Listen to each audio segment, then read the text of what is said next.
Oh,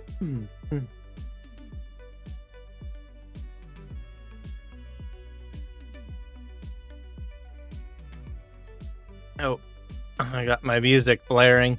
Turn that down. A bit easier on the eyes. Or not the eyes, on the ears, I guess. Hello, everybody. It is November 9th, 2025. Hey, everybody's having a fantastic day. Going their time on their Sunday or Monday, whatever it may be. So, excellent stuff. Awesome. So we're returning to PVRivers for some more farming. What I want to accomplish today is a little bit of logging. Also, well, to try to clean up the logs, because I got enough logs that are just sort of sitting there from the last live stream that I did. Try to get those to the factory. I also want to try to get something going for for onions. That going. Maybe get a corn harvest going. I might fast forward time a bit. I don't. A few things there. We will do. Let's see here. I've added Mark Thor's Ford 70 series to the map. So I just want to say that he is back in action. He is working and cranking out edits to his mods, and he's back in the game, folks. That's all I can say. So I'm eagerly excited about that. So hopefully we might see his baler come back as well. I don't know if he's going to do that. I encourage him to do that. I've been good friends with Mark Thor for a extensive amount of time. He's been a part of my community. He's given so much to Farming Simulator over the years. Top-notch moderator. So I send him a lot of praises because it's well deserved. I have learned a lot about Farm Sim from him. He's been in the farming community where I was part of it. I met him within the Argsy gaming community. And I know he's actively moderating YouTube channels. He'll even moderate like 5 or 6 live streams at the same time. Literally, it's amazing. He's been in the Farm Sim Guys live streams. He's been in Artsy Gaming's live streams. He's been in my live streams. He's been in, I don't know, a lot of different live streamers, live streams, virtual farmers live streams, Farmer Cop, DJ Goham. I mean, the list goes on. And sometimes some of these live streamers are live streaming all at the same time, and he's juggling between all of them at the same time, moderating, keeping active in there.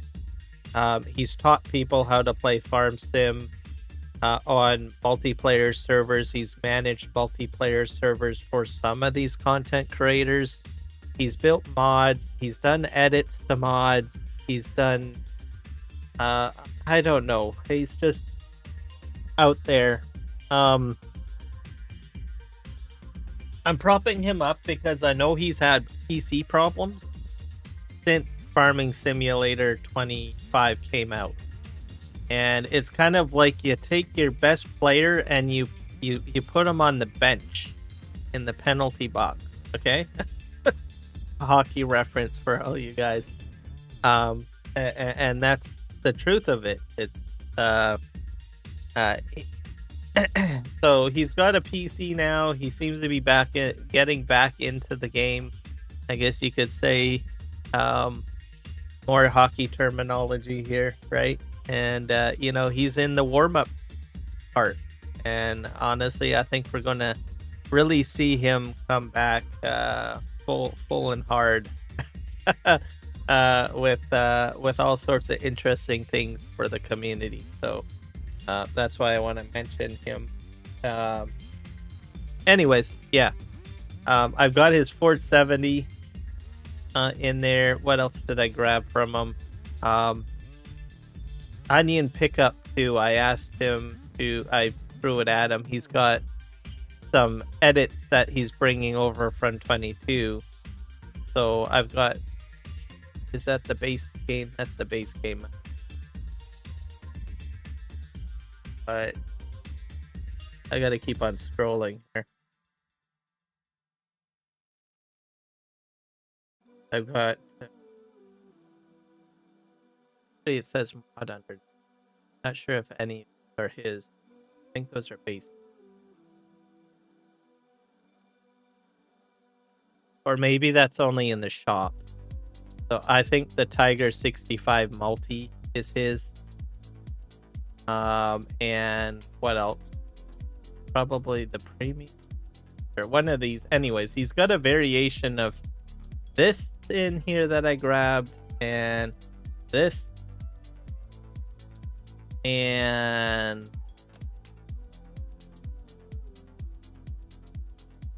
where's the other one? Might have went past it.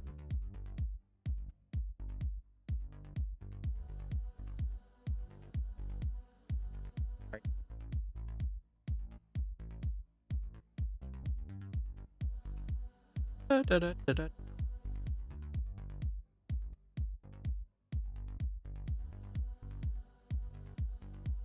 think I went past down.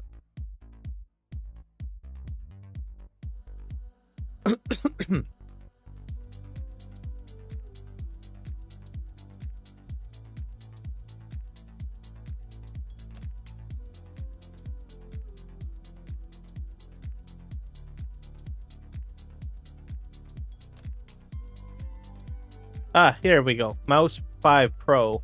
So it's basically an over glorified auger, right? So for ground pickup, these particular machines. So it's what I wanted to do with my onions when I was on the Scottish map, the Highlands map,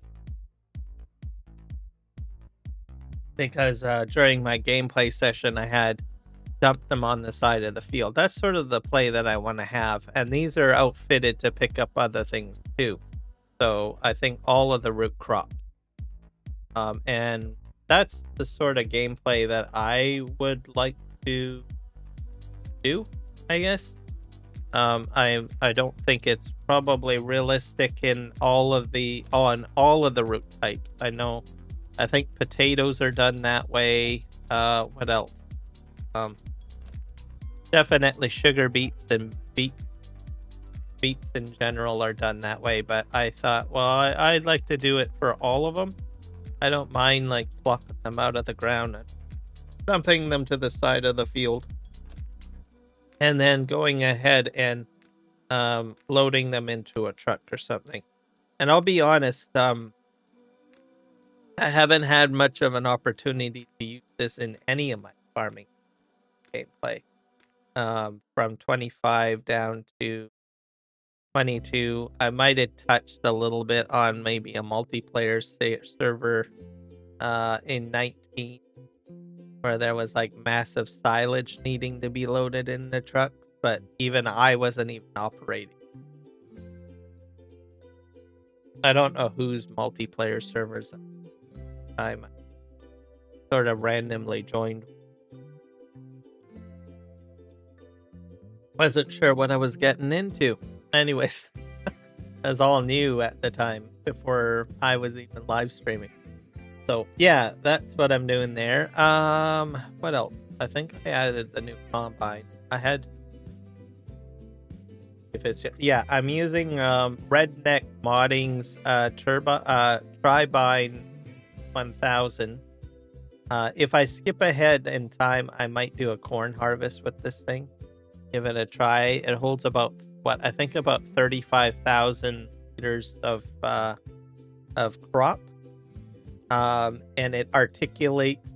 It's pretty nifty. So I played with it. I'm on edition number 12, so I just was approached by him and said, "Hey, would you like to try this out?" He's been a part of my company for a while, and I thought, "Oh, okay, sure, why not?" I think he chose me to give it to because I like the Nexat pack. I like the more modern pieces of equipment, like the Nexat, and this is a modern based how do you say it, harvester. So I thought, what the heck? Playing with it, I came up with the idea. It's like a haul truck transformed into a combine, because it articulates like a haul truck, right? And it's got a hefty storage capacity on it. That was amazing. For base game, he set it for 35. He's got an unrealistic on it as well that goes beyond that. I plan to use the realistic, but I might go up to unrealistic depending on larger field. So it reminds me of one of these, the Volvo A68, which is articulated. So pretty cool. I still got the train in there. Sadly, I'm taking the straw harvest pack out. The past few, I don't know, since Friday up till now, I've been troubleshooting to try to get this straw harvest pack to work in the game, and the way that I want to play it anyway.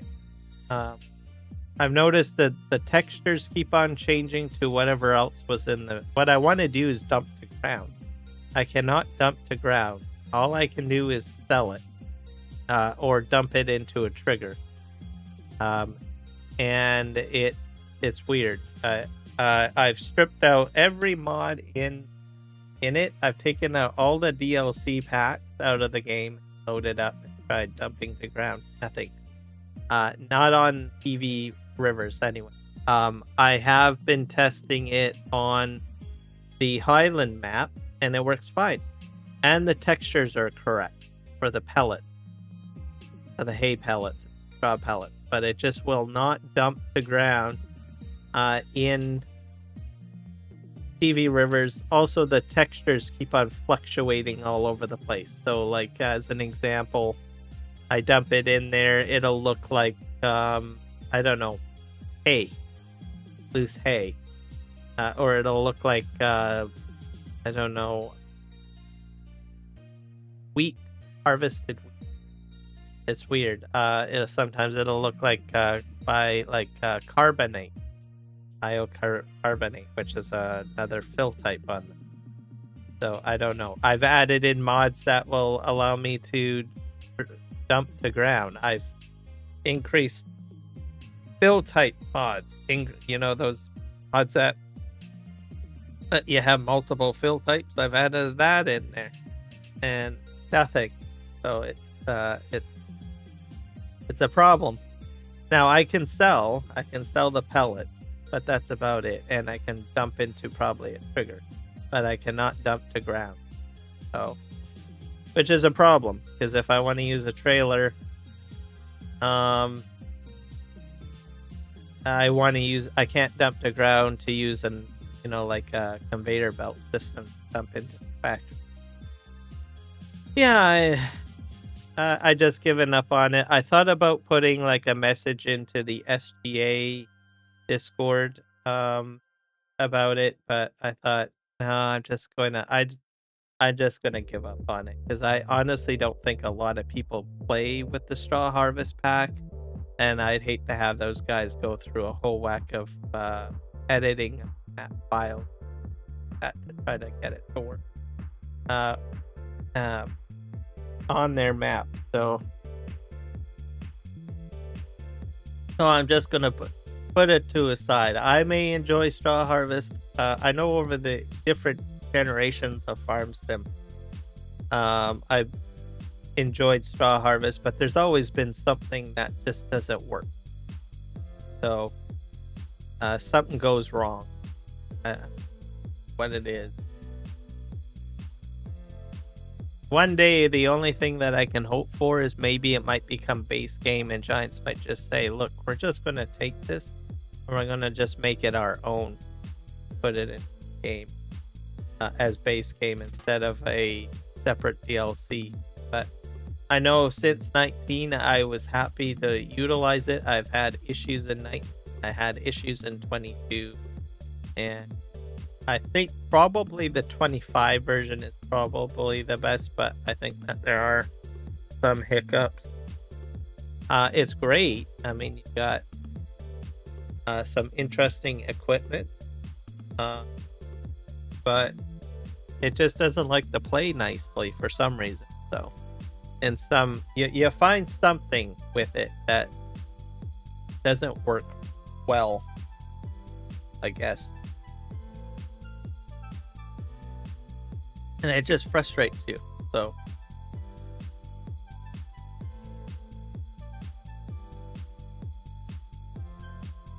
but maybe, who knows, maybe in the 2028 version it'll be phenomenal, work great. But maybe one day Giants will take it on. I mean, that Giants has incorporated aspects of different mods, but different. What was that? Remember what the pack is? It's like the stationary balers, where you dump in like hay into it, and then it starts turning it out. Also, we got so that's one example.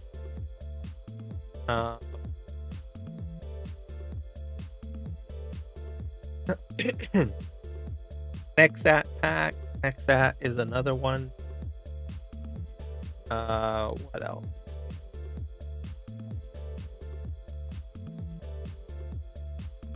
BC Bueller's farm there. Is I forget what you call it. Swather pack. I saw that brought into as base game as well into 25. So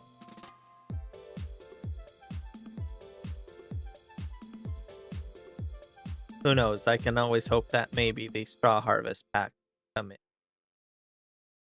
That people might have enjoyed that a lot more than maybe the fishing. I don't know. Hey, it's base game.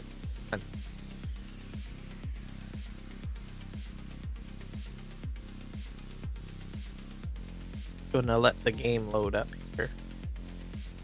Patient about it. I also want to give a shout out to those that have participated in my live streams for World of Warcraft, and also for Dune Awakening / Starfield. I've been getting a lot of comments from the community that watch those particular videos and live streams, so which is fantastic. I don't get a lot of comments on most of my other content, so seeing people commenting and pointing things out. Some people, my World of Warcraft live stream has pointed out some things that I can do to improve my live stream, like the alerts, notification alerts that happen, that audible alerts that says that I'm not hitting someone. So I didn't even think of that to turn that off. So thank you for posting and commenting that I can make those adjustments as well during the gameplay. So a lot of people have been watching my shorts of my World of Warcraft Legion Remix adventures, so thank you. I do plan to do a entire Mythic plus a Mythic dungeon raid live stream I thought about it because I had posted a couple of videos of my my fight, and I thought there's got to be an easier way to do this, and I thought about it, and I said, well, why don't I just do a mythic live stream? There's a few things that I can do. One, I can keep my key current, right, and active. Second, it will also help my artifact power go higher, because that's where you pretty much have to farm your artifact power from. The best places is doing mythic raids, right? So there's two things. The third thing is that I can ensure that I hit all of the achievements, because that is also another big factor from getting artifact, the knowledge, infinite knowledge added to your account helps you level alt. So I'm going to be doing a mythic, I don't know what I'm going to call it, but something to do with mythic. I'm going to do mythic plus dungeons and mythic raids um throughout the entire live stream to do that, and then I will upload more videos of my fight. So should be pretty cool. The Warcraft and also the Starfield community coming in fantastic. So glad to have you guys here. I've had a bit of a slow weekend. But we will be bringing back some more Legion remix content and getting on with that. So I still have like what, 2 more classes. I have to finish off the Warlock till at level 80, and I still have to do a rogue character to level 80, and I have to do what else is there, the monk, and then I'll have all of them up to level 8. So lots of good stuff with that. And then Starfield, I am just lost in that. I'm gonna figure it out at some point. I made the mistake of shooting someone in the bank, I think, is what caused me to get a bounty, because I had intended to go in there and help the bank tellers, and I think I accidentally hit one of the bank tellers. And then when I got rid of all of the criminals, right, I come out, and then the law is like trying to shoot me. I was like, what the heck? And then I'm like, oh, why are these guys wanting to kill me? I thought they were bad guys, right? I thought they were, well, maybe there was some sort of a riot or whatever, and now I have to take these guys on. But I ended up with a bounty. So now I got to figure out how to get rid of the bounty. So it was a mess. I went to a major city, couldn't find a place to get rid of it. I talked to the local police people there, did a couple of quests in the last live stream, and like, okay, well, this is a problem. So I got to figure out how to get rid of that bounty. Also, it's pretty expensive. I think it's like 35,000. Which probably makes sense, because I think I killed quite a few law-abiding people. But they were shooting at me, so they didn't even give me the option to surrender. I'd gladly say, yeah, put me in the brig. So, kind of weird anyways. But I want to stay on the matter. I have to switch this around.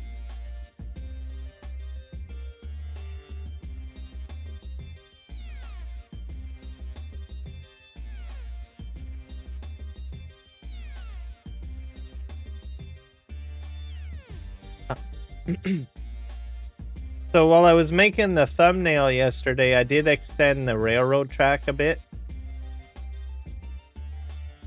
So I'll show you guys that momentarily. So pretty cool. I have to clear out all these trees though.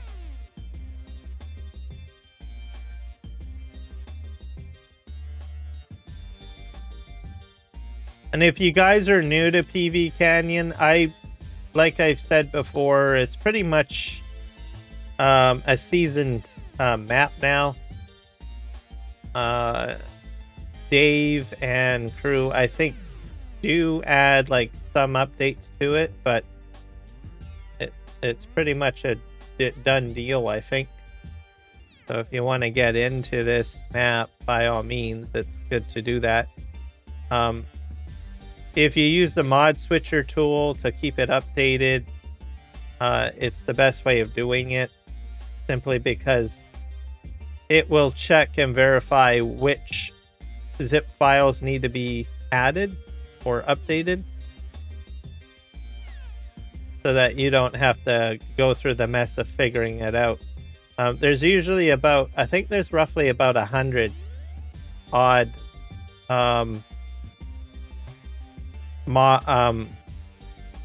additions or zip files that support mod zip files that support the map. And the map is made by Dave, and then you've got other individuals that participate, like Mr. T. Miller, Billy Alpaca. Let me think here. There's a guy named Viking. He's watching my live stream. He's probably like, what the heck? You don't know my name? Sorry. I know you're there. What else? Boomhauer. Missing someone that's off the top of my mind. Oh, Mr. Green Thumb Farmer. That one's probably a name that most people might know a little bit better. I try to mention names that people might know a little bit better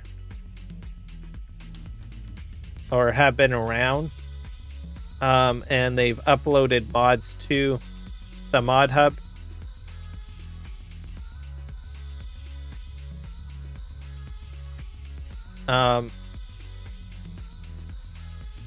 And they build mods, and then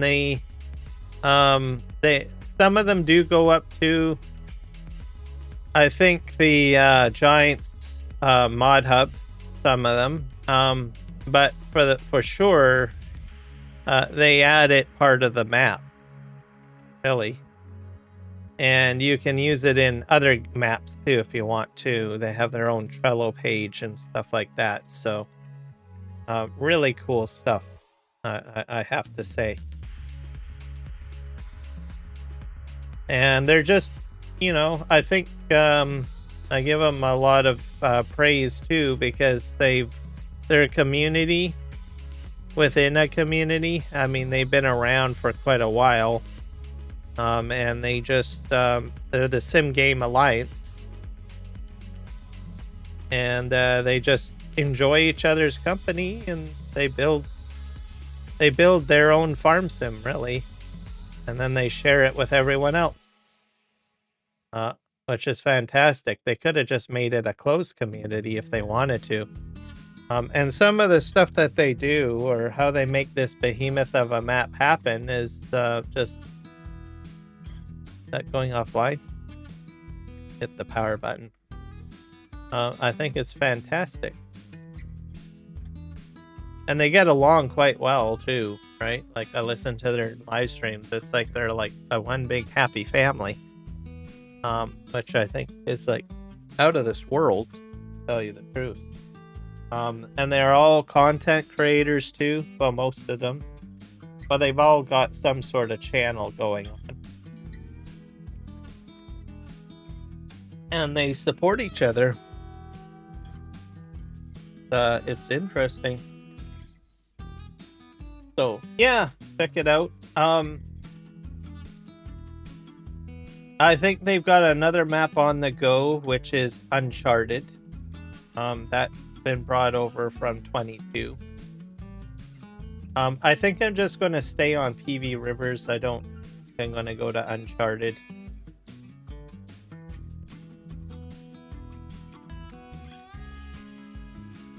Simply because, well, I'm determined to finish up some sort of PV map to my content, I guess.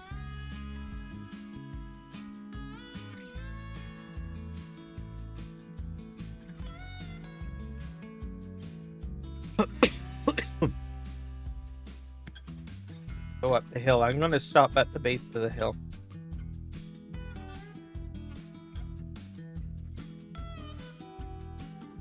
Raining. I think I'm going to park at the top because this is a very steep grade. I'll show you guys what I've done. Nothing too impressive. Slowing down. Nothing too impressive. I really need to move this equipment off the road.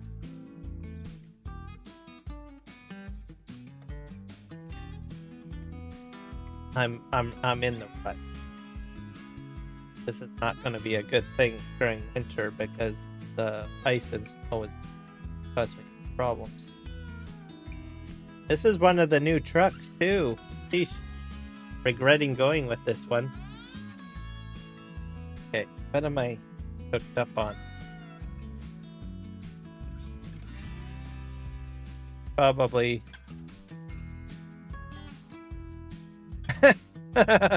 All right.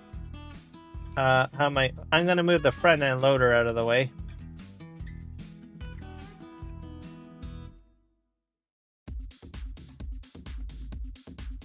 Back this in a little bit. Should have had it moved off the road. Also, the excavator, I probably should move a little bit forward.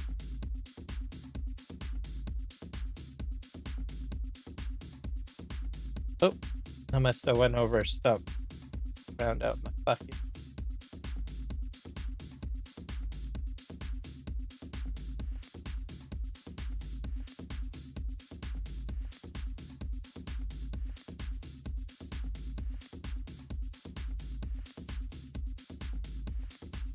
Be like Mud Runner in a way, eh? I have to back down the hill. All right.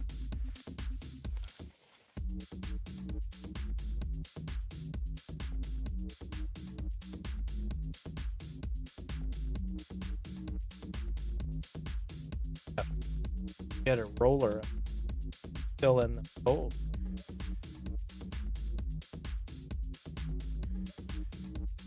I'm going to park up here where it's flat.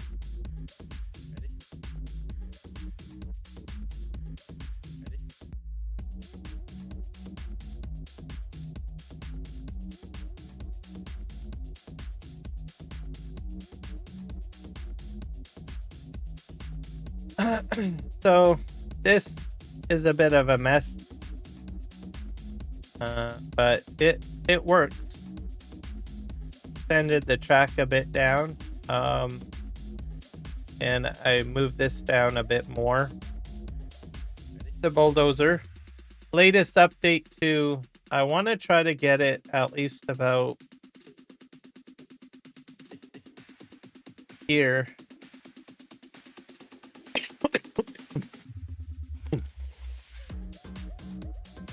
Probably here, and then it has to turn this way and go here. I would rather have it as flat as possible. It's probably going to be a bit high still, but it's going to be a bridge. So that's what the plan is. That's why we're logging this area here.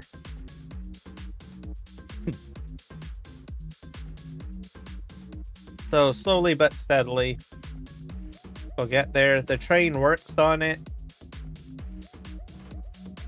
It's quite possible I might rip up all this track and put the track down fresh, except for maybe right here. I think this is relatively flat. This is set to grade. but I might like chop this up, and then this is where it starts going at a 5-degree. No, this is right for 5-degree. So, putting the track down is not easy, but it is functional. And with the improvements to Terraform, like I took the summer off, and then there was a different edition of Terraform that I was using originally, and it didn't do a very good job at cutting to grade. But when I came back, I mean, it did sort of a good job, but I noticed some imperfections, stuff like that. But when I came back and I updated, after summer, updated the files and stuff with the latest version, I noticed that things were going a lot smoother. Like this is much smoother, except for right here, because I started working this way. But this was all cavitated and messy, and just awful. But now it looks great, so fantastic.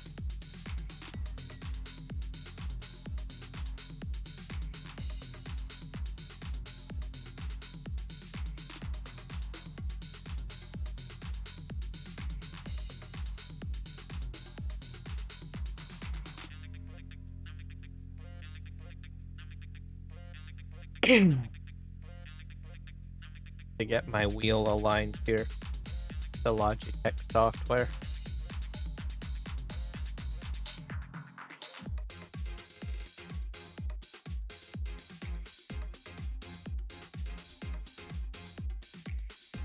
Do it.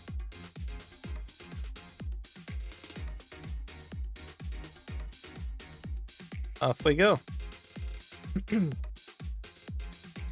So yeah, I did a lot of work to try to get straw harvest in. Some of the stuff that I did, I have like about 320 mods or so for this map.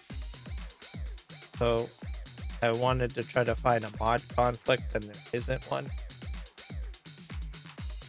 It's just the map, I guess.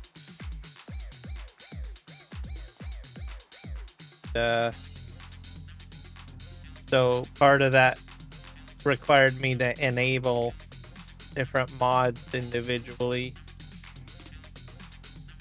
all the way up to 320 something. That might be a little bit more, but took a bit of time.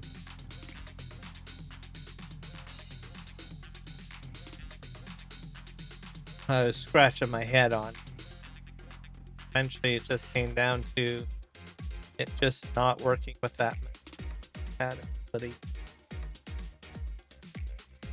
To watch out for straw harvest.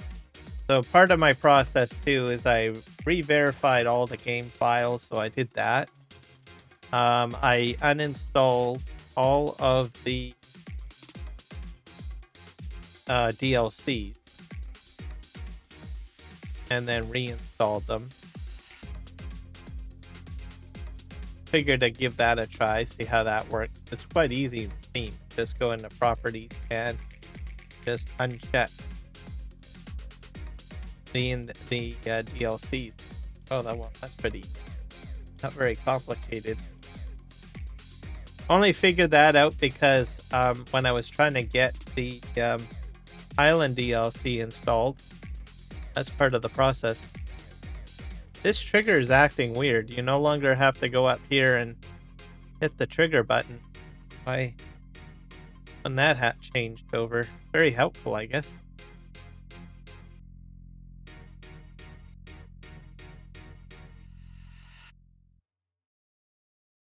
Go downhill again.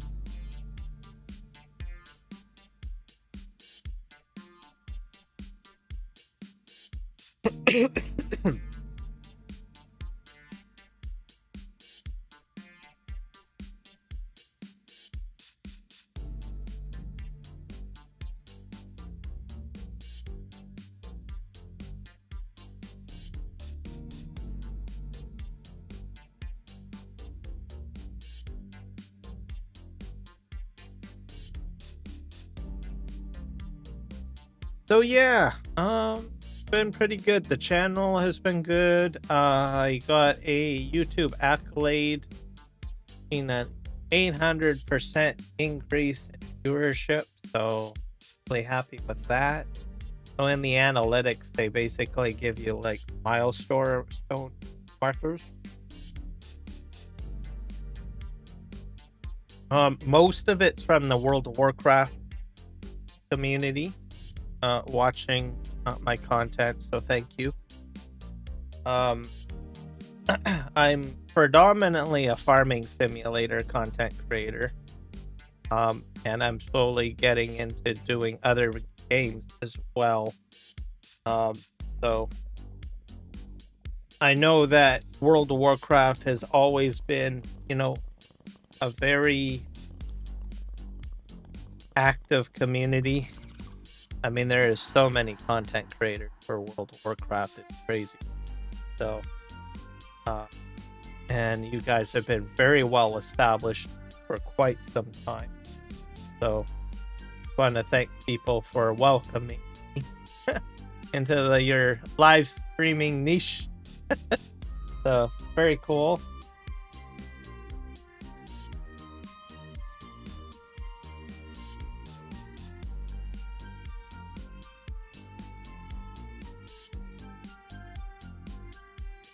Same with Dune Awakening as well, and Starfield.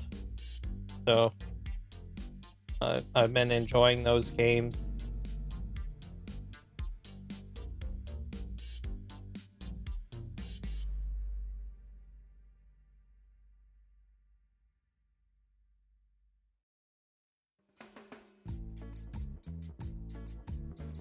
See if we can load this in here.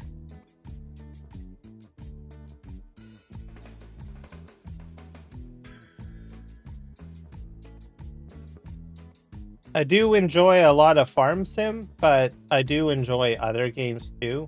So that's why I sort of decided to branch out a little bit and try other games. World of Warcraft was my very first MMO.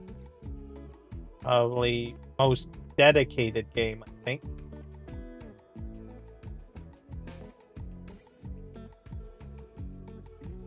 And then doing the remix content, I think it's been good.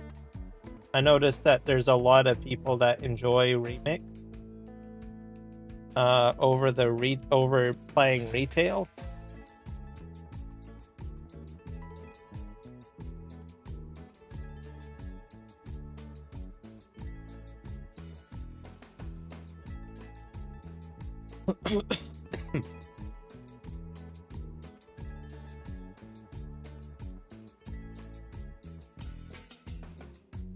Grab this here, and then Dune. It's a new game. It's still growing. I think it's going to take a bit of time for them to get the momentum really going, I guess. They had a good launch. I will not deny that. And they have a lot of good things going on with that particular IP. But right now, I think, we're at the point where it's trying to find the balancing, right? I've read comments from people that like PvP, and I've read comments from PvE. And it's going to be a challenge, I think, for them to, I guess, make everybody happy or somewhat happy.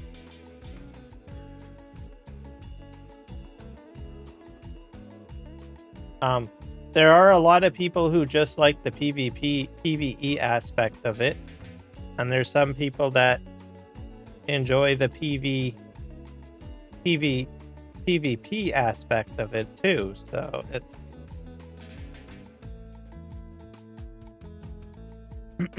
it's possible to do it. You just need to put in the right mechanic that reach the right balance.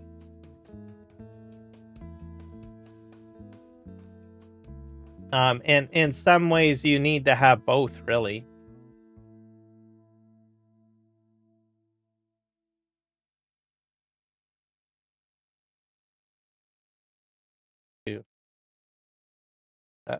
fall off.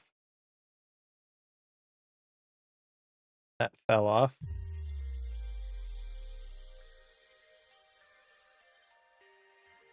So, yeah. Okay. That's good. I could probably put more logs on there, couldn't I?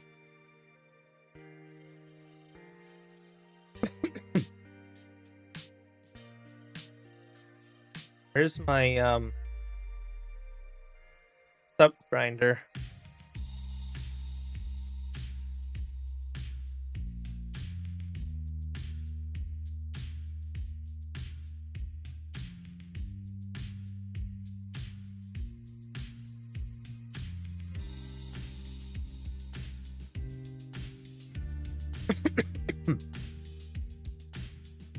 So we're going to just take up one more load of lumber, and then I'm going to look at my fields and stuff. It.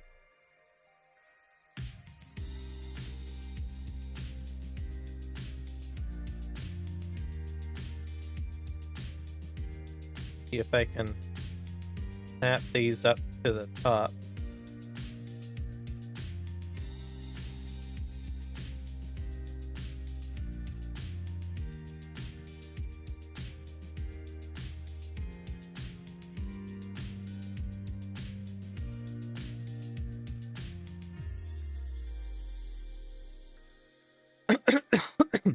With regards to farm sim news, there is a new map that caught my eye.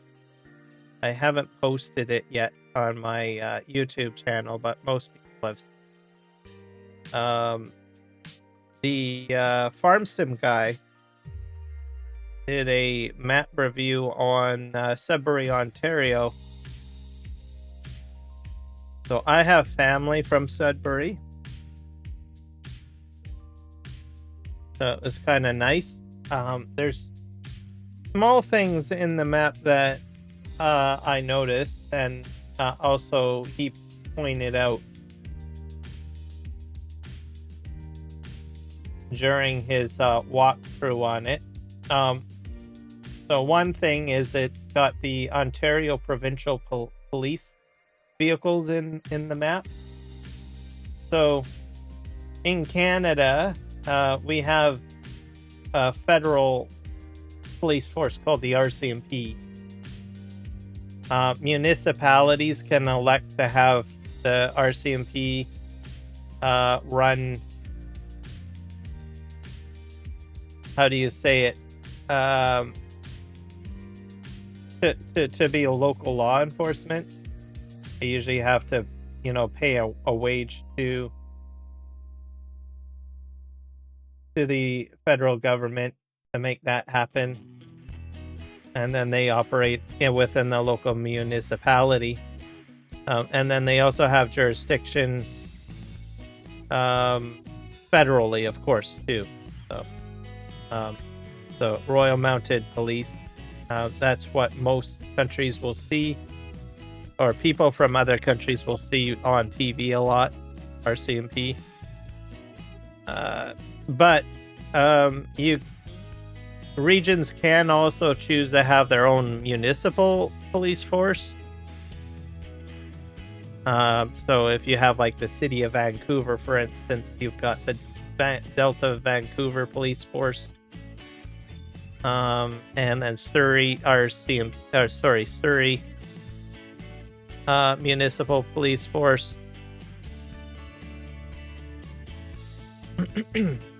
So you can have situations like that. I think even Ottawa has its own police force. I don't think I did this right, did I? Nope. This is going to be a disaster. I'm going to take these off. Was a bad decision. I thought I had enough room for them, but I don't. But yes.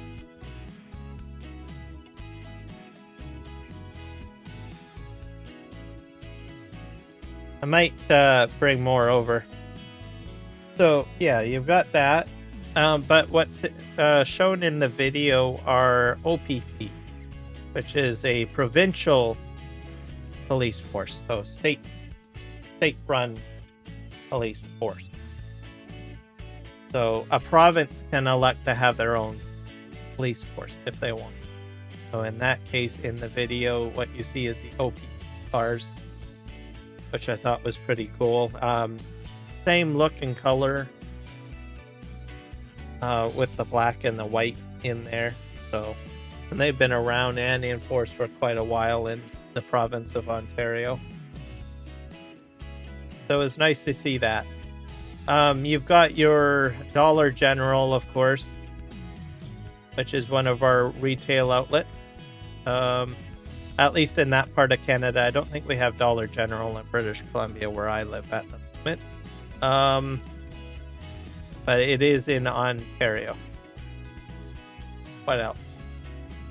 There's Tim Hortons, staple brand name. Now, the one thing that I noticed is that, which is a little bit more intricate. I mean, there was a lot of detail there, right? It felt like a natural flow of people, really, on the map. People enjoying the outdoors on the patio, stuff like that at the Tim Hortons. But they also had vending machines. They had the Pepsi beverage machine and the Coca-Cola vending too. Well, that's pretty cool. Then there's real estate signs. I noticed, and he mentioned that as well. There's the actual Remax real estate signs put into the game. So the amount of, detail he's using to make that map is amazing. To take the time to put retail signs there. I think that's pretty cool. I think, honestly, someone should interview the guy or see if he'd be up for interviewing. It almost feels like he was trying to tell a story. Because you can do that with maps too, right? If you're exceptionally creative, you're good at that, you could end up telling a story, literally, on the map. Just by showcasing new specific intricate mods and stuff like that, right?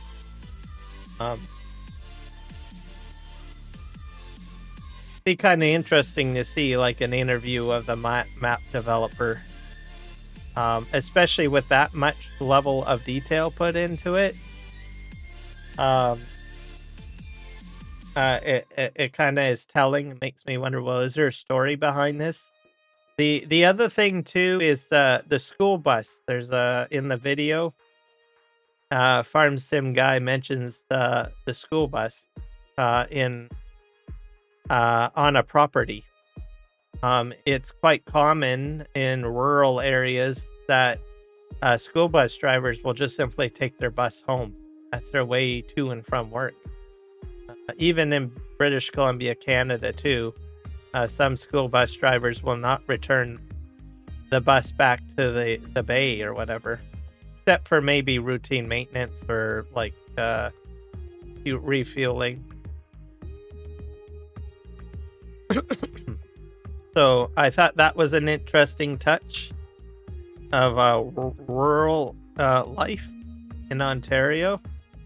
These little things put into the map is storytelling, really. So, and catching those details, I think, is amazing. When they're building a map.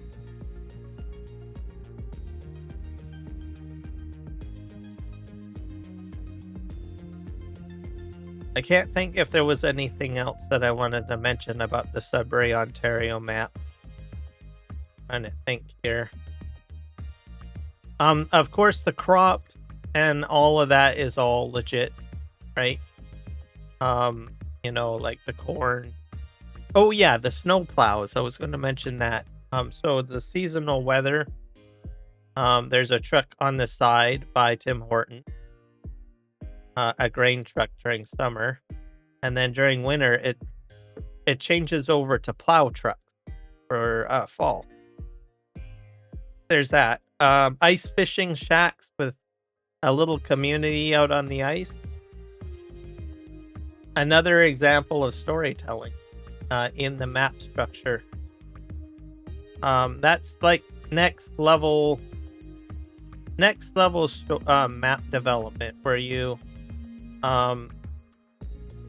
not just put a bunch of random objects on a map that slightly represent the area, but actually putting the culture into the map, I think, is telling. That's why I think I'm Canadian.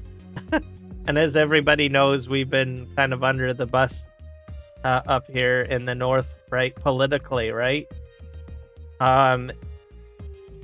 And I think a lot of Canadians are really trying to, in different ways, at least trying to say, this is who we are.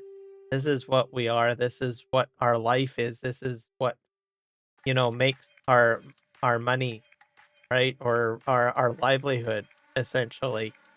And what I'm trying to say is that I noticed elements in there that are not common with map developing for Farming Simulator.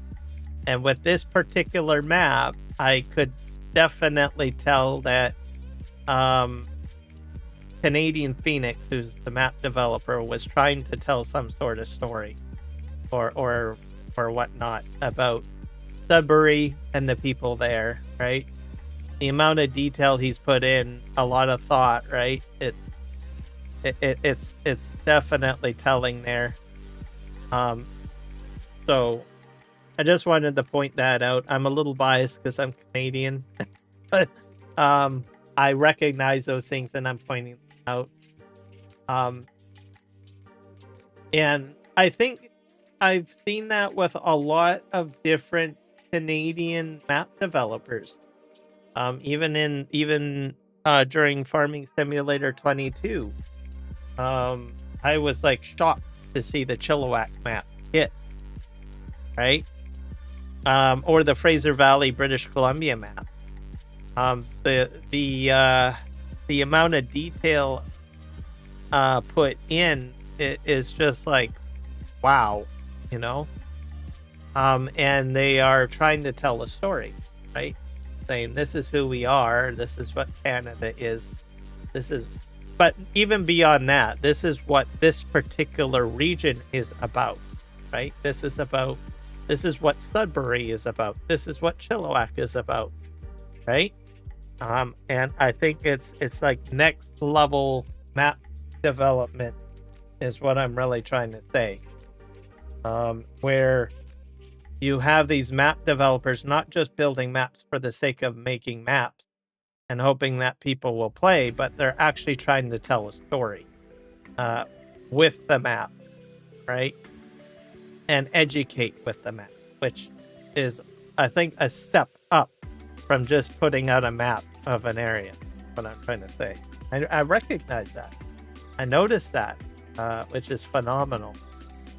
By putting in custom mods and stuff like that. I think it's just wow.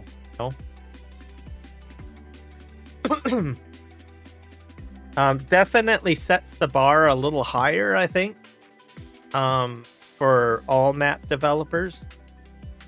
It's one thing to just simply build a map and put it out there, because I mean that's probably a head pull, like hair pulling experience as it is. I don't develop maps, so I don't know. But to actually, take it to a level, my strap. To take it to another level like that, I think it's just phenomenal.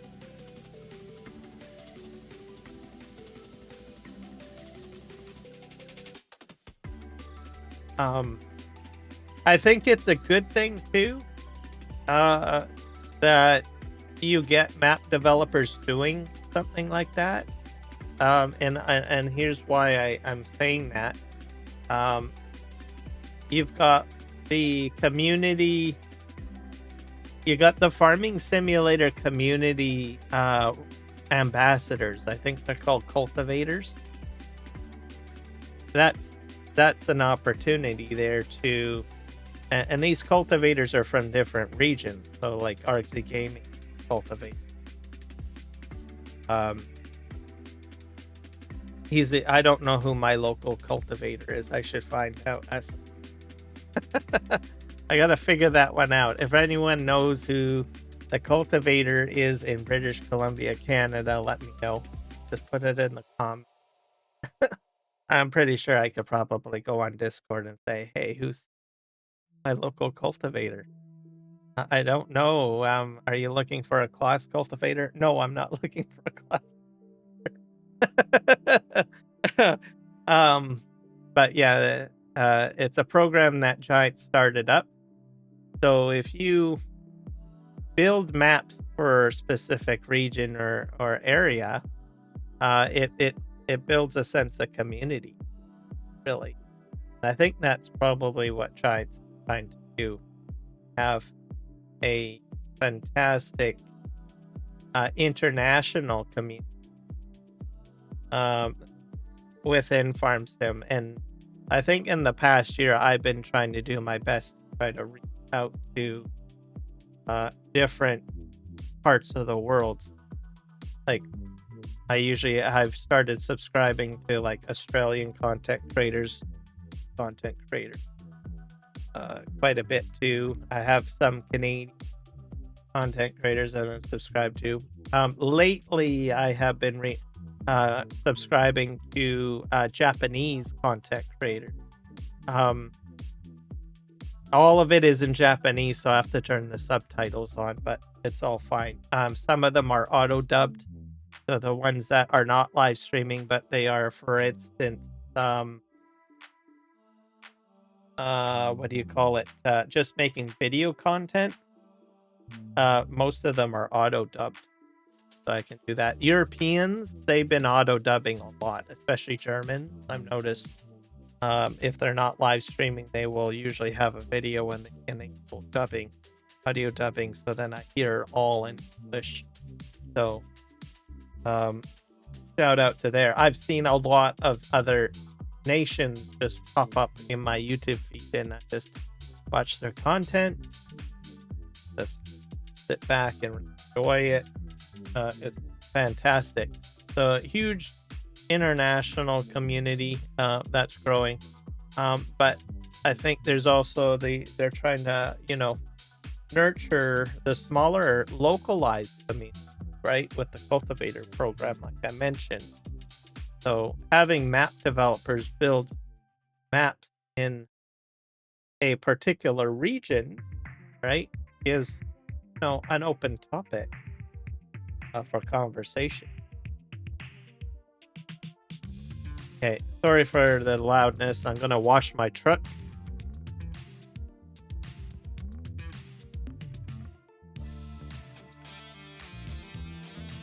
That's a car wash mod in case.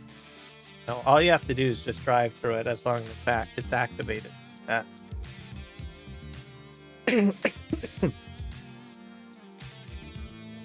Very loud.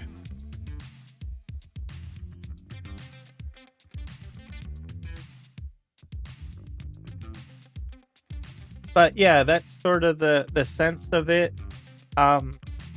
And Giants is really focused on smaller communities. I think to nurture that. I think that's what they're trying to do with Farming Simulator.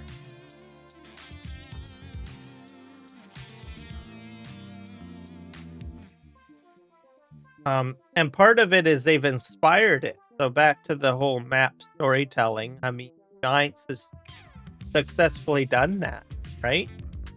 We've seen that with the Highland map. The intricate things of putting that in, it allows some map developers to throw light bulbs on and say, I've been doing this all wrong. I've been just, Google searching a cool area, building a map, and just throwing random structures down. Instead, some of the light bulbs in map creators are clicking on and they're like, I can actually tell a story about this particular area. And Giants has basically gone ahead and, you know, demonstrated how that is possible. Okay.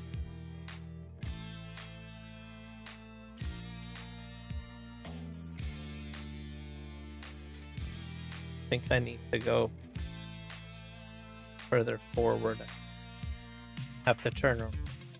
Drove over the log.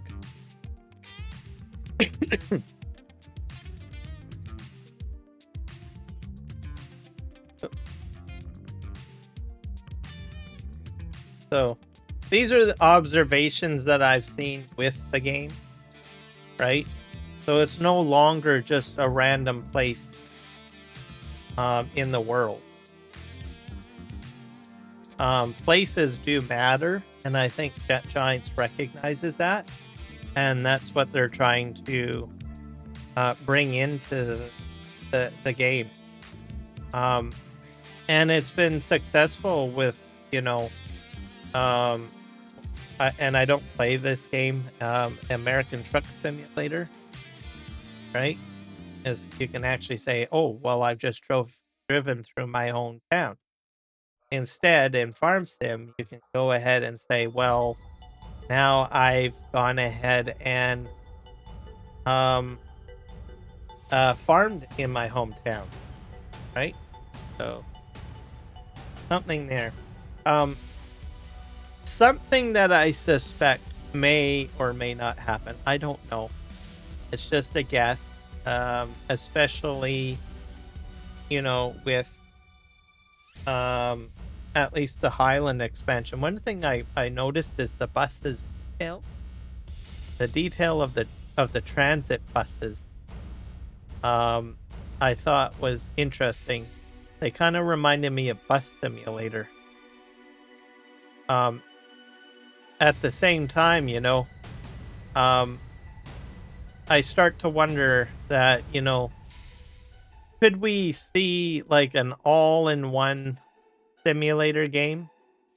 You know, I mean, right now you've got basically Giant Software, who's a publisher. Could they go ahead and they could buy American Truck Simulator and add it under its IP umbrella? They can buy Bus Simulator. I don't know if they can get Flight Simulator because that's under what Microsoft. But these are the things that I kind of wonder. You know, you keep on growing, essentially, right? Your IP. Construction Simulator, same thing. Could we see these types of things happen? What I'm trying to say. These types of mergers. And it's evident that they're open to using, you know, aspects of other games under their IP. Like, I think the racing game, some of the physics was added in the Farm Sim or something like that. I think. Sure, but it sounded like how they were advertising that racing game as using some of it, like cross collaboration or something like that. So if you get goes those birds again.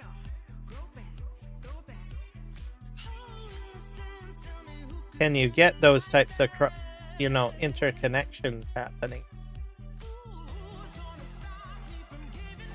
So, everything I just said in the last like minute here is speculation on my part.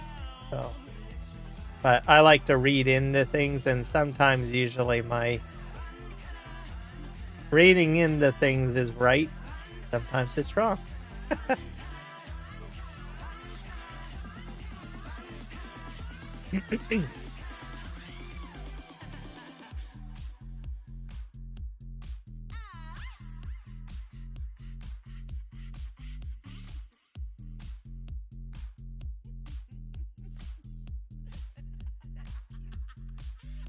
We'll take up, like I said, one more load.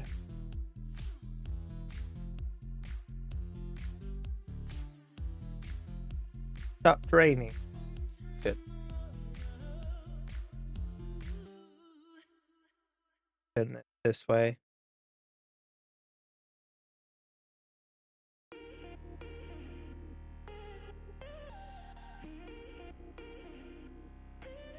Cut the logs too short.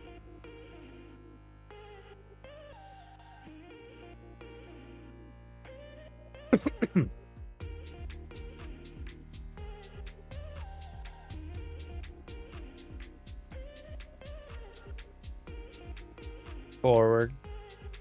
I don't think I'll put these on board.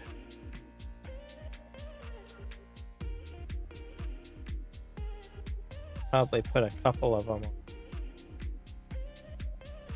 this one.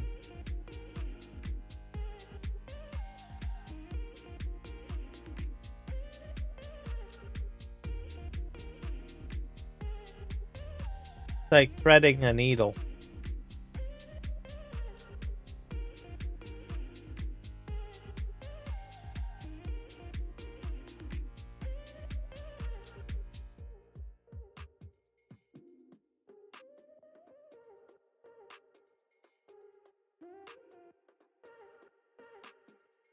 Sure, if I can get these on there, I might be able to.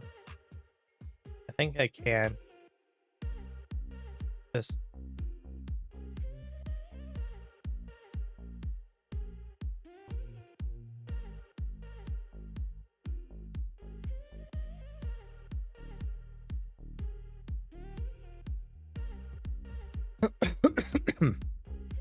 there you go.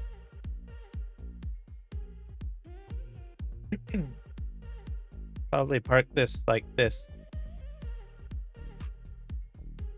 That'll be my last load that I'll bring up there. I'll try doing something else. What is it, about an hour and 12 minutes? So I think we've done quite a bit of somewhat logging here. That's a mess.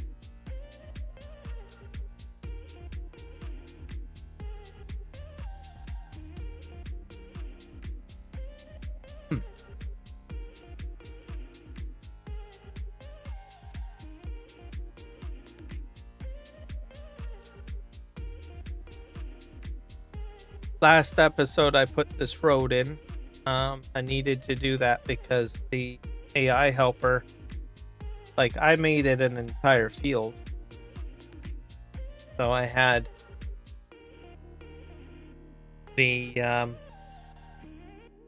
tractor going into the cow paddock. So, like, our water buffalo paddock. Creating mess. I've also removed the realistic animal mod because I noticed some of my baby buffaloes were dying. I thought I had removed it. I took it. I noticed that it was still in. Thought I had done. I never did. I thought about doing the realistic animal mod, but I thought I've got way too much stuff on this map as it is, so took it out. Plus, my animals were dying, so my baby buffalo would catch a disease. Something dies, like, kind of sucks. So now it's just base game for animal care, which is a little bit easier.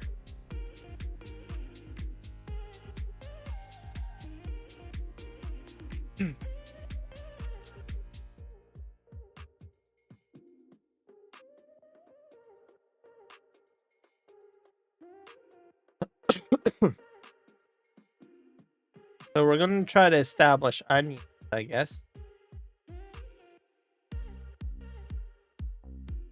Over by the main farm, I think that.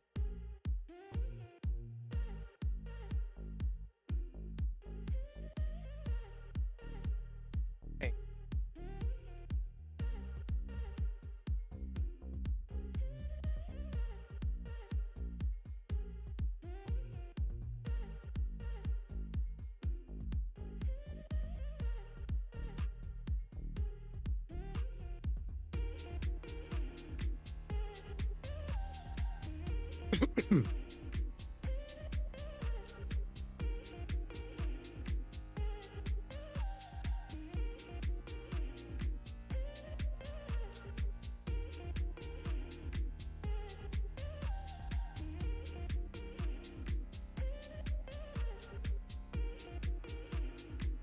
This part for now.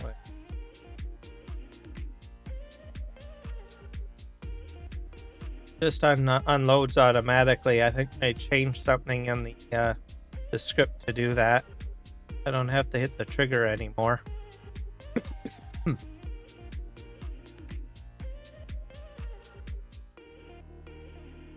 I'm going to take this tractor back to the farm, I think. I'll probably wash it up too, so everybody brace your car.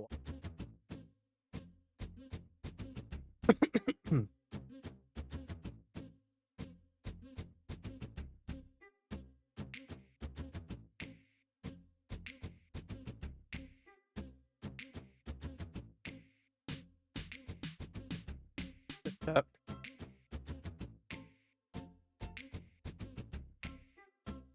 Oop.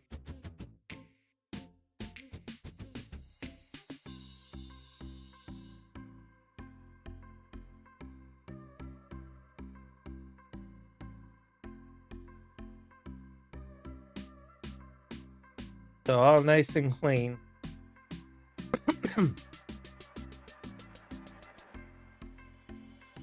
We're going to take the ferry route.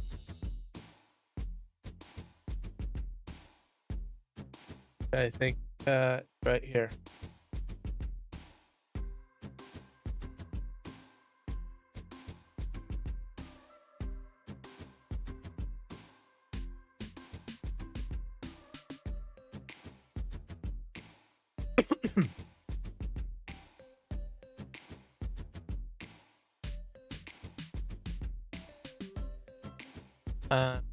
I'm taking the trailer with me because there might be some stuff that I want to load up.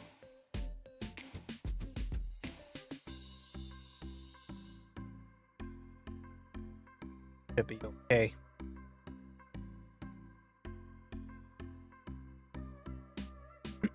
So I watched also Kermit's news video.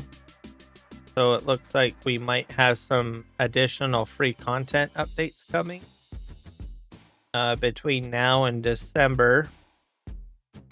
And we won't have any major announcements till probably maybe closer to Christmas or after Christmas, as it seemed like what he was indicating in his video. So there might be some sneak peek or hints to what the next season or 2026 roadmap will be like. So don't expect anything anytime soon. You'll have to wait till probably into mid-January. So Giant Software usually takes about, what, 4 weeks off, I think? Not the entire staff. I think they're probably on rotation for the holidays, right? About maybe 3 weeks. 3 to 4 weeks. So you've got some staff operating and some staff off, so maybe they have where, you get like the week before Christmas week and Christmas week off, then another group gets like New Year's and the next week off, or there might be some people like the other part of it too is that there's the Orthodox Church is really big in Europe, so they don't celebrate Christmas at the same time as we do, I don't think. Or maybe, well, I think they might have reformed it and are in alignment. Sure. But I think that Christmas is more in January and not so much in December, if I recall, which is like, I think the second or first week of January.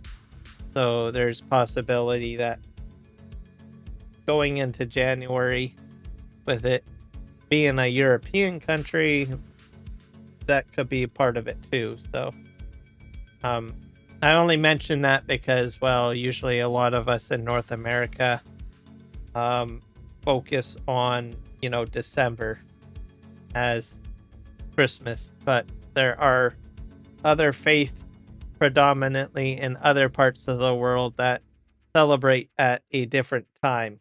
So, just for a fun fact. Orthodox Church.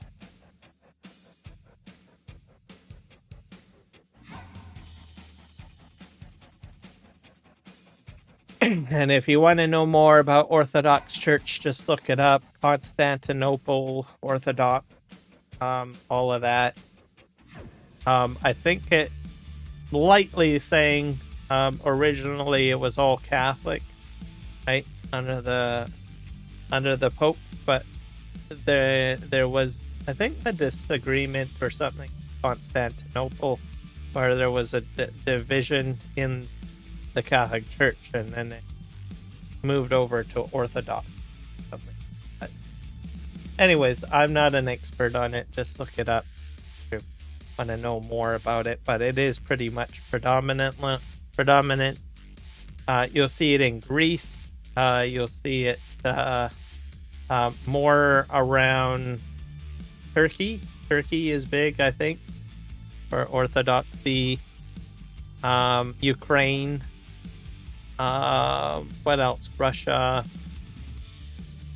Probably other parts of Northern Europe as well, I believe.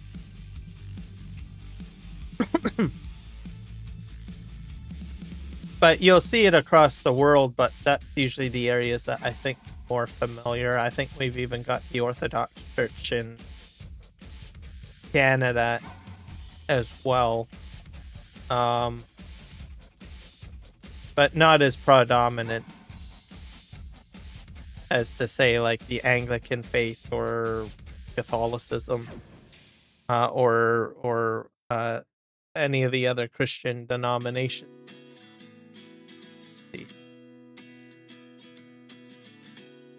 Red here. Okay, what were we going to do? I think I wanted to buy this field.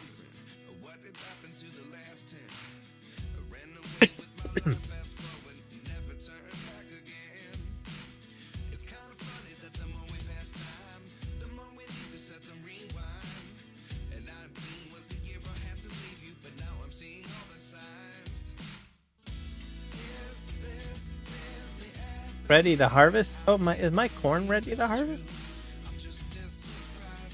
That's just lying to me.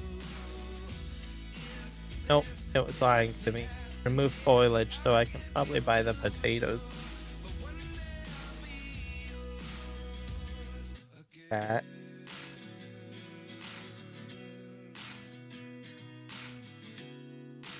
Probably sell them. Alright, let's go get ourselves some potato equipment, I guess. When can we plant onions?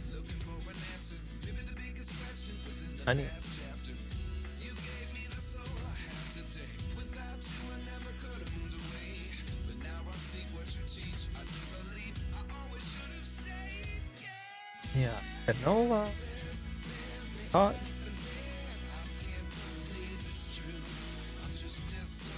Onions. This is harvest season for onions, so it won't be till March.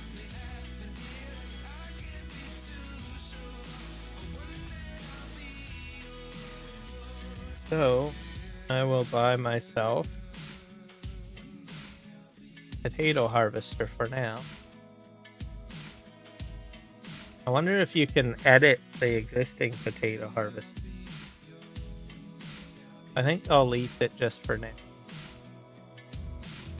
Just lease. Potato tech.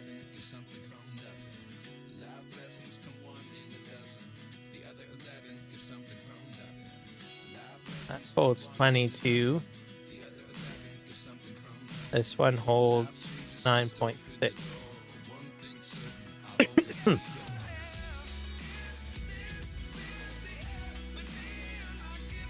gonna go with this one.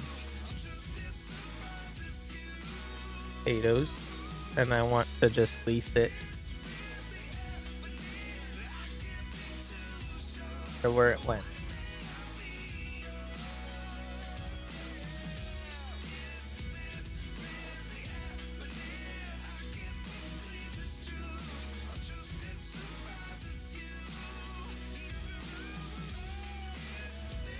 All right, let's go potatoing.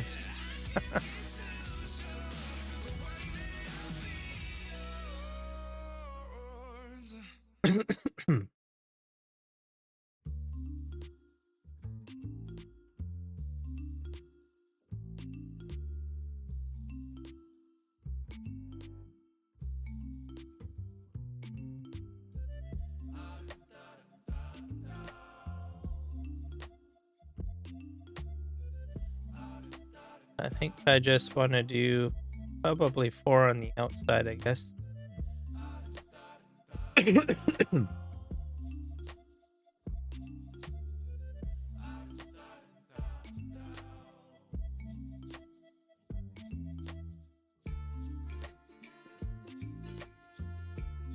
If I can set the AI helper.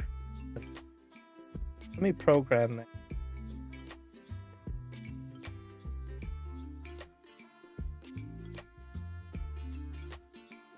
Control. Oops. Control driving.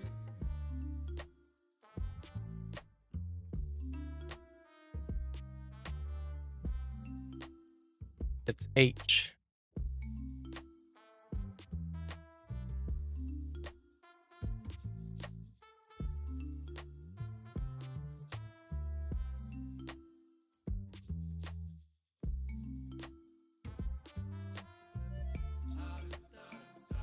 Suppose.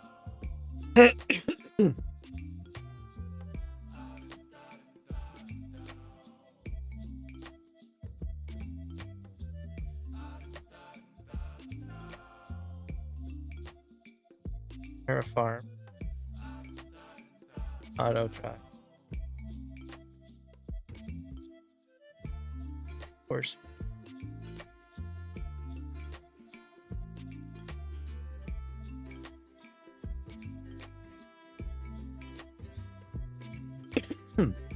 Passed it somewhere.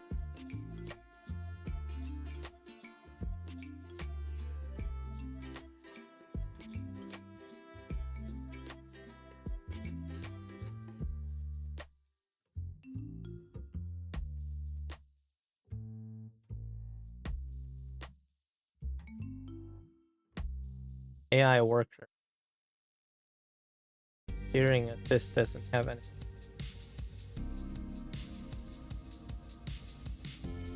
Oh.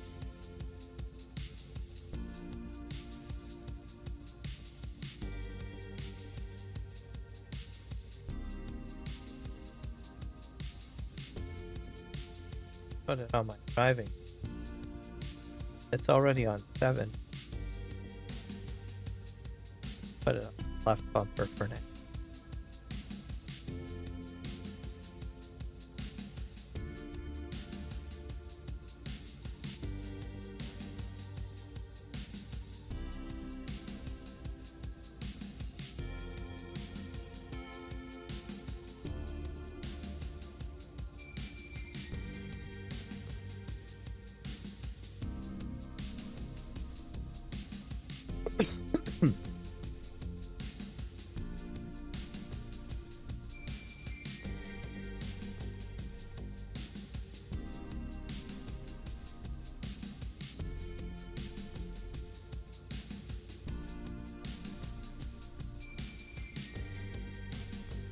I think we're topping, right?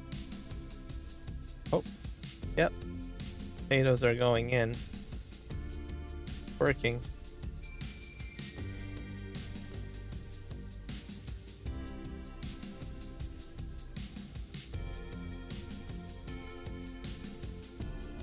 I'm gonna go to the end and work our way back down.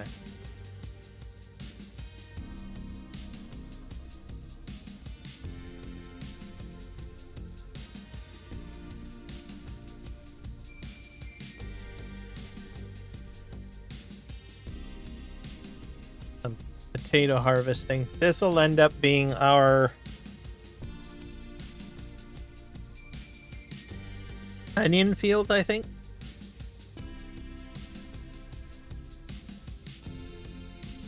So we'll be planting it in March.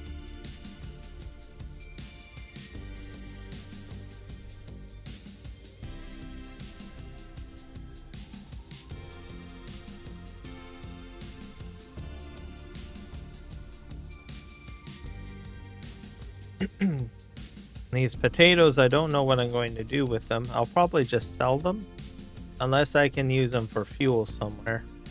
Not sure I have fuel capability or not.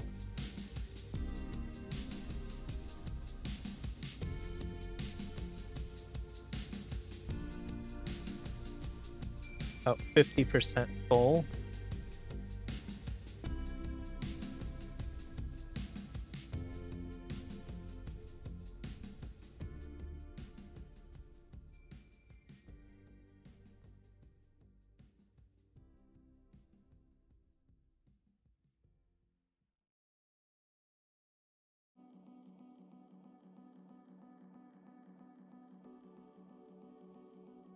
First.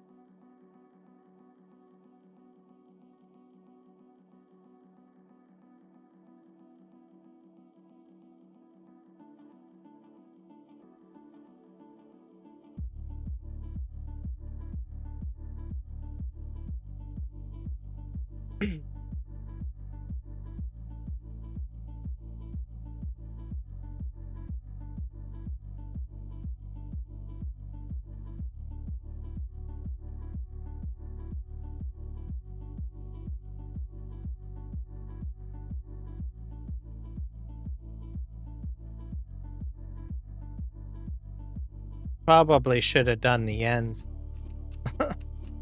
What I should have did. The shorter distance.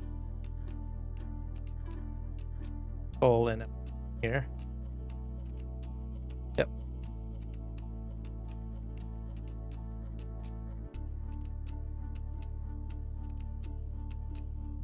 Probably dump back here. I dump the ground.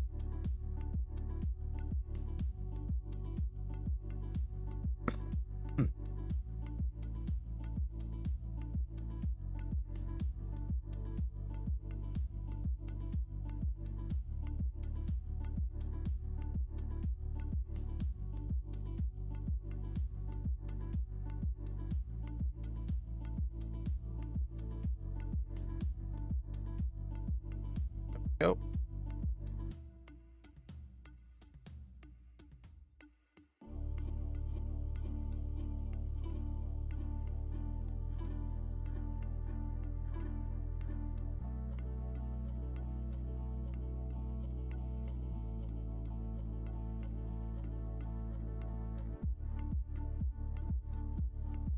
So whenever I dump the ground, I always do a second Control or Shift I. The reason for that is that you'll notice that the belt will move, and then you do it again till it stops so that you know that it's functioning properly.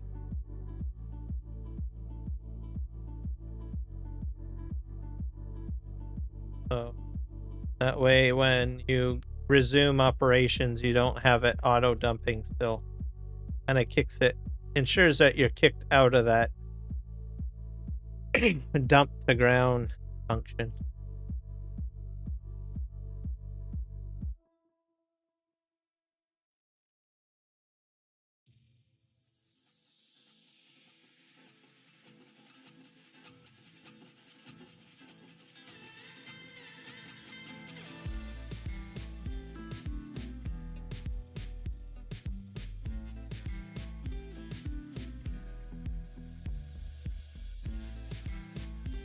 So yeah, I'll be dumping there, and then I will be bringing out the ropa, and we will fill vehicles with the ropa.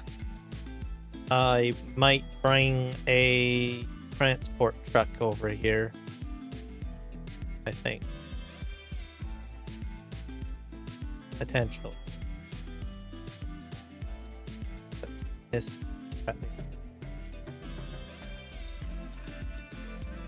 probably go over that. Yep.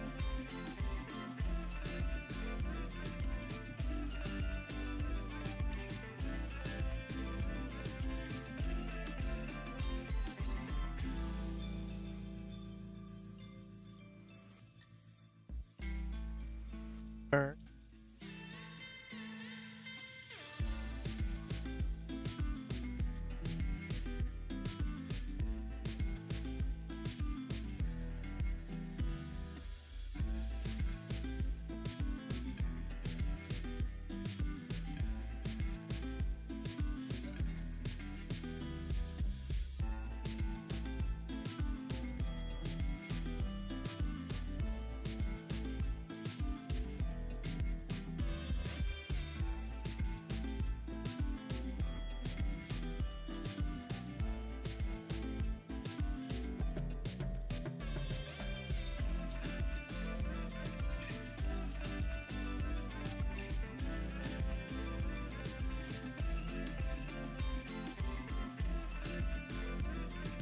This is going all right, I think.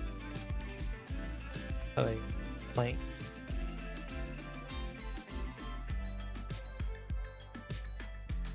This is probably a little bit faster than doing onions, because I think with onions it's like have to windrow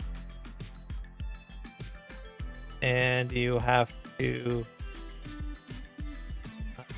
what do you call it? Top. Windrow and top, and then collect.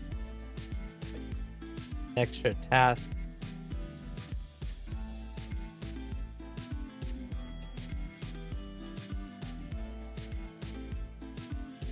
Going to have to probably boogie it to the end, I think.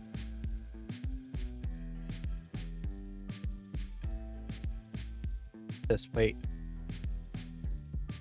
I think I'm full. Yep.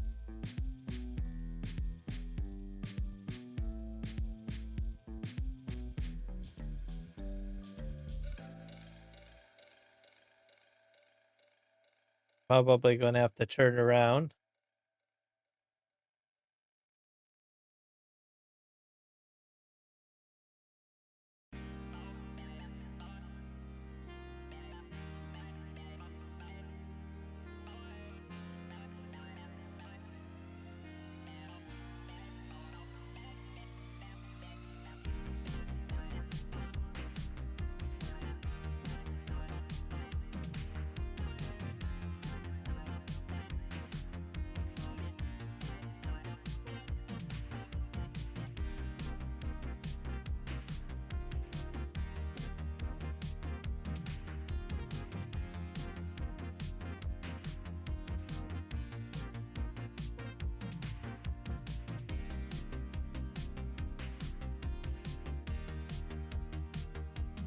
Go back in there.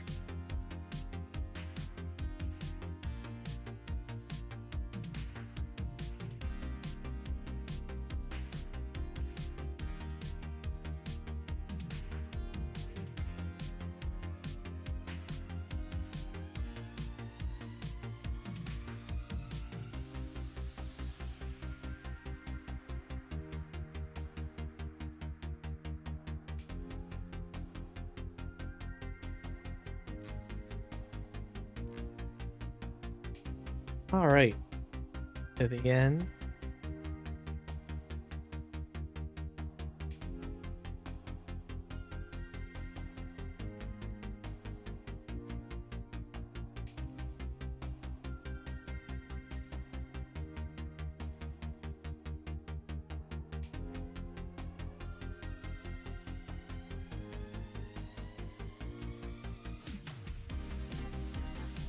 So I think this is my first time doing potatoes, like on this, or any of my own personal for farming.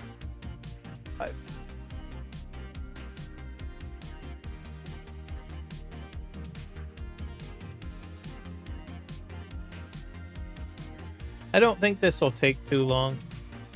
to do this field. Seems like we're doing quite well.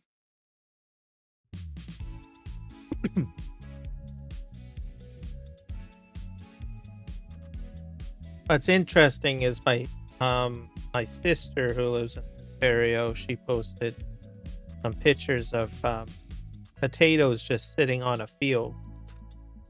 Like, oh, look what I found, a whole whack of potatoes. They're sitting on the side of the field, so not sure whether or not, I guess I have to comment on her pictures.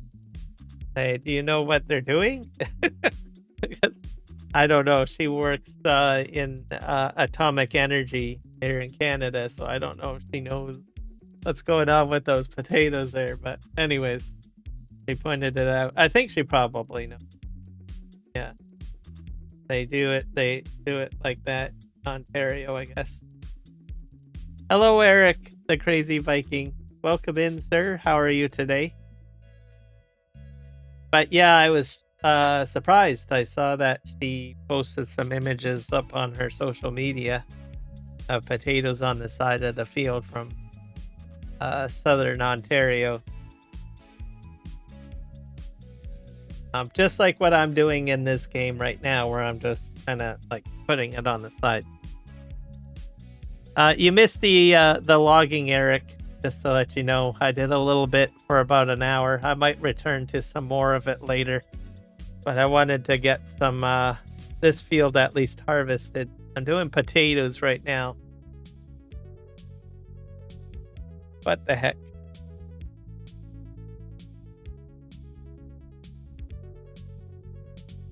Collect it. I don't know what I'm going to do with my potatoes. I might buy a production, like a potato chip production or something. I don't know. I'll have to. I've got oil. I got lots of oil. I totally forgot about that. I have like oil, so maybe I can make potato chips. I've got olive oil though.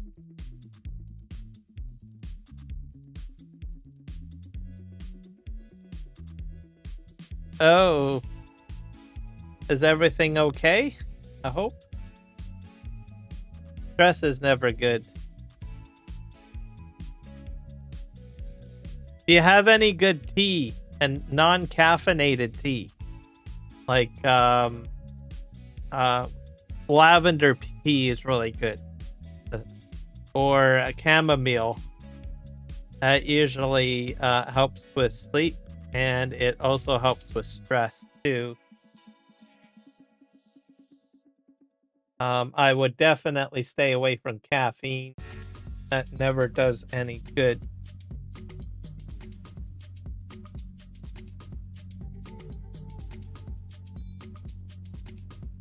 Isn't that neat?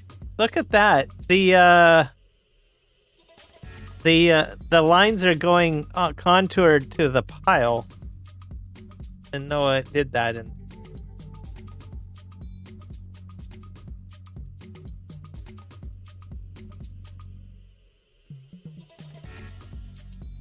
Sleep is a good way to de-stress too, but the problem is if you're too focused on the problem, it's sometimes hard to go to sleep. So I would probably, like I said, usually the best thing to do is like tea. Especially if it's something that you can't really fix right now. That's usually what gets me. Like if I can't fix it, then it just, I don't know, turns my gears.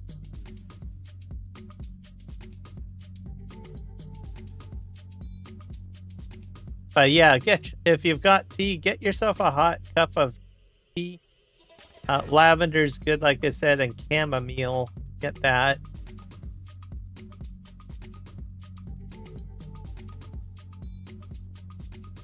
They kind of mellow you out. And you can hang out with me while I go ahead and try to harvest this potato crop. I think I'm going to do potato chips. I don't know. I'll have to look at the production of how that works. Going to do that. I just out of the blue wanted to do onions in this field. And then there was potatoes in here, and I was like, oh, okay, well, I'm gonna have to harvest the potatoes. So, what I'm doing. I better put the lights on. Go inside cab. Oh, that's so beautiful.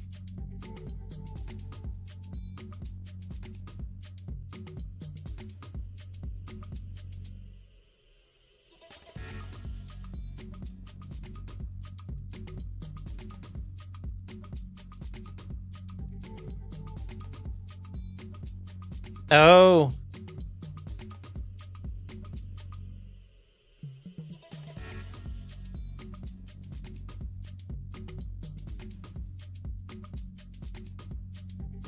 Oh, this is construction on your own home? Like the home that you live in?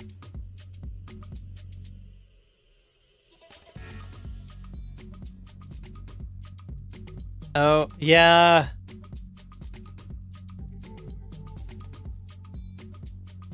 Oh, man, that's shitty, dude. Wow.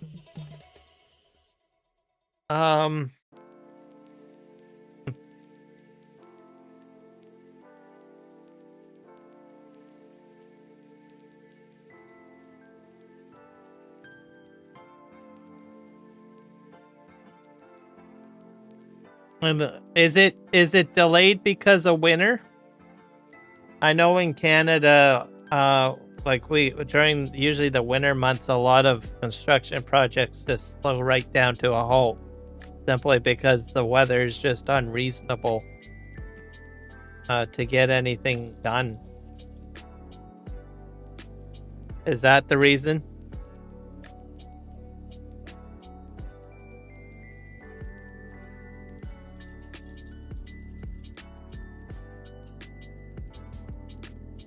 The only other reason too is sometimes that and that this is a Canadian problem too. Because we're trying to build so many homes that the demand for certain contractors is so high that there's not enough contractors to do the work. So those contractors have to prioritize their work differently, and sometimes smaller jobs get put off to the side. Well, what they constitute as small jobs, right? Major jobs here in Canada are like large development projects and stuff like that. So usually the average homeowner that needs like a reshingling of a roof or something like that might have some problems getting the work done, or basement work, stuff like that.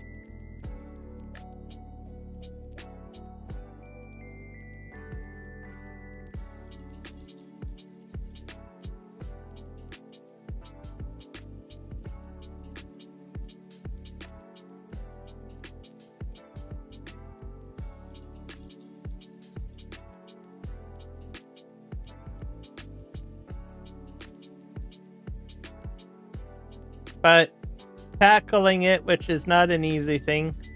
I don't know. I don't know how much work they're doing on your house, but if you're still living in a part of it, maybe you can kind of like downsize and rearrange stuff.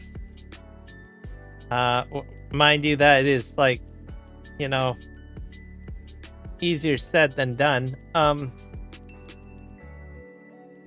Some people I've noticed too, like if you've got a garage, you could probably put a miniature office in the garage. That happens here.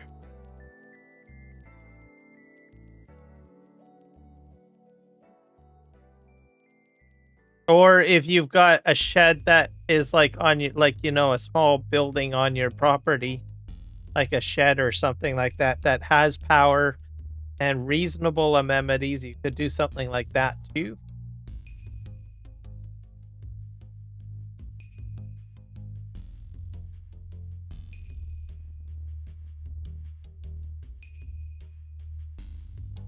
But I'm pretty sure you probably have thought of all those types of things. I don't know. That's a pickle, and it's not a fun one to be in.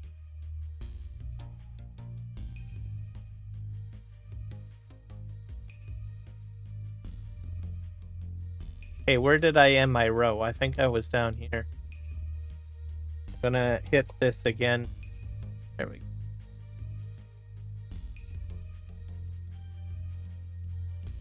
Alternatively, friends and family. Maybe that's something you might have to look at too, to see if they have a spare area in their residence or property or whatnot that might help you out temporarily.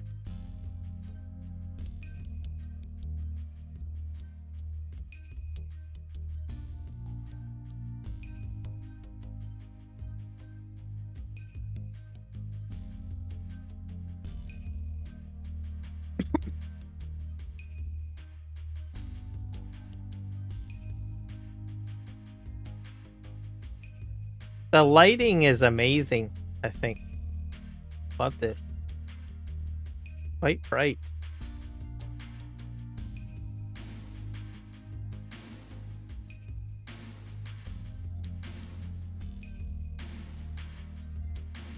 So I can't wait to get all of this like in a big pile, and then I get that like Mark Thor Ropa mouse thing out, and then I just suck it up a big pile and dump it. He also has a multi-fruit harvester. I could have used that, which is like a Ropa that's multi-fruit, but I want to do it this way. I find it therapeutic its own way.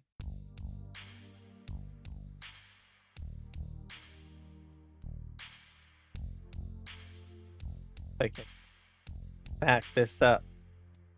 Oh, fantastic.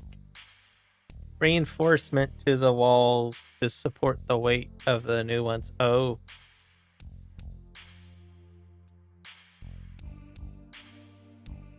I missed a little bit here.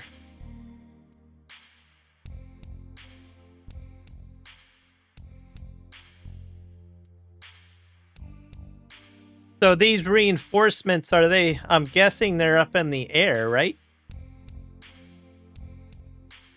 I've seen those types of reinforcements being used in like construction shows and stuff like that. But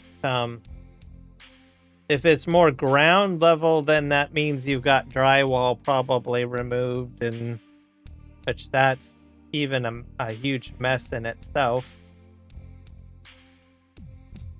And very dusty. Why is it not? Oh, I don't have the topper.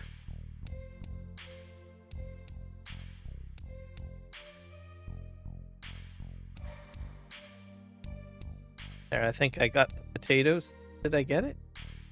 I don't think I did.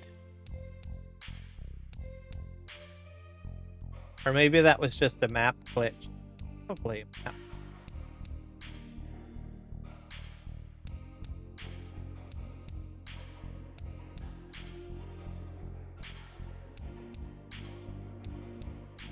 Wait.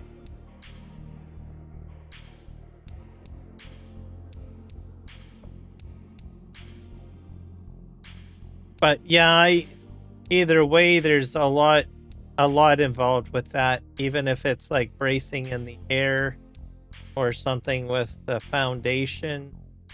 All of it is quite involved.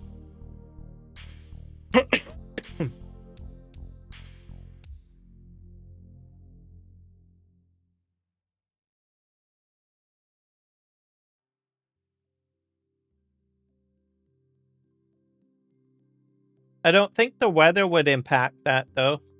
Workers should be able to work during the winter time. Winter month. Because that sounds like more indoor work, not outdoor work.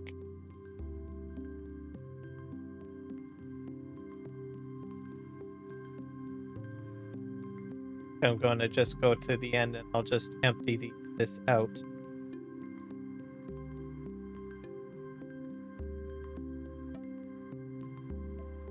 Way.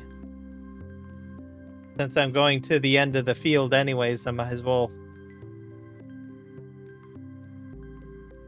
start fresh. I wonder how many potatoes I'm gonna get. Easy.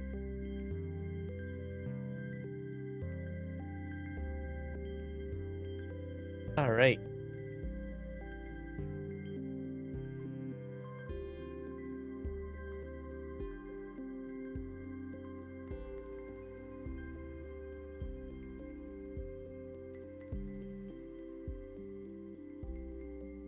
Turn everything on. Oh, I need to do the dump to ground thing. There, I always do that. I made a mistake with the onions the other day where I thought it wasn't dumping to ground, but it still was. So I usually just double trigger it. And when I see the conveyor belt going, then it going off, then I know it's for sure off.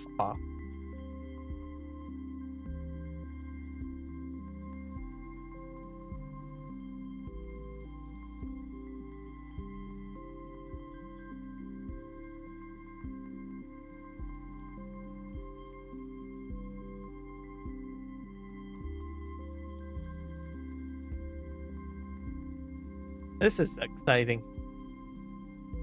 Relaxing.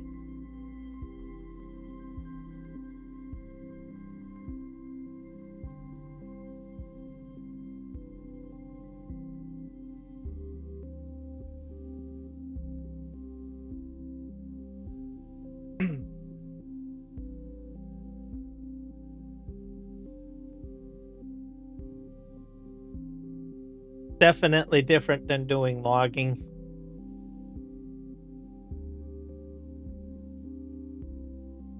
Because I do a lot of logging on this map. So, nice little trade up to try something different.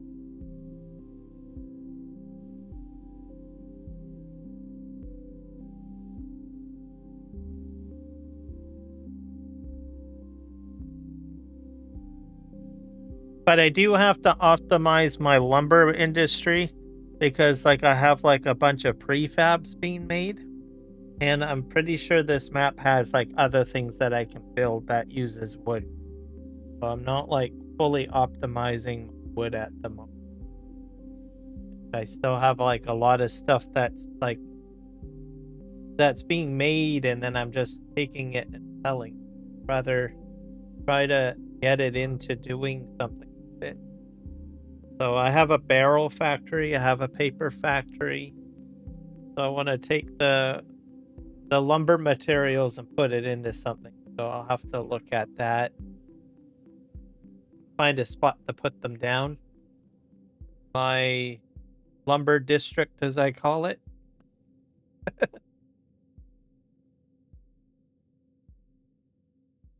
And I kind of want to keep all my lumber like productions all in the same area. Like the map has most of the production set up that way as it is already. And I thought, well, that's convenient. I don't have to drive across the map to like deliver my lumber here or there. And I'm also using auto distribution, which I find is a bit handy too. And I need to get another bridge built. Get the bridge going. I think I bought like property for a bridge, but I haven't gotten around to doing it yet. So we'll have to see.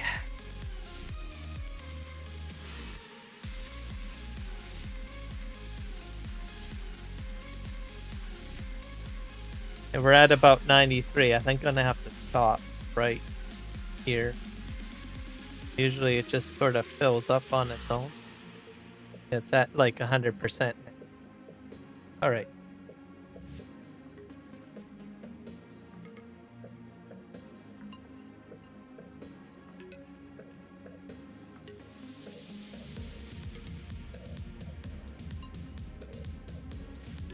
I'll dump the pile over here.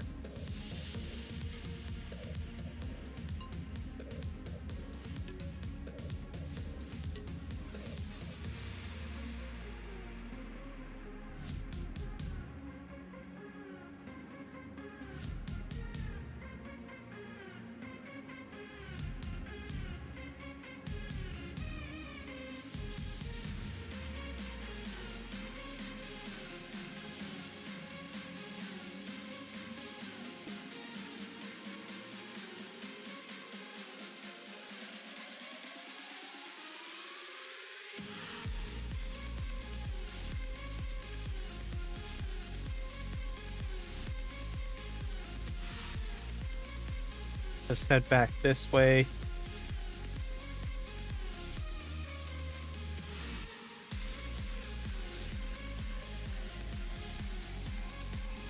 See where am I? About around here.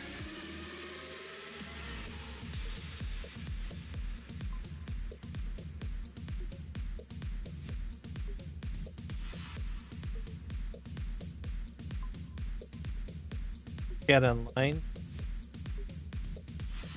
Yep.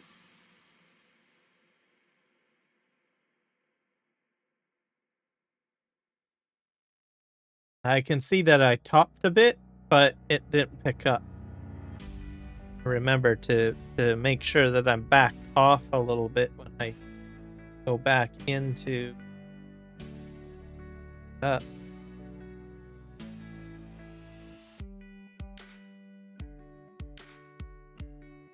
So, welcome back, Eric.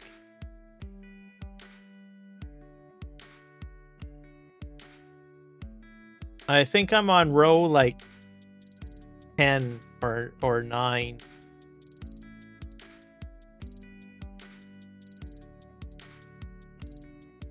And then I'm contemplating what I'm going to do with the potatoes.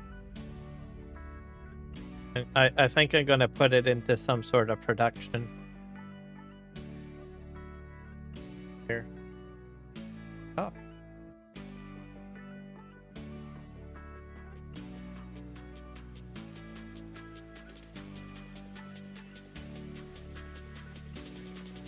And then I'm going to get like a B train of truck.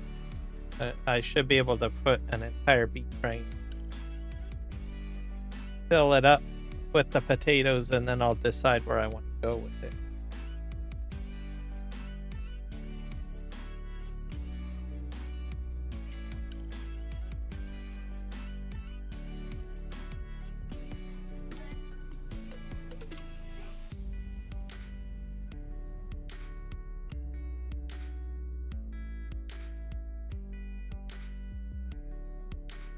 Back together. Fries, fish and chips. Yep, I could do that. I've got a lot of stuff that I can do on this map. I've got like a Frito-Lay potato chip factory, and I've got all sorts of things. It's tough to see what I've got. Production.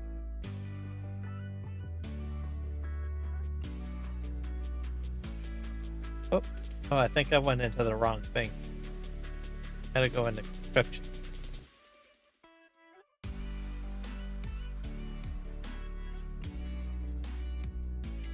I bought field 6. That's what I'm running. I'm gonna turn off my engine because gas is a premium now. Running out of gas. Oh, that's interesting. I did not know that would show up on the map like that. Cool. Factory. We've got. We'll be doing a bakery.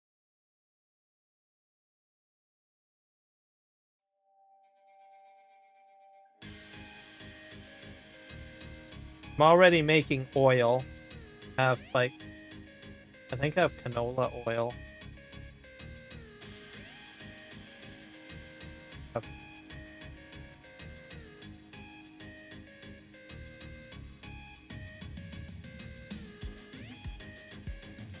These are dairy potato processing.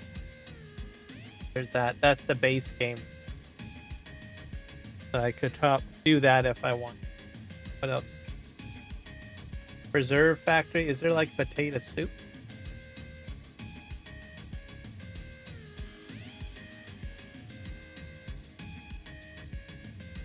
I think there's potatoes.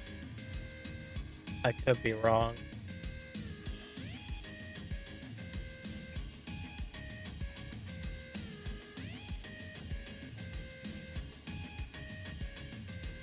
Oh, here's one. Soup factory. That's preserved, so there's potato soup. So you can't preserve potatoes, but can make a soup.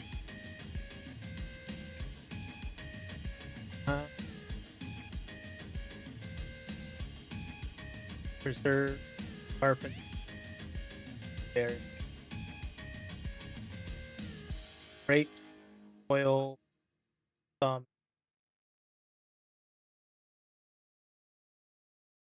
onion thing. There is the fish food batch. Put that down. I'll probably do that later. Yes, that would work well, I guess, because I do have oil. I just have to do soybean. I'll have to remember. Tori. Up still. Pies. I can make August pie factory. But I'm not gonna make potato pie. Pie production. Oh. Board game factory.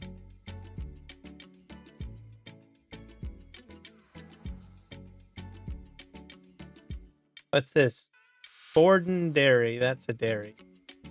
Butcher shop, charcoal, tobacco, composter. I don't want to compost those things. Bakery, grain. Oh, I think you can make potato flour. You can make potato flour too.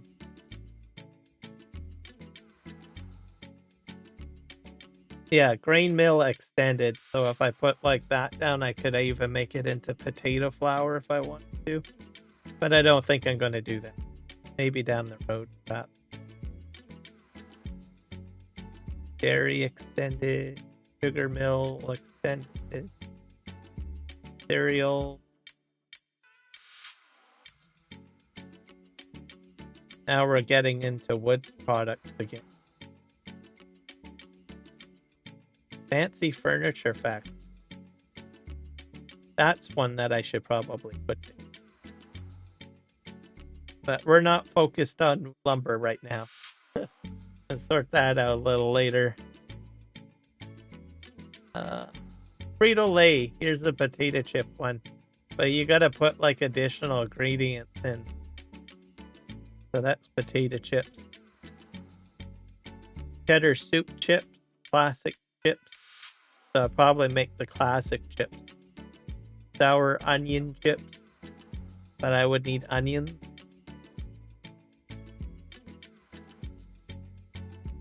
Figuring out.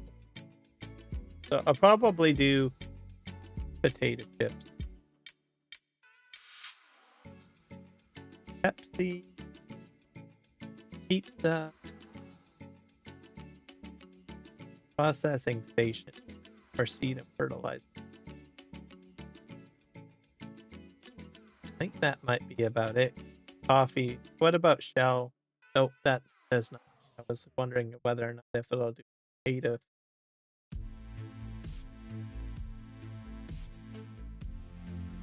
Vodka? What vodka? I don't think it does. I don't think they have like. Oh yeah, there's potato vodka. Interesting. Could do a vodka factory if I want.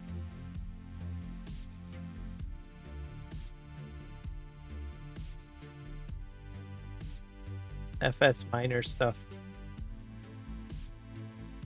Soap. So back the nose. The maple syrup. Flour factory. Potato flour. There's probably one on the map I could probably buy if I want.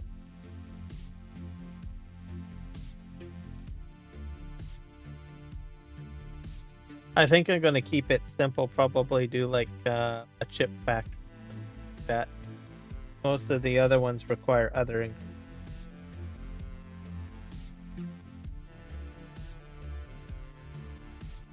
As they always say, keep it simple, stupid. Yay.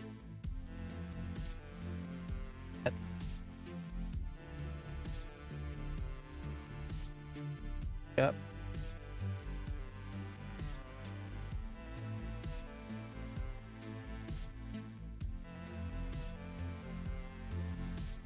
Don't think I'm gonna have to back up, I think.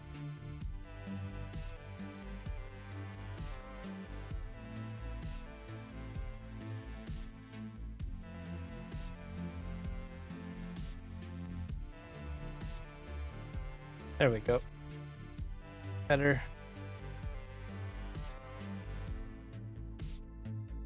And fishing I can do on the map.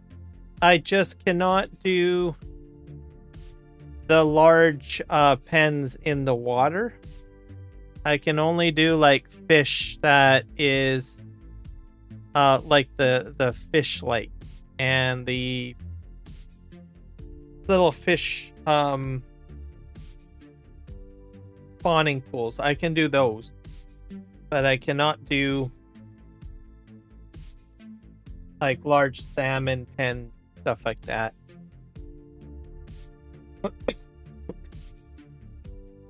Because that's locked behind the, I think, the DLC. Either that or it's just that nobody has figured out how to implement that functionality.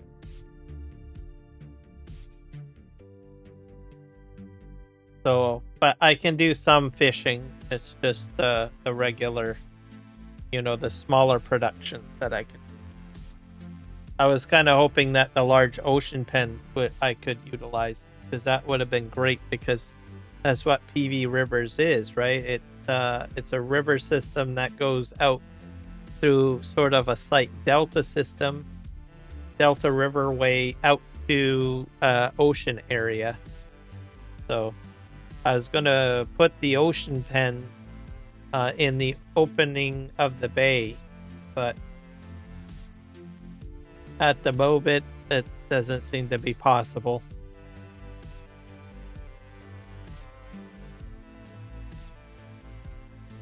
I missed some right there to go with that. Reverse.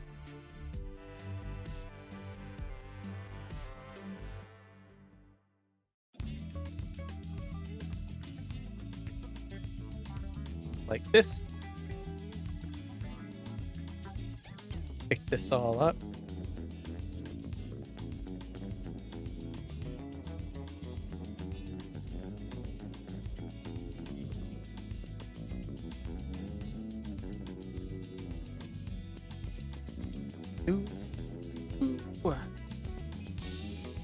I think I've done half of the field so far. Sure. Or close to it. At least 1/3 maybe. Gonna fill up probably on the way back. I might do the end as well at this point. Maybe that might help me. I might do the end on this end. I don't.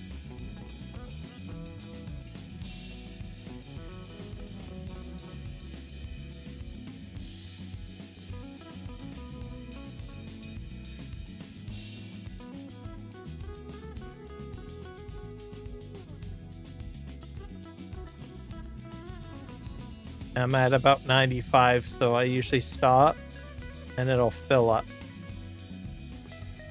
Yeah, go. Lifts up.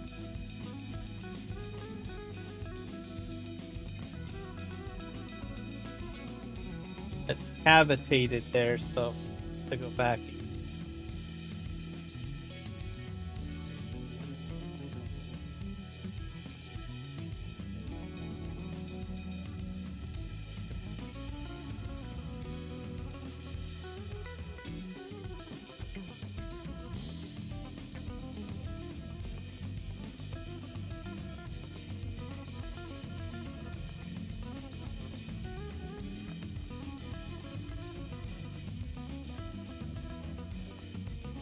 Put it right here. Empty out.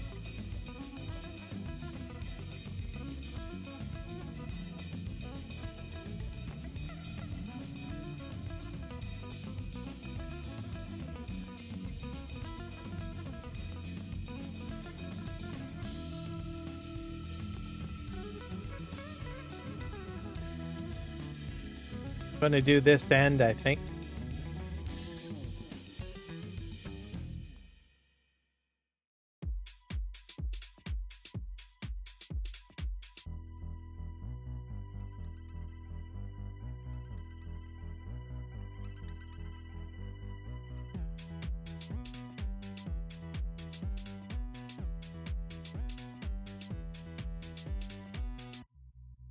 Oh, there you go.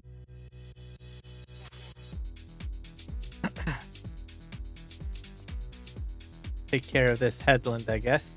Because I've worked my way away from the pile a bit, so I should be okay.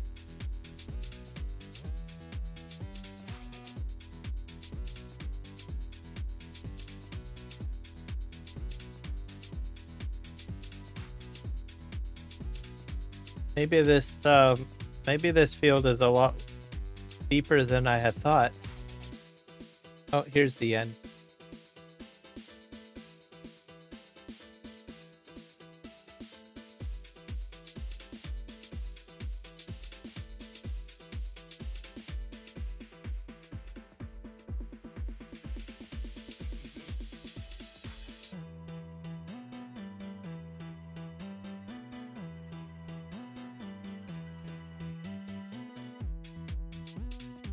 Let me just check something here. I'm noticing I've got like cameras in my cab here.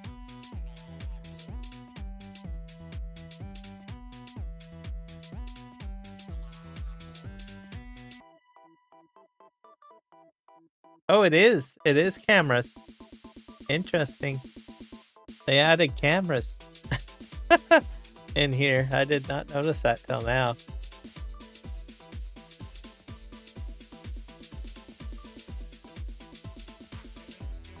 I'm not sure if you can change the, no, if it can go to like a backup camera, or is it just stuck on like operations mode only? Don't, because right now it's focused mainly on like the machinery and not so much on the, like if I want to reverse.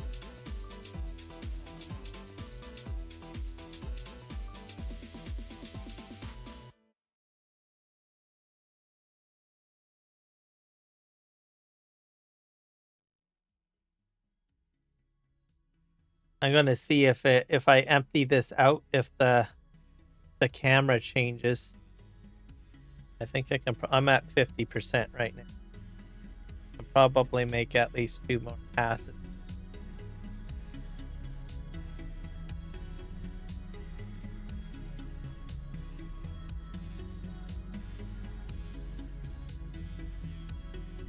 We'll just go down this one. Ta-da.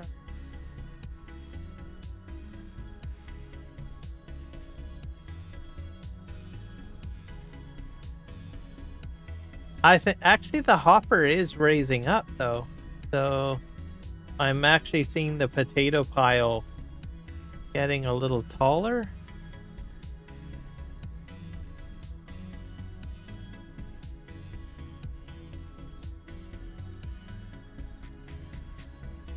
This is like new to me, so I believe it's a new feature with the Highland functionality, I guess.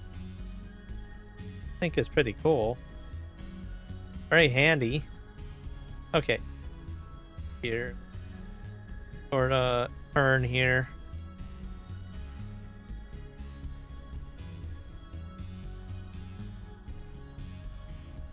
Just gonna try to scoop this up because it there.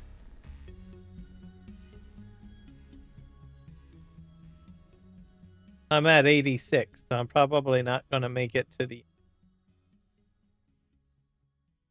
go. Maybe I will. I don't think so.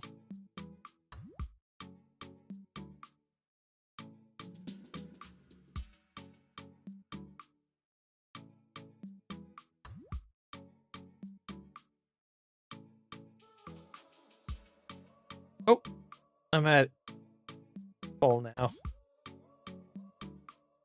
Yep. Just try this way.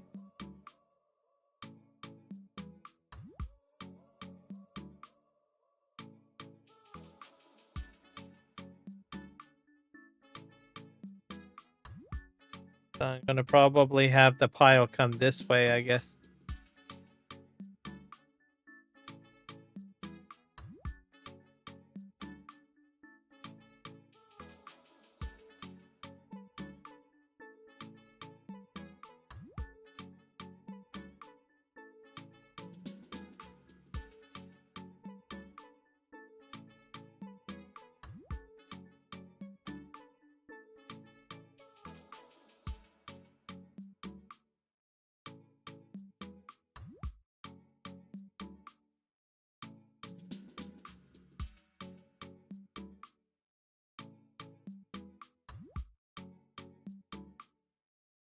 So a couple of them look like they're real, but there's two of them that don't seem very real.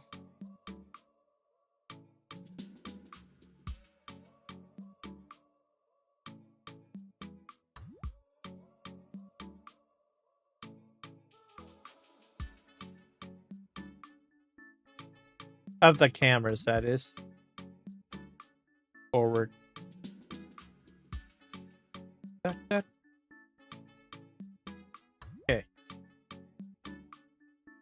I'm not sure how many more headland rows I have. I think this one and the one that's next to me done.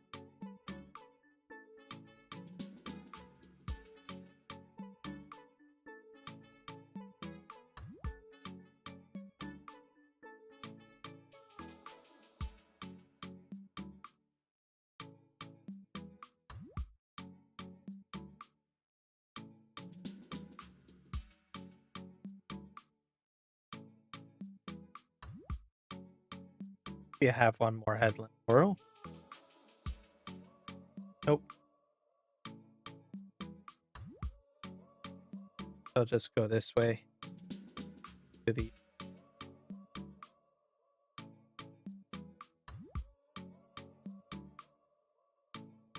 I'm pulling a few potatoes out of the ground.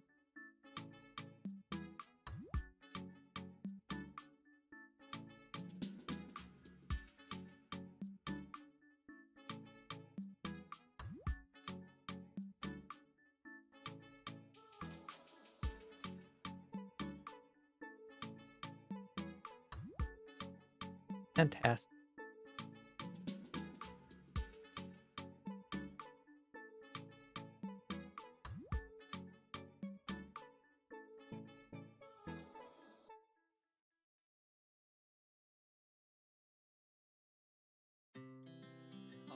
Speed to the city streets, we began to feel the fire.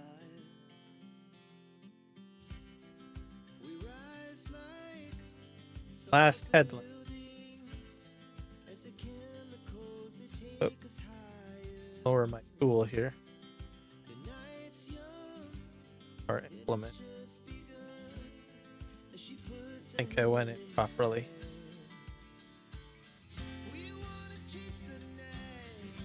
Oh.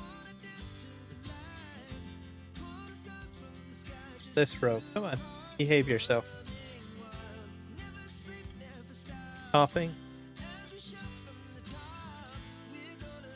This machine sure does get dirty pretty quick.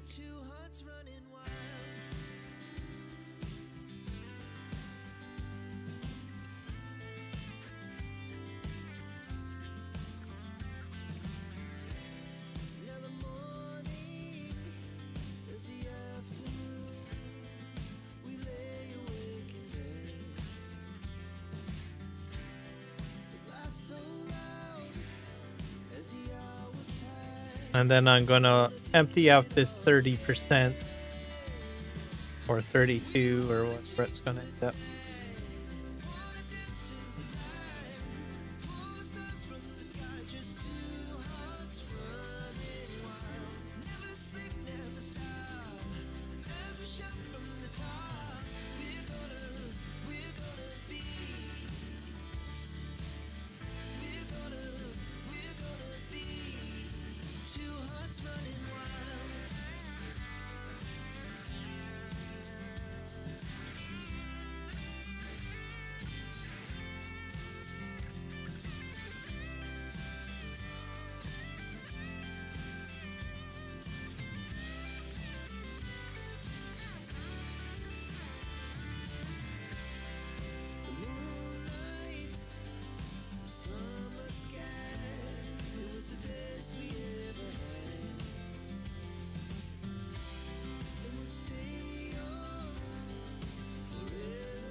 And we'll soon have a corn harvest for in August.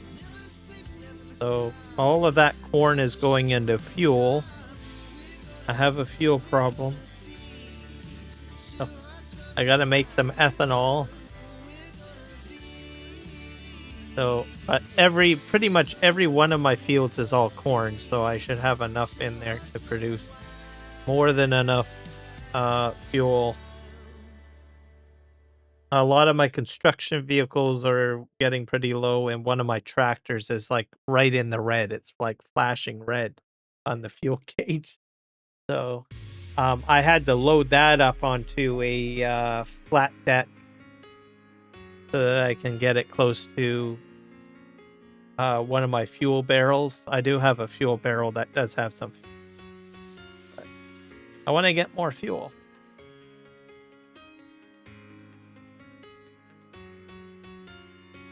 Go right to the end, and then I'm just going to take a quick break.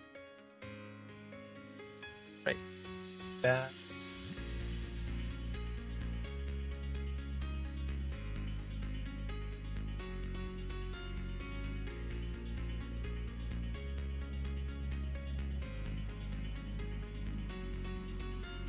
Right.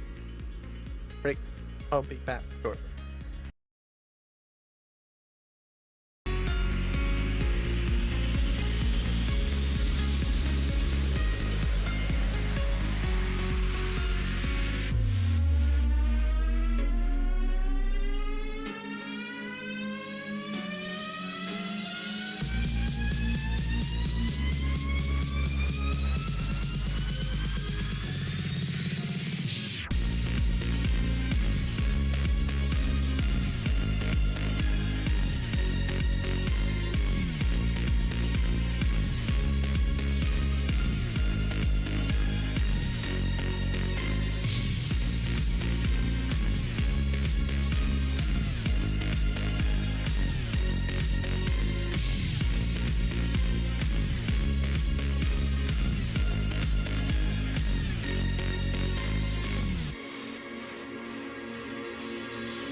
Okay. And lively. Get my feet on the pedals.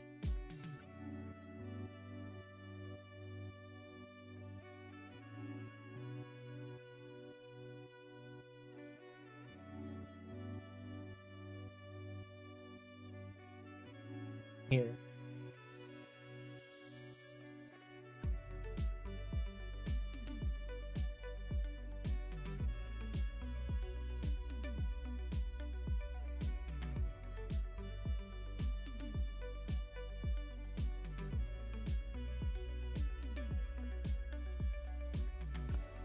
I've added a little bit more music to the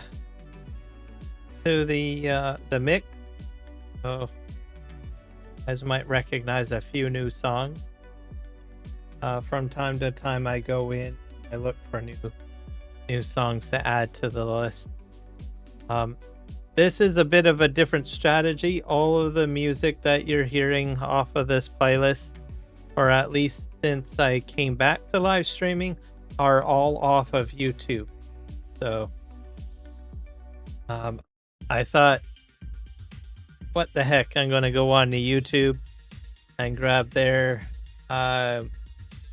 YouTube music mix. There's a section in the studio, which is audio section. They have some music in there that is copyright free. Utilize that. It's probably not the, I don't know, like the best organized area, I guess. It's really hard to find good songs in there, or music that I like anyways, or find appealing. So it's a bit of a challenge. I mean, there are diamonds in there. You just have to look for them. It's a bit of a treasure hunt, let's just put it that way. But they are in there. I thought, what the heck? I might go give it a try and grab some of the music out of there. So that's what I did, to find some songs that I like.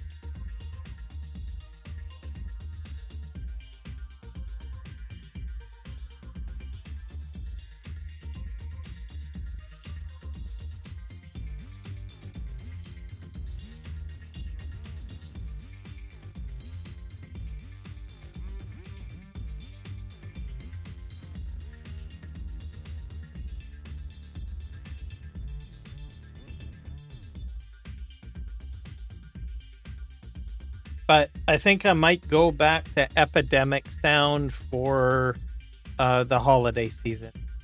So I have a list, I think, of music for the holiday season that I find is a little bit more robust for a selection. So I probably might go back to that. When we get closer to December, I think I might start the switch over at the end of November. I don't do it this week because it's more of a Remembrance Day week, or Veterans Day week, or Poppy week, or to respect those people that had served in the military. So we have actually 2 days. If you've been following my my YouTube posts or my Discord channel, I've posted basically the Indigenous Remembrance Day information. So that happened, what is today? Sunday? Yesterday, basically. So I posted that, and then the national one happened, on the 11th, which is in 2 days from now.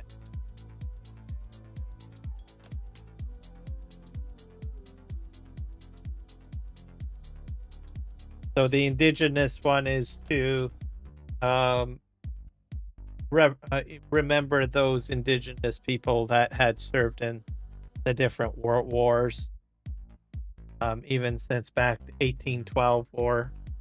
So maybe we go a little bit further back with regards to that.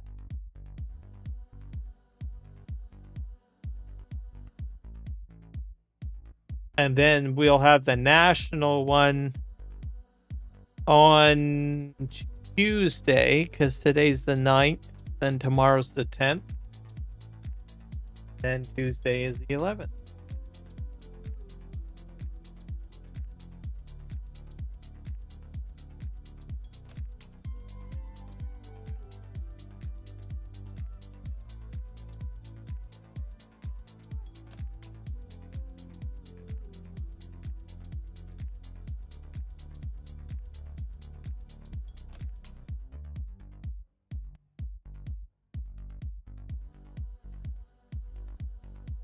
So in Canadian culture, we do recognize a lot of, First Nation.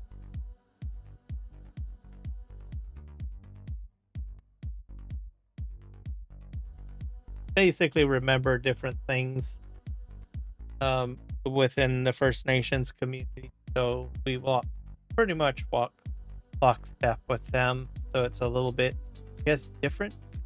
Not sure if other countries do the same or put a lot of focus on First Nation or Indigenous stuff, but we do that a lot in Canada. Some of our, like Chilliwack as an example, is a first. Have a lot of wording that utilizes first wording, Indigenous wording. A lot of art. Well, I think they're part of the community, so a huge focus on that. There's Indigenous Peoples Council. They have their own news network as well. So there's a lot in Canada with regards to Indigenous people. I think even more so, our constitution and I think the majority of our provincial constitutions are in alignment with UNIDRIP, which is the UN Declaration for, you call it, Indigenous peoples. That's a worldwide effort. Different tribal peoples across the world, and Europe, Russia, even China too. Apparently, I had to do a lot of research. Apparently, it's quite far. Aboriginal peoples of Australia, New Zealand. I guess probably even parts of the UK. I guess can fit into that category. Well.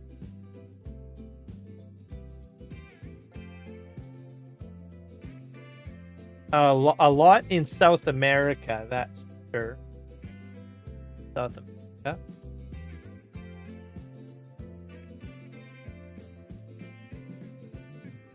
I was like, oh wow. Crops, potato.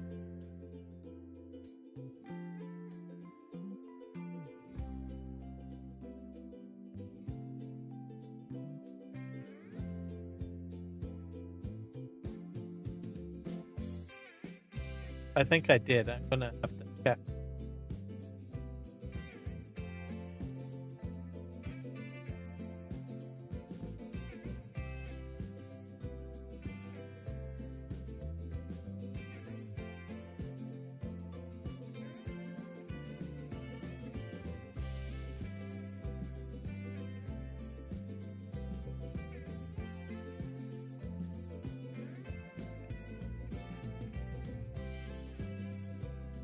Get sent out. That's gonna be a huge pile.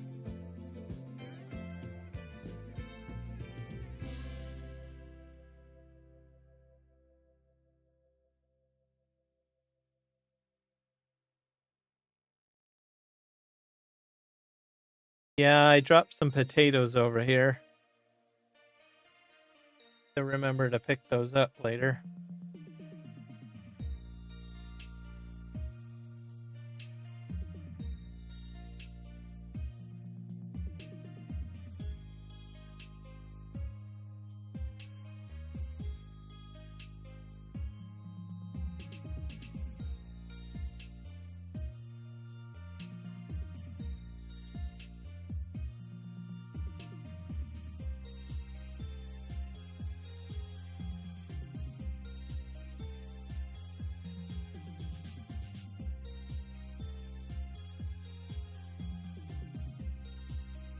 Go back and toppers. Like it.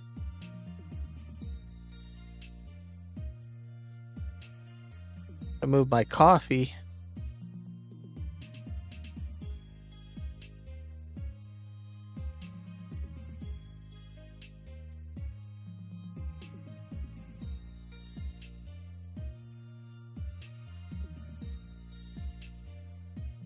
So yeah, I guess coffee preparation is very important.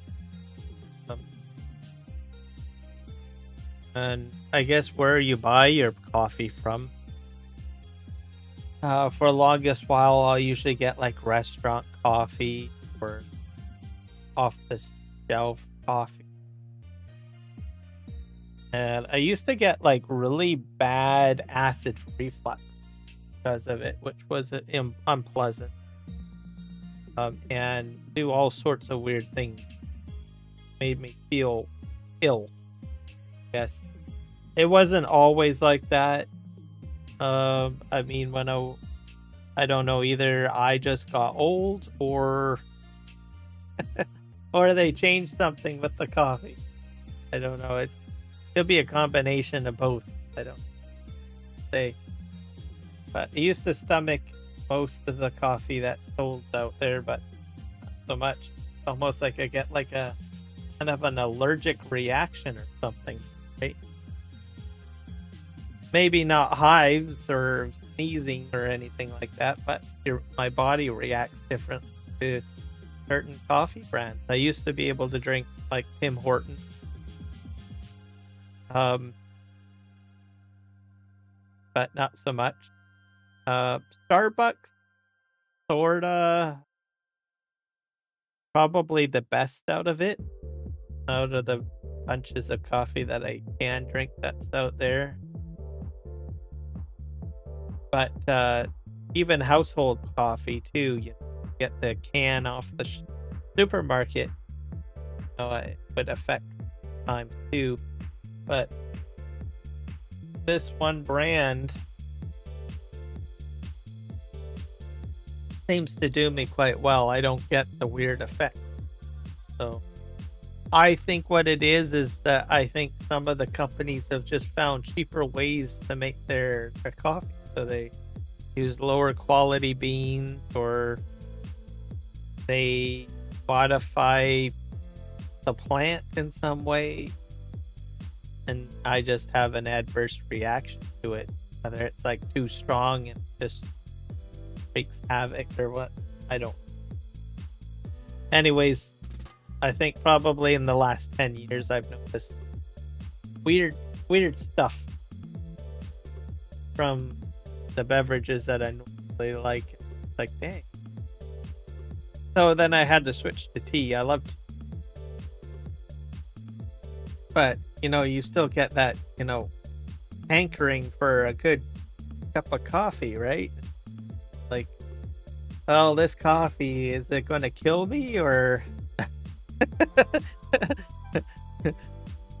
should I give in to the needs of the coffee and have some, and yet alone I know that it might potentially kill me?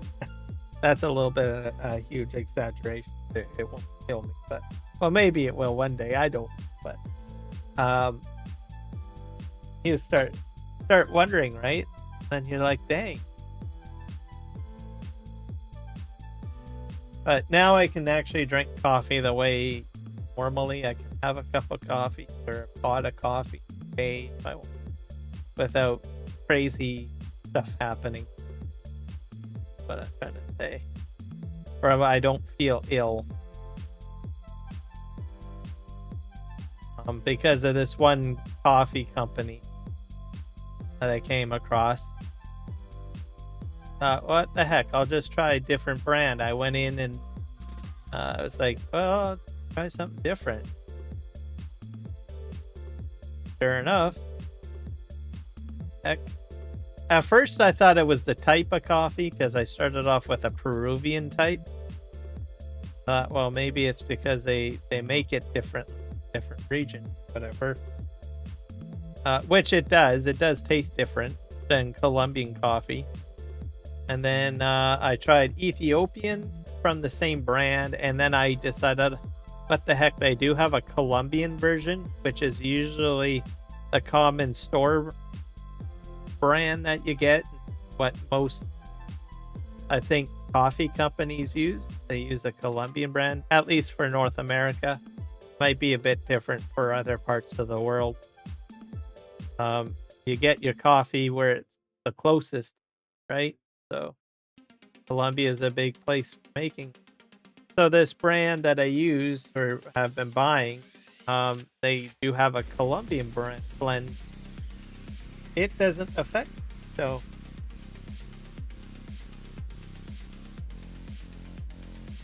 it's the companies, as I've included. They are either getting, like, I don't know, Frankenstein coffee, or are they meaning that they've genetically spliced the plant and mutated it? But like Tim Hortons is an example. I used to drink a lot of Tim Hortons, and then out of the blue, like, they eventually went like commercial. I think they were bought out by like an American outfit or something, so they're not 100% Canadian anymore. And they just sort of corporatize, right? So it changes the brand, and usually corporations, they like to, I don't know, put in their own ingredients, or they like to try to find a cheaper way of making the product, and cutting that, certain things out, as we all know, right? And they changed it, and the taste, I remember it tasted like cigarette butt, literally. So I started to think, well, maybe they slice, tobacco plant in with the coffee plant. I don't know. You do some really crazy stuff with gardening these days, right? I mean, you've got like trees that have 3 different fruits growing on them now, right? You can get your apple, your oranges, and your pear. Well, probably not oranges, but your apple, your pears on the same tree, right? As they put different types of splicings on it onto one plant. So I figure, well, what if they did that with other types of things like coffee plants, stuff like that, right? The other thing too is, as you are aware, tobacco is addictive, right? So obviously some of these places want you to keep on buying more and more coffee and drinking coffee. So does that enhance the addictiveness of it? I don't know. So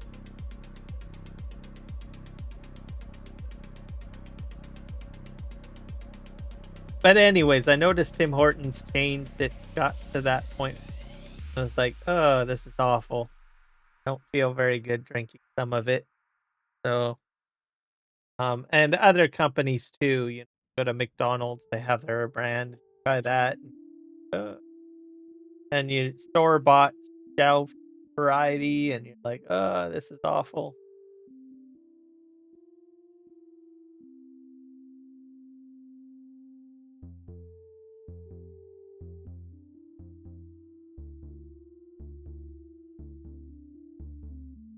But fortunately for me, I found the one brand that works for me. So stick with it.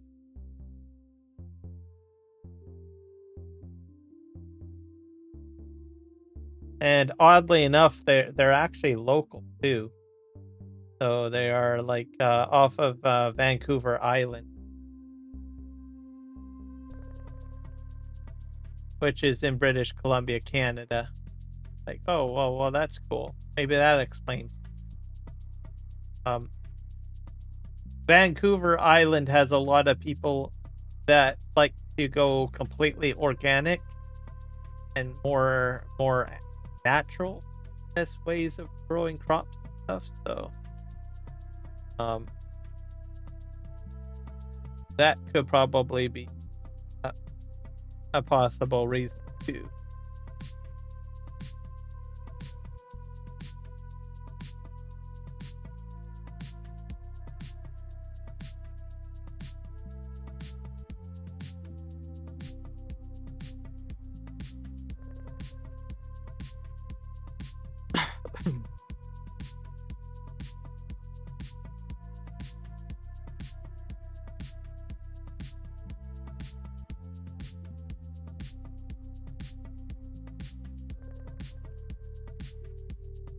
But that's for me where I live. I can't say that that's the case for where everyone else that's watching my live stream. As it all boils down to, uh, local government legislation, stuff like that, food rule. Also, um, the ethics of companies too, right? Here in North America, capitalism is key. So you're gonna find whichever way to make yourself the most amount of profit, right? Within the rules that you have.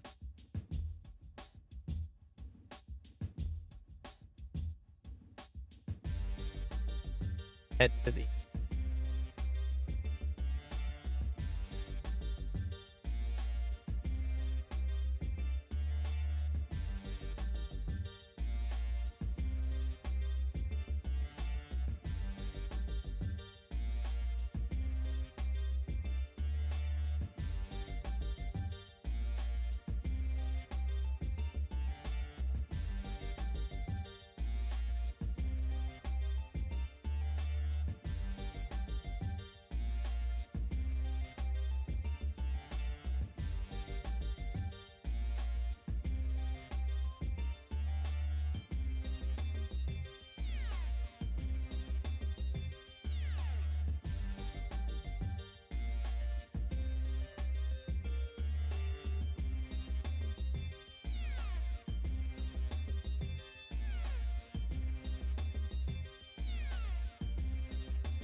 I'm glad that I didn't buy like a majorly large field, because there are some very large fields. But I think this is a fairly good size field for a live stream. For potato, anyways.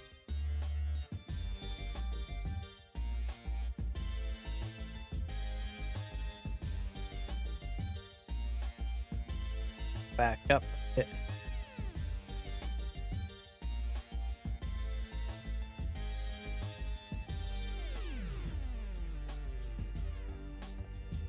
If I did have a larger field, I most likely would have purchased one of, or leased out one of the larger harvesters.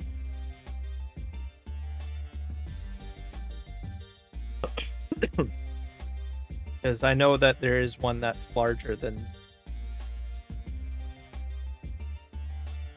But with this one, because it's tied into the other thing too, is I'm figuring out, whether or not. Oh, if I need something bigger for onion. But because this is the same machine, right?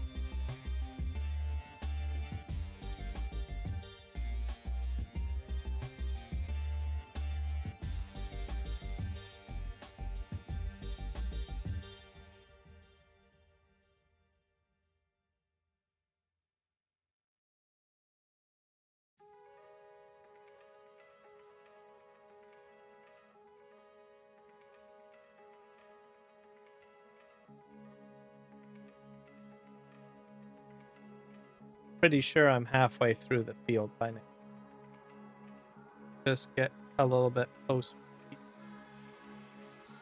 See the turn.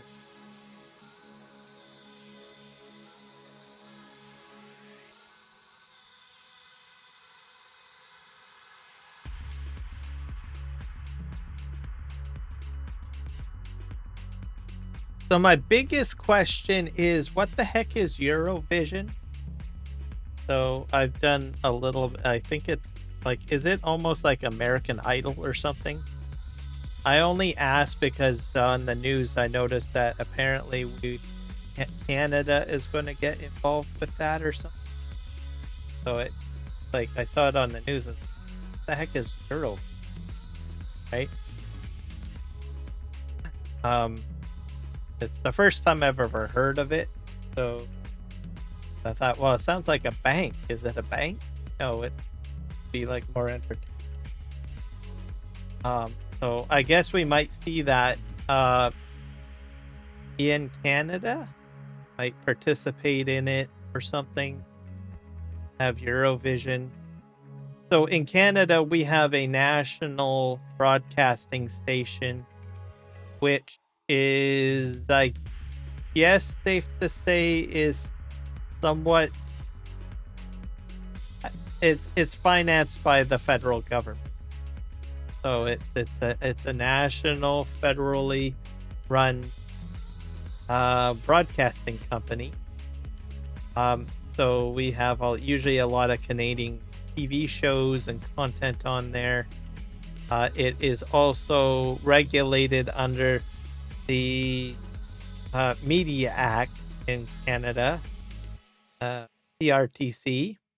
So it's really ingrained in there. So I guess you could say it's like a federally run media organization in Canada. We've had it for years.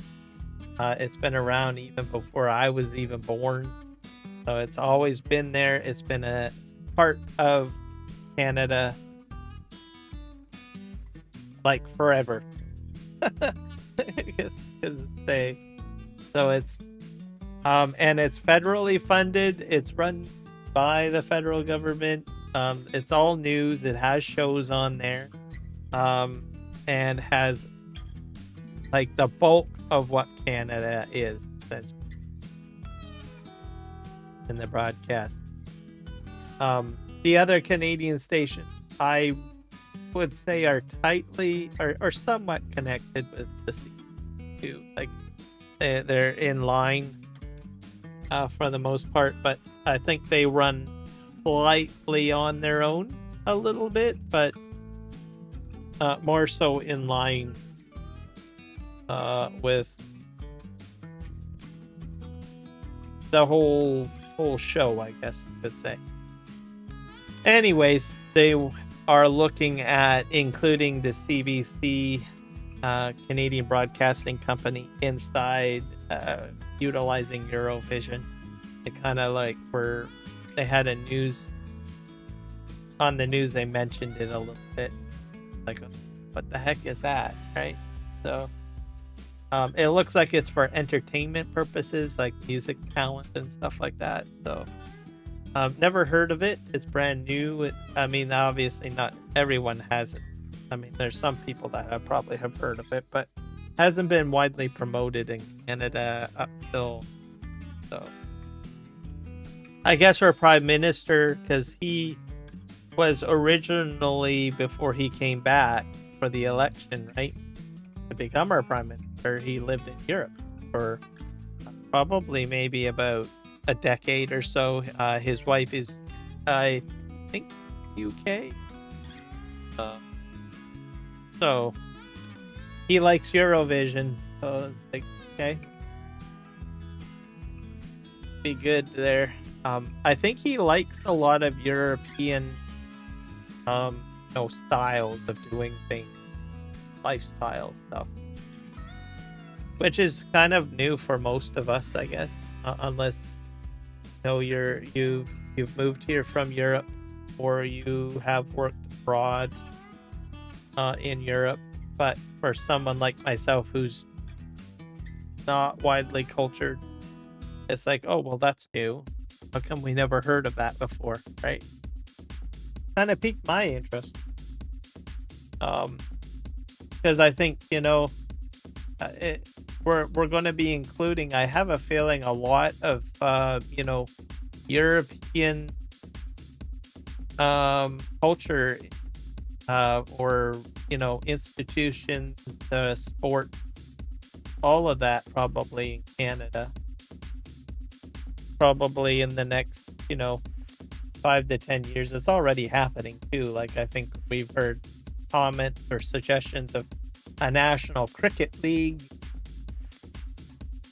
brought here, which is, I mean, we've had cricket here, I think, but not to the point where we've got like stadiums set up for it. A lot of investment put into it, because usually we invest into like the Canadian Football League or FIFA or hockey for that matter. Baseball. Well, actually, I think baseball has kind of gone to we've only got one national baseball team, which is the Toronto Blue Jays. But people might, Canadians might say, well, we don't want to do baseball anymore. I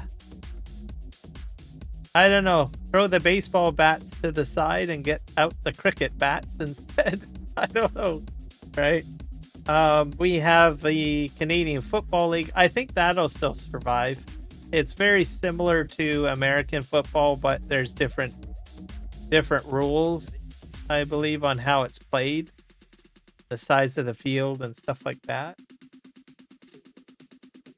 So I don't think that will go. Basketball is not a big thing. I mean, we play it like in college or even in schools and stuff, but there's not like a national for it.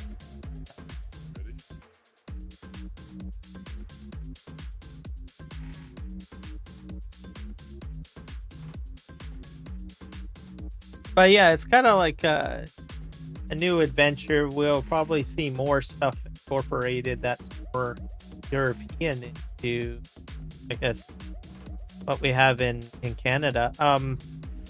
Interesting enough, we are also we're bringing in a lot of Asian stores too. Like I went to the mall the other day. I don't usually go to the mall very often, but I noticed that there was an Asian kind of like electronics store. I never went into it because I just wanted to go to the mall to eat. So usually we see like more or less like food, Asian food, but to actually have like Asian style lettering and an Asian style store in the mall, I noticed that just recently. That's brand new to the mall, and I thought, well, that's new. So more diversifying beyond the traditional North American norm, I guess is what I'm trying to say. So it is slowly happening. And then, you sit there, you're eating your food from the food court, kind of like looking in, kind of seeing. You don't have to actually go into a store to know more. You can observe from the outside sitting on a bench if you want, right? And you just kind of piqued your curiosity, right? So I notice these types of things. Like, well, it is changing. My community also has a Persian restaurant coming too, which I thought was kind of interesting. So even food culture it is changing. Well, at least Kilowatt. I think that's kind of interesting. I noticed that there's like a Persian downtown restaurant that has come to my local city. So it's kind of interesting to see the diversification that's happening. Oh.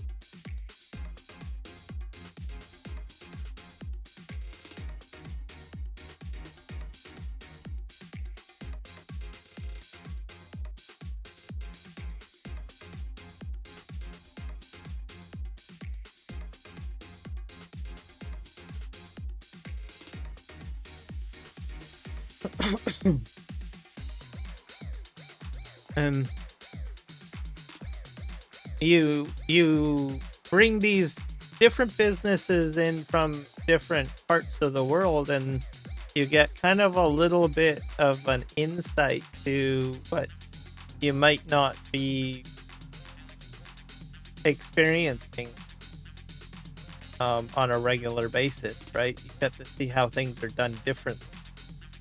I guess what I'm trying to say.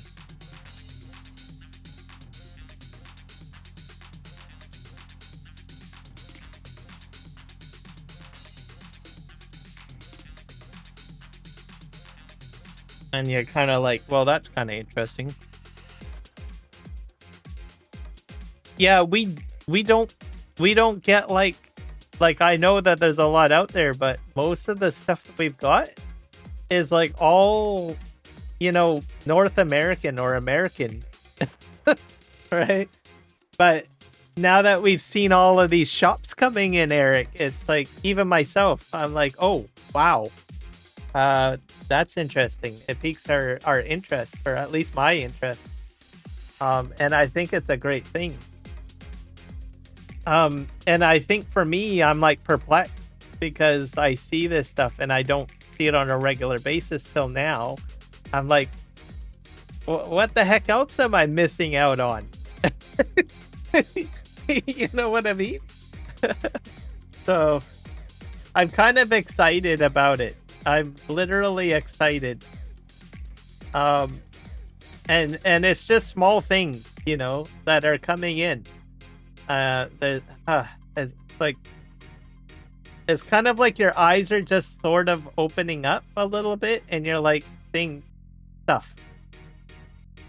So I'm excited. I can't wait. I just like I don't know what else I'm missing out on. That's all I can say on the matter. But you're right. There's like so much food that different types of cuisine, culture, all of that, I know that we're missing out on. And it's slowly creeping into Canada. It's crazy. I'm excited, to tell you the truth. Especially when you get to see, small shops. Like, it's not like massive amount of shops everywhere just popping out everywhere. It's just one or two little shops popping up here and there, and it's almost like you're opening the door a little bit and you're peeking inside and you're like, oh, well, that's interesting, right?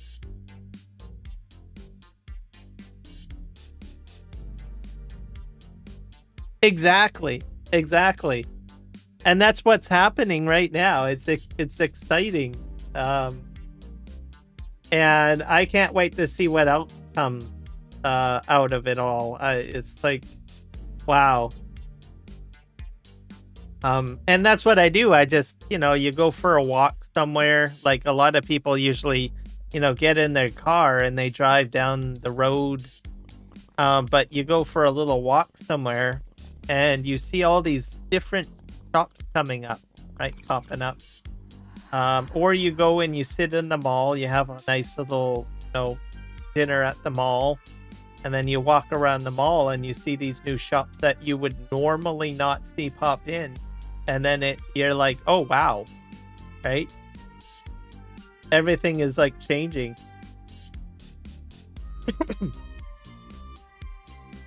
And this is just, like in the last, 6 months, right?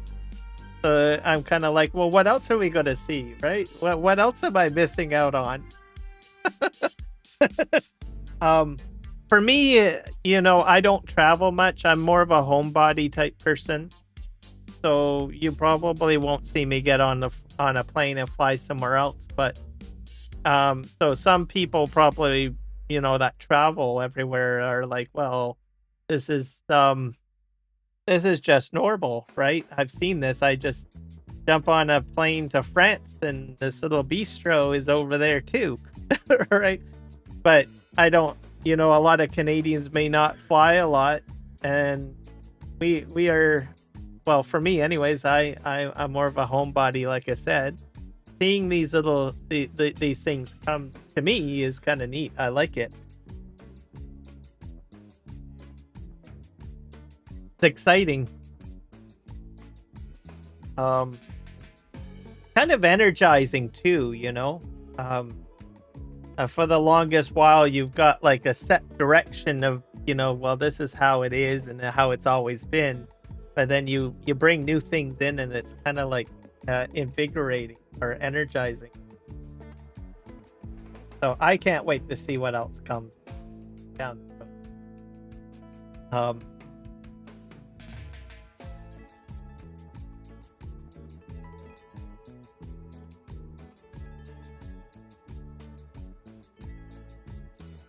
Another thing too, like I've gone for walks and I'll hear people like speaking in their own native languages and stuff like that, which I think is cool. I've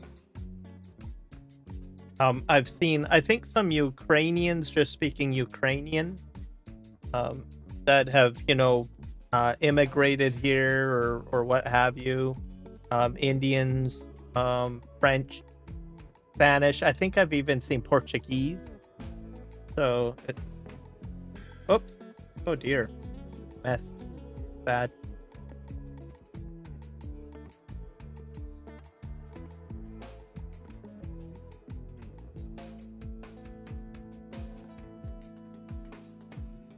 So, it's kind of like the start of a new adventure, I have to say. And I'm excited to see where it goes.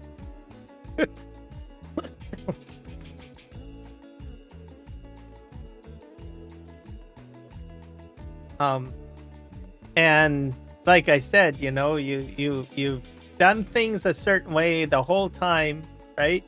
And then you see other ways of doing things, just kind of exciting. Something new. It's like seeing, ooh, the new shop, right?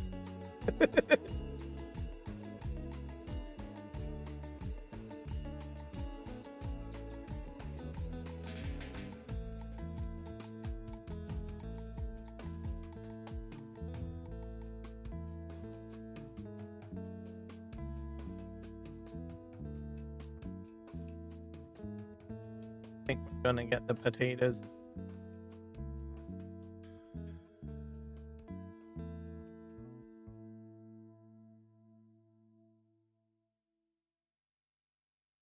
I think probably the one that was most surprising out of what I've seen so far is the Asian shop.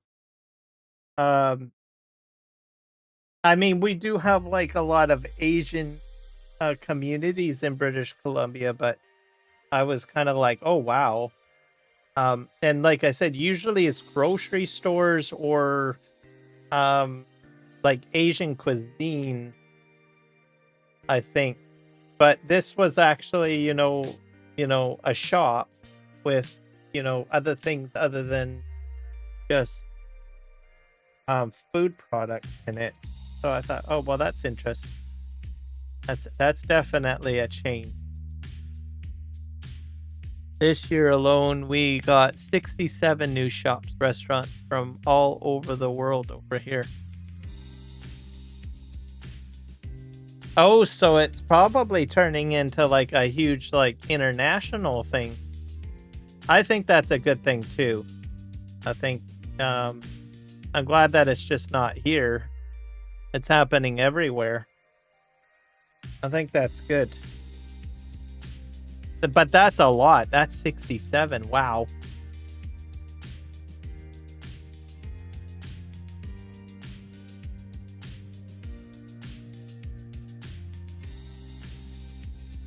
I honestly think it's kind of like a new adventure. We're going to probably see a lot of crazy stuff happen for the good. I think, Eric. I think it's going to be great.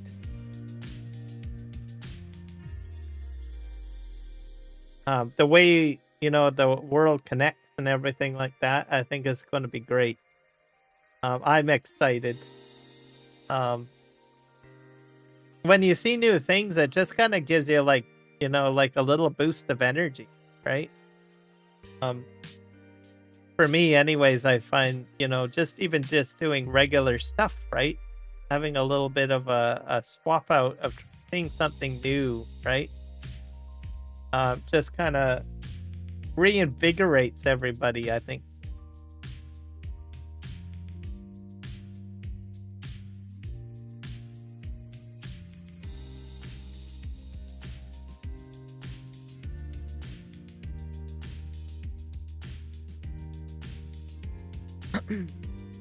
And then you meet new people too, right? You go into the shops, especially if the shops or the stores are, um, not part of a large corporation, like more or less, like a small shop, right? Local franchise owner, or just, local people. Go in there, you can meet new people, learn new things.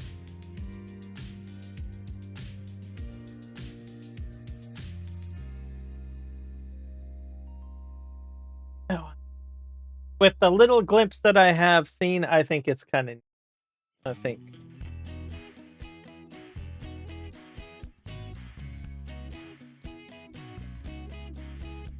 And my mind can't even foresee like what it's going to be like in the next like 10 years or something like that. I think it's going to be amazing.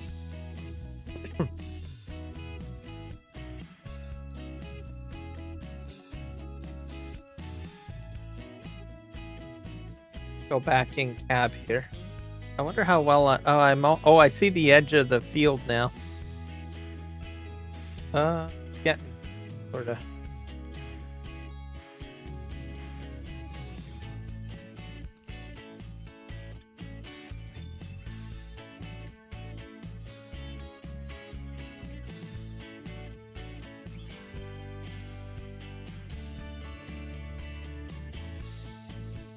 But back up here.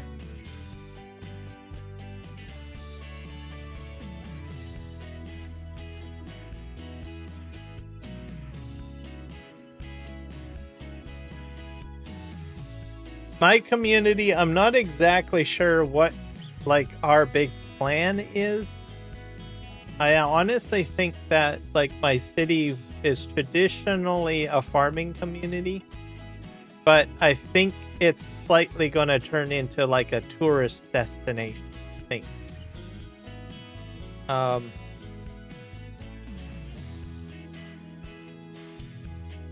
And how it's all going to play out, I don't really know. Like our downtown core, as an example, has more miniature shops in it and stuff like that. And then I think, whoop, I'm full now.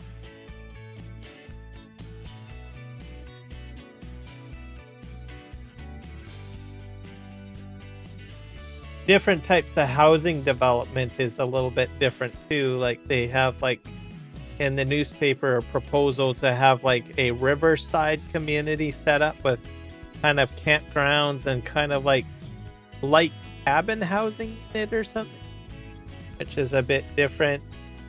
And then they've got another part of Chilliwack where they want to put, because we're in a valley, so we have like mountain areas. They want to put like a gondola system up into like the mountains a little bit.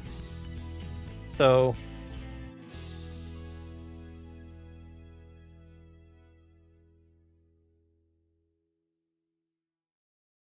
not exactly sure what to expect.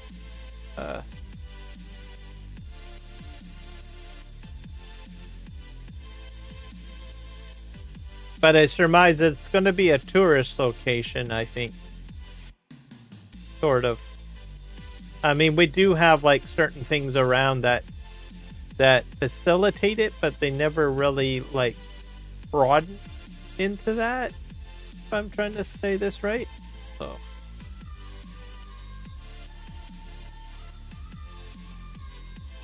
So we'll just have to see, I guess.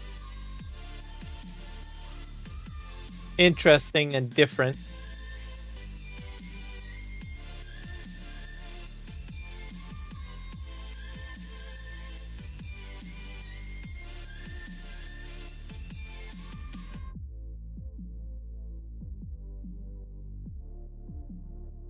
So, bring the world to me, I guess, as the saying goes.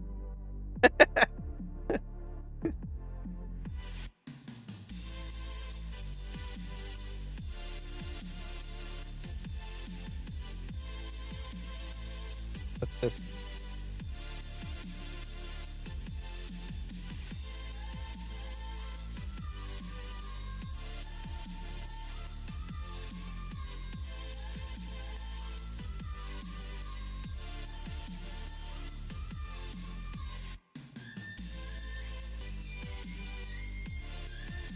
But I don't know, like, how many people, you know, see these changes. Like, a lot of people usually get stuck into, like, a routine, right? They go to work, they go home, they eat, they do whatever their routine is, right? But they don't have the time to, like, stop somewhere and then just look around and observe.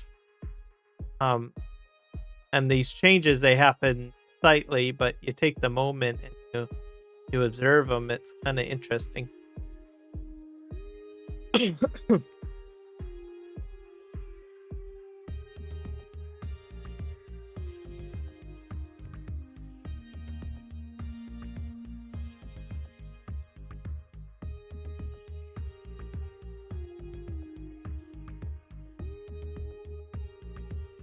How are we doing for time here? Half hour live stream so far. 8:30 p.m. I'm still good.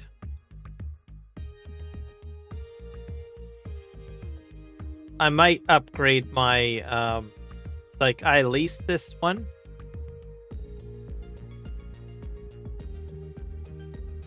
I might upgrade to, if I do potatoes again, I'll probably get a larger harvester. Mind you, I'm going to be doing this for onions too, I suppose. Maybe I'll split the field. I always do that too.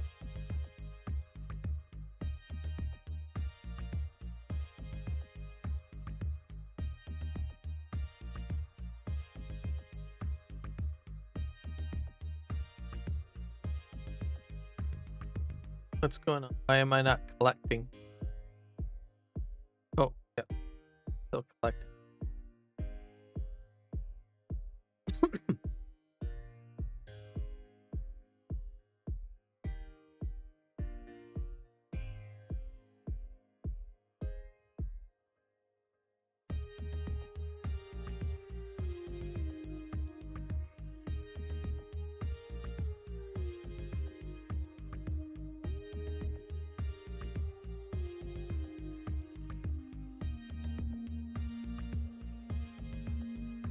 Doo, doo, doo.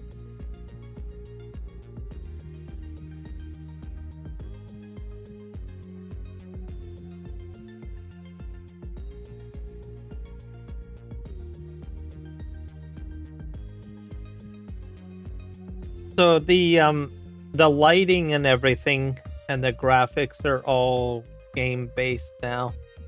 I got rid of the I think it's reshade I was using. I only changed over to reshade simply because when the game released, they had all the artifact problems, and it actually fixed a lot of the artifact issues. And I don't know, flashing black. So it looks like Giants or Nvidia or whoever has fixed that issue. At least for me, anyways. Not to say that it's not around still, but now everything's better. My reshade was good. It kept things more balanced, but I found that trying to get the right values was a bit difficult. I found that it was a bit dark. Like kind of mud runner looking. So I think even someone even commented on one of my videos or my live streams, like I think from last tail end of winter or spring thing. It looks so depressing. And I was like thinking on it, it's like, yeah, I guess the shader values are a little dark. This one, I'm not sure who it was. It wasn't one of the regular people that show up to my live streams, but I remember it. And then I started thinking about it and looking at it. Gosh, this looks so much like Mud Runner.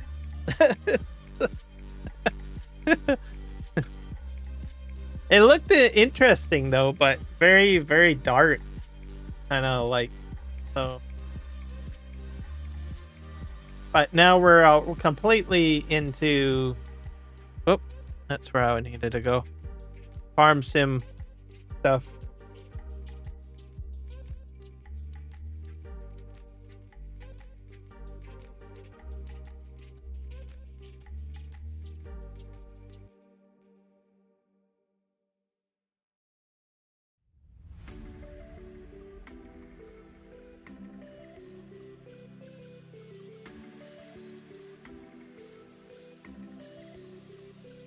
The other mod, I did take out a mod too. Like, there's a lighting mod, so I got rid of that too. It's basically a mod that's supposed to make your headlights brighter. I removed that out. I put it in because it was suggested by Legion to put that in to fix my darkness lighting problem with the relight or reshade, but I don't think I need that anymore.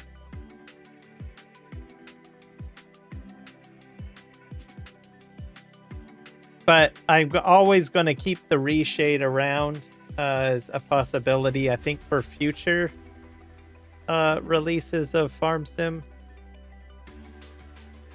because I think there's going to be like issues with graphics at launch, so it's a good tool.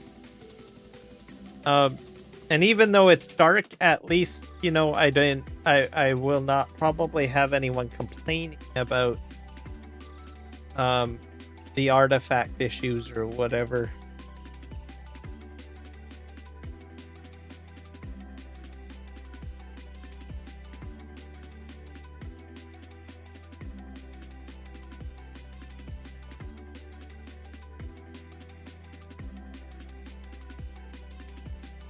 And I didn't really talk too much about it because when I started using reshade, it seemed a little sketchy on how I got it, and it also does change a lot of things with the game, and there's a lot of like settings involved with it and ways of having to try to get it installed. So I didn't really want to. I'd feel bad if I said, "Oh yeah, this is great," and someone from the community tries to install it that has some technical issues with it. Just kind of becomes a bad experience. So it's probably I would say it's something for someone that's highly technical and is fine with, you know, like, I don't know, like getting into the file structure and of the game and doing that sort of thing. Like someone that's from the modding community probably wouldn't have a problem using reshade, or doing map work or something like that. But someone that's like not very technical probably would be like, this is a headache.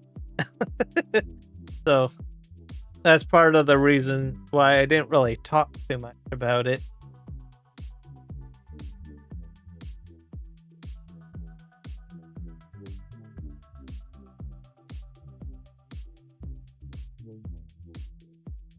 And the fact that it was on a website too, like, that I wasn't too familiar with, I was like, I don't know if I want to talk too much about it, but I haven't like had my computer like go up in smoke or anything. So I think a lot of people in racing that like to play racing games tend to use it a lot. for racing sims, I guess. That seemed to, like, I saw a lot of content creators that do racing sims seem to use it more.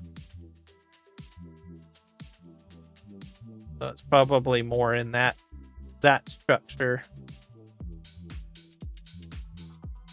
But there are some farm sim content creators that utilize it. I think Germans, I've seen a lot of German people, content creators, utilizing it, or using modified shaders or something. I'm assuming that they are using reshade, but putting their own personal touches to it, because I've seen a lot of videos of that.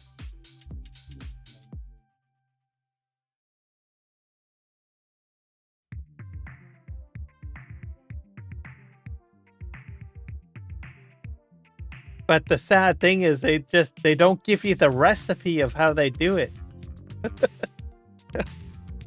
So there's like they do a pretty impressive job at like reshading farm sim to the point that it's like it feels like it's real. I mean, if you look at it and you watch enough of the video footage, you can probably see certain things in it that makes you say, yeah, this isn't real. But there's certain aspects of how the lighting works and everything that they use with the shader tool or whatever, that you're like, oh man, this is like real. It feels real.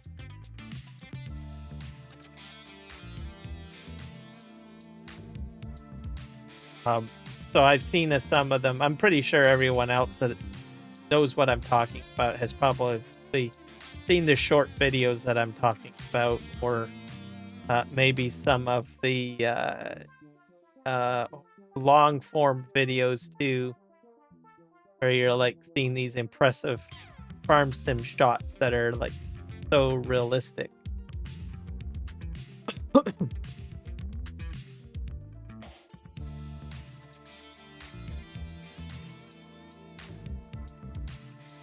No, and most of those videos, they all talk about like the actual tool or mention the tool that they're using, some of them, but they will not give you the recipe to make it happen though. Like Map, I've watched so many of them trying to get that perfect. I think there's probably maybe one or two in the farms, but they actually give you, okay, you need to set this setting to this and that to that, right? But I think they've spent hours and hours of perfecting what they've created. And there's a lot of settings in Reshade. It's like mind-boggling.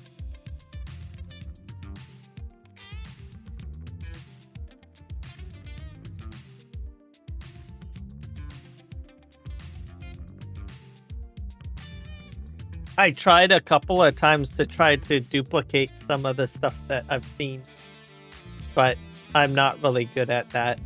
So I just basically tried to set it up that would at least look somewhat a-okay for me, because I only really got into using it as a tool to try to fix the artifact flickering.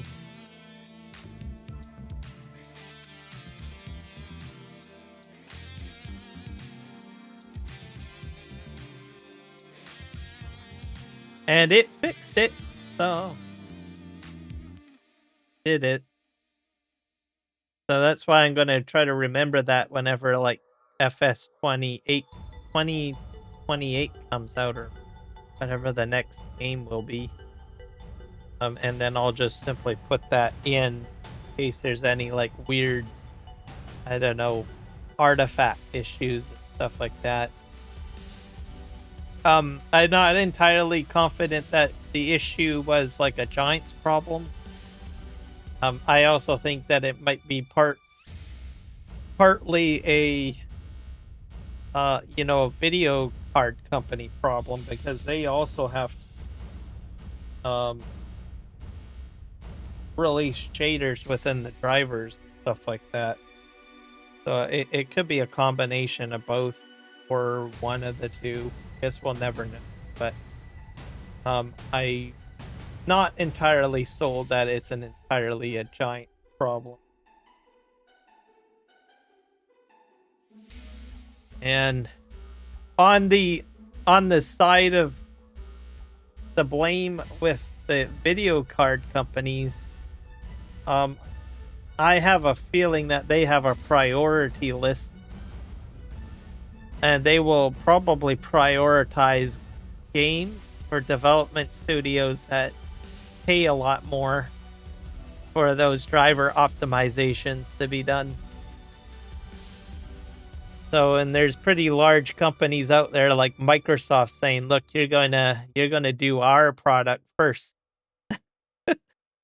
over farm sim or something like that," right? Which is sad for us, right? As farm simmers, but that's the reality of it, right?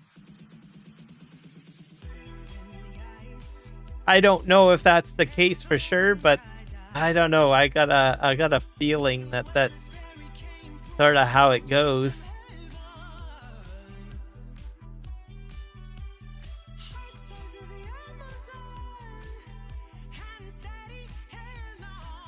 But the thing is too is like release date times might change in the future. Like traditionally, the fall in the northern hemisphere is usually when you see like brand new game titles come out and stuff like that. But smaller companies might decide, well, maybe we should choose a less competitive release time in order to ensure that our product is pristine, right? And looks good. And that we get, you know, the optimal cooperation from the video card company in the future. Usually a lot of companies try to release at the same time just to compete on market value. It's like, well, this is the time when everybody goes and buys new stuff for whatever new games, whatever may be. And they said, well, we want to be in there, but some companies might decide, well, maybe we'll release like maybe in the spring, something like that, where it's less competitive, and that we can ensure that the companies that, you know, do the drivers and stuff, video graphics card drivers and optimization for shaders and all of that can at least do us justice and ensure that our game is optimized for release, right? Like when Farming Simulator 25 came out, there was no optimization map on the NVIDIA software. So they have a function in there that you can optimize it for all the graphics settings, which is usually all handled by NVIDIA. I am assuming AMD probably has a similar profiling system that they have. So basically you go into the software for the video card and there's an option to optimize for whichever video game. And NVIDIA has all sorts of optimizations for different games and stuff like that. And there was no mention of Farm Sim at release. But other games that were releasing at the time were slowly getting included in there. Dune Awakening, which is another game that I play that's new. They released, I think, late spring last year. They got their optimizations in pretty quick. They're smaller. They're Funcom basically. I think they're in Germany as well, I believe, if I'm not mistaken. Where are they located? Look where their studio is. They're European. Where they're located. Funcom Studio. location. Oh, I stand corrected. No, but they are in Europe. They've got their offices are in Oslo, in Norway. They do have a North Carolina office as well. They have Lisbon in Portugal, Romania, and Stockholm, Sweden. So a lot of offices in Europe.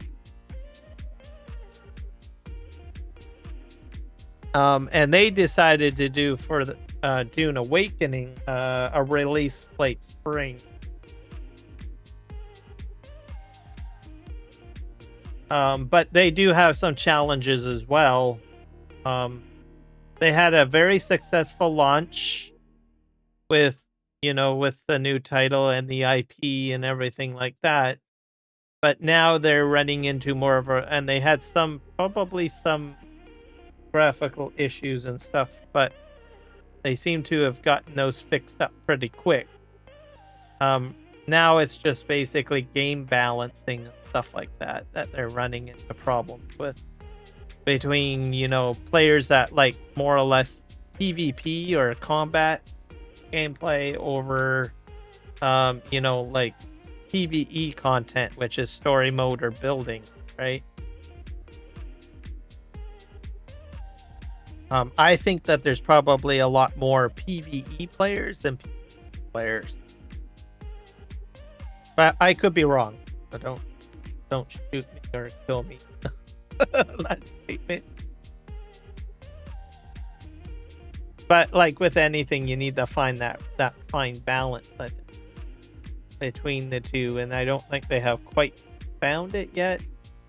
They dialed back the PvP in the game for the PvE, but now the PvP people are angry, which is rightfully so, because it's a huge dial back. But I think the dial back was probably a good idea, and they'll probably slowly creep the PvP back in once they figured out how they're going to do it.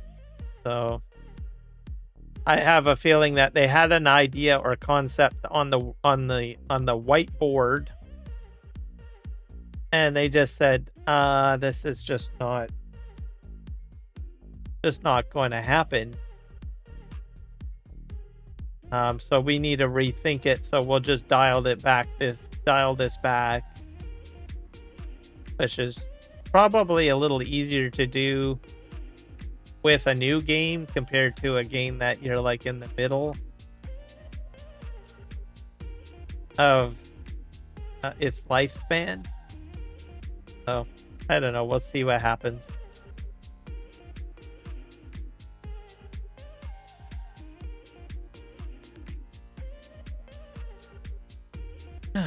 It's amazing how I went from one topic to another topic into another topic into something completely different. It's flowing everywhere.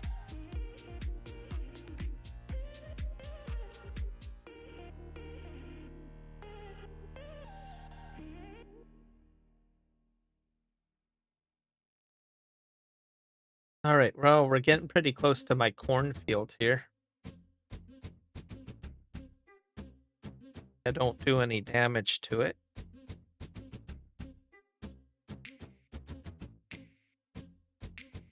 I think I might do the headlands down here, just to give myself enough room. I probably should have done that earlier on, but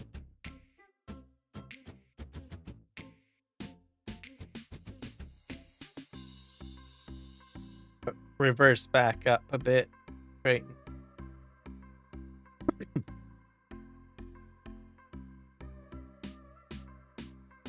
I totally forgot about my cornfield.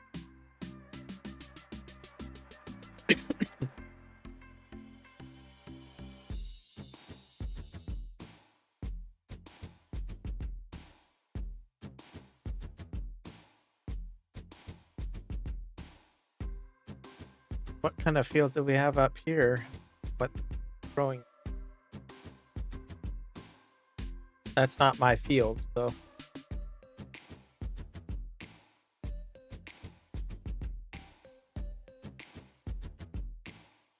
Kind of curious. Looks like canola? Cotton. Oh, it's cotton. Okay.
I'll probably be able to make one row back, and I'll probably pull.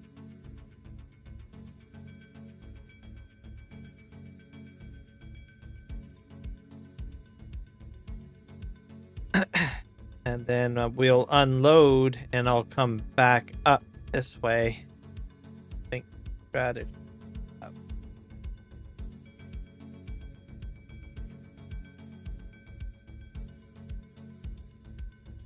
First.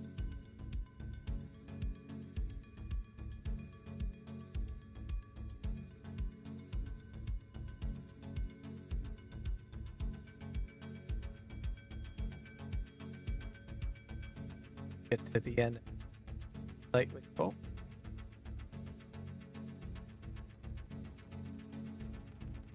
So getting excited about the corn that gets ready to go. This do need fuel me. I'm going to truck. It's going to be a huge corn harvest. I have a feeling. Yeah, I'm at about 96.7. Just head down.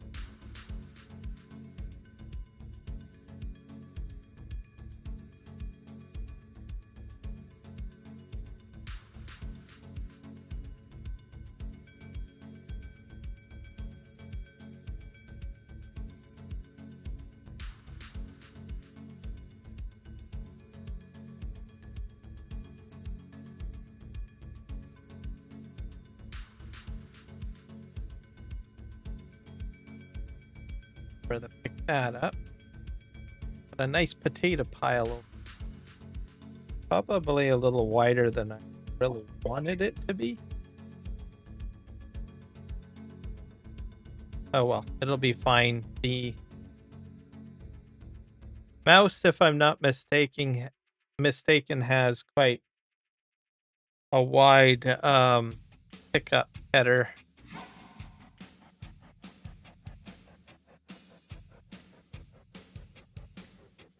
All right.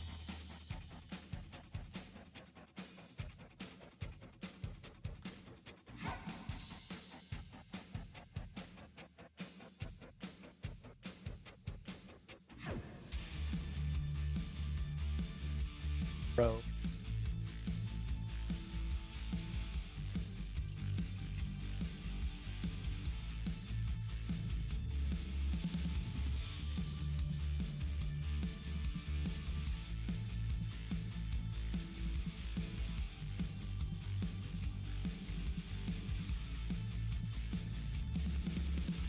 Yep, it's working.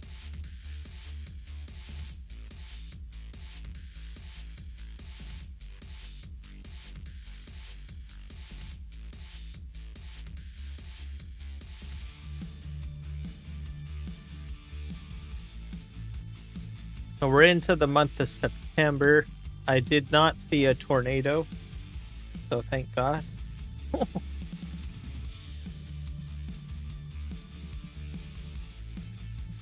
I think since I've been playing this month, or sorry, this map, I've only seen like one tornado. Well, not really a tornado. It was tornado-like weather, but a tornado never came down. So My hands are kind of up in the air on that one.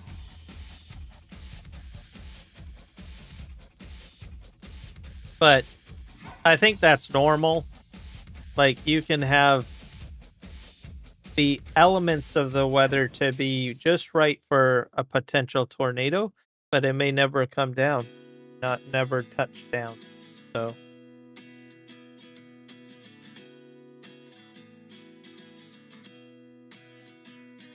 but I have had hail damage on my fields. It's not as frequently as I had thought. So not every year have I had any hail. This year in the game, this year's crop has not been hampered by hail. That's a good thing. I think I'm gonna go ahead and just finish up this headland here. Oh, yeah, this is good to do too.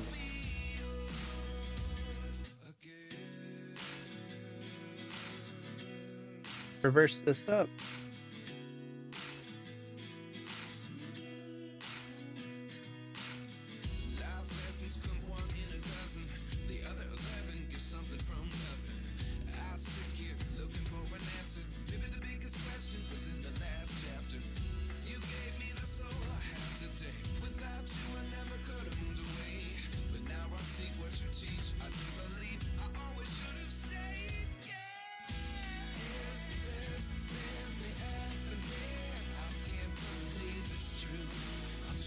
I'm at about 81%.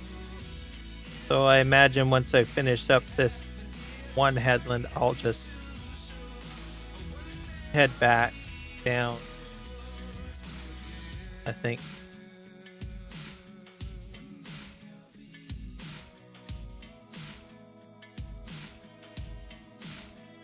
It's like the sun is coming up. It's like, oh, I guess it's 6 a.m. So getting some sun.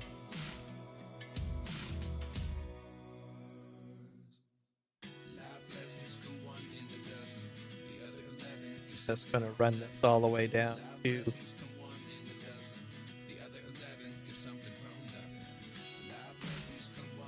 we're at 94% full.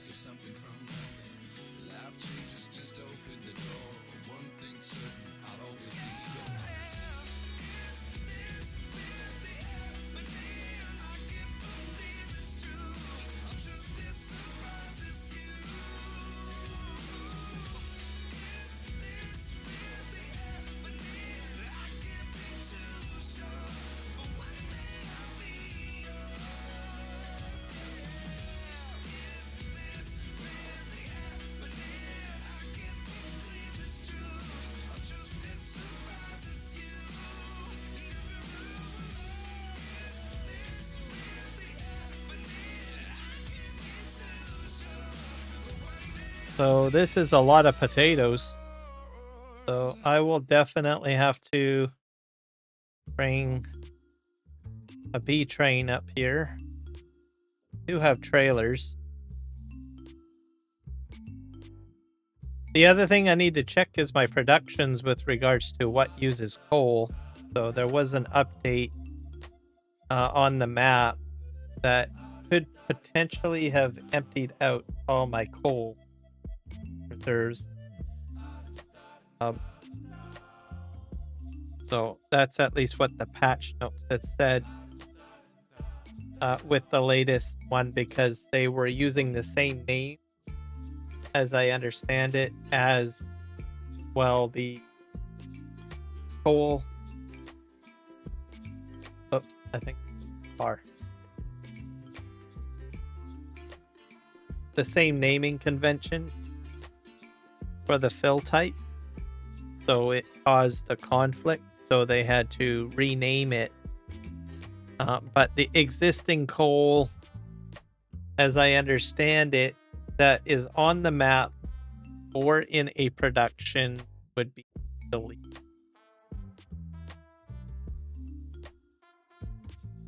Something to be aware of, I guess. The latest update for the map anyways.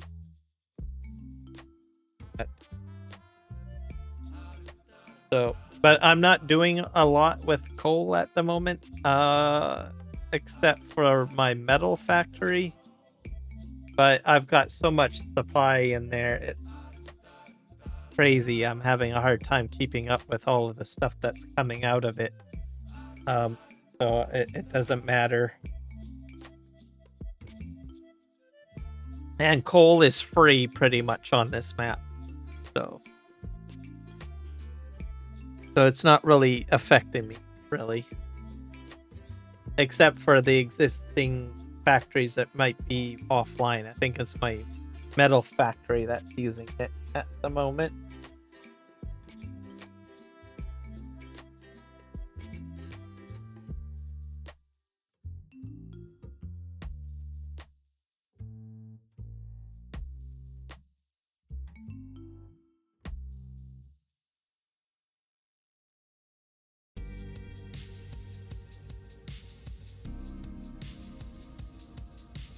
So the mouses that I've got are edited by Mark Thor. So I will be using those to do the pickup. They will work with onions as well. The base game mouse works with potatoes, if I'm not mistaken. Well, one of them. I think it's the Ropa. So there is one already in game for that, but I'm going to be purchasing Mark Thor edit. And I've installed it. It does work with onions. I've tested it on the Highland map over the weekend. It is the capacity on it is increased, so it doesn't have an exact realism to it. So I'll just warn people of that. So it does have some capacity to it for storage. So if you're like on a really large map with a lot of stuff to harvest, you want to scoop something all up in one go, well, there you go. So just keep that in mind. I'll warn you about that. I scooped up my onions real quick. I was like, oh wow, it's in there. I haven't even got like a truck to dump it into. So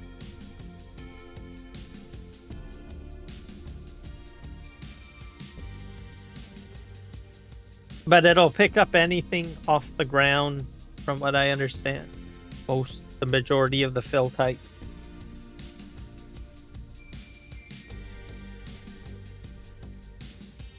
Was just fortunate. I was like, well, I would really like to pick up onions.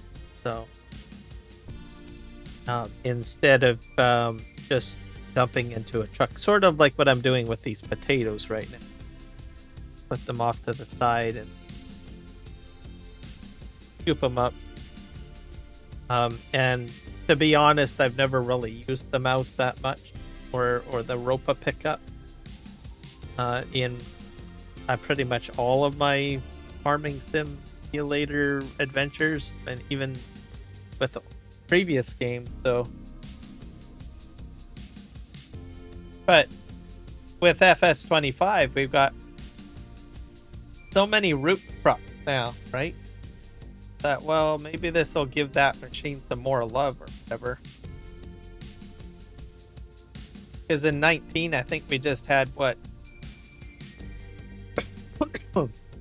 I think here, I think just potatoes and sugar beets. We got all sorts of different crops that are root crops.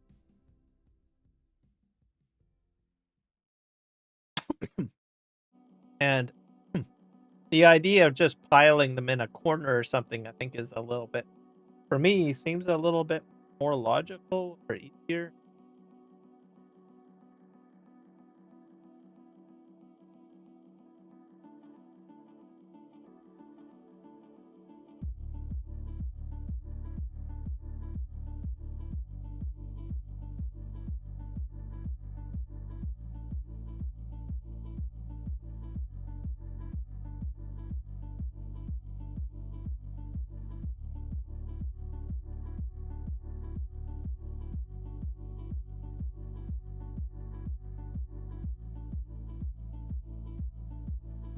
think September is like the last day, and then eventually this all withers. So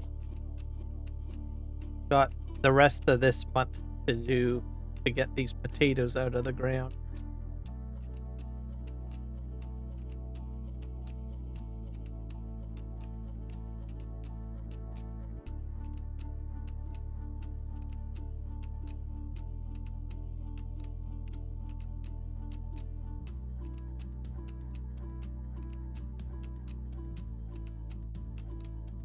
I think I'm gonna adjust my field of view a little bit.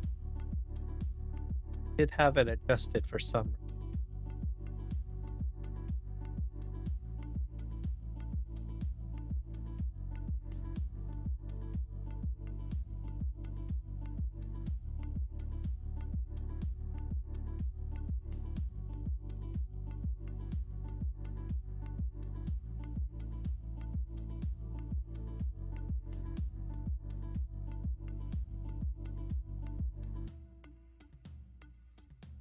Da, da, da.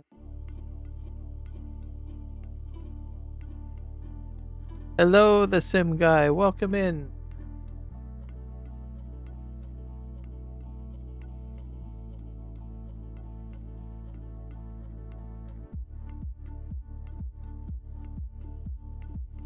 Field of view for that.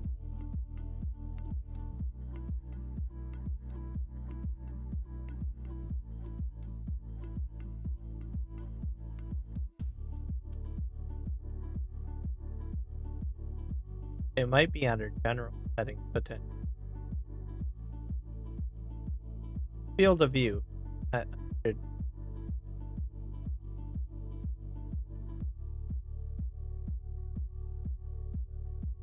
If that works. Save.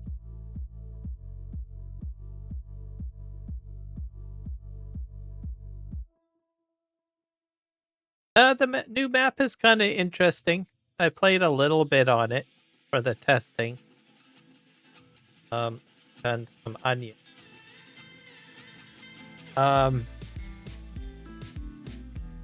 So it's a good map. The trees are interesting on it too. I don't know if I'll do a game series on it because I'm dedicated to my PVRivers. I'm on PVRivers right now. But with what little gameplay, I think they've done an excellent job on the map. I think it's phenomenal.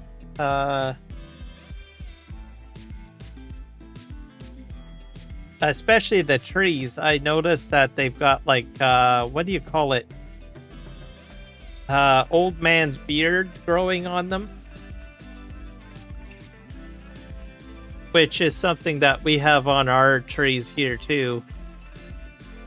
So I was like kind of surprised. I was like, oh wow, look, there's like, it's kind of really stringy, long moss that kind of just hangs off of the branches of the tree base. Is what it is. I don't know if it's available in all parts of the world or whatnot, but it kind of gives it kind of like a creepy, scraggly look a little bit, which is kind of neat. I never anticipated giants incorporating trees like that.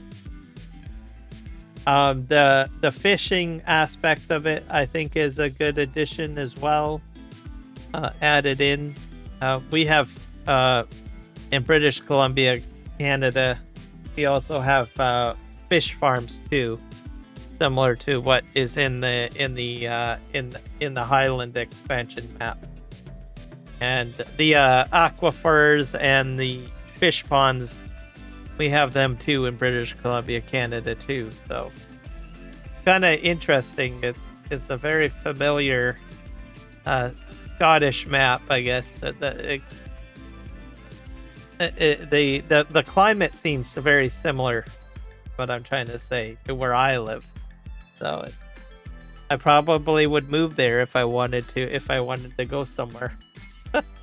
To tell you the truth. Very familiar. They've done a very good job. I like the fact that they added the stones in there. I noticed that was in there. The Highland cattle is kind of neat too. different type of cow breed. Got to keep on adding more breeds in. I think adds a whole different flavor to the game.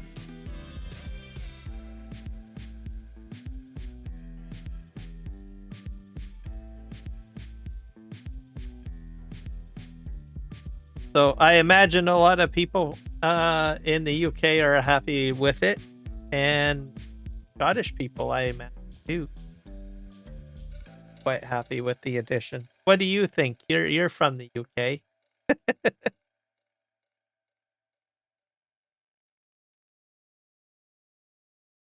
And if I'm not mistaken, it's like the first UK map, right? Like, I don't think they've ever had like another UK map before.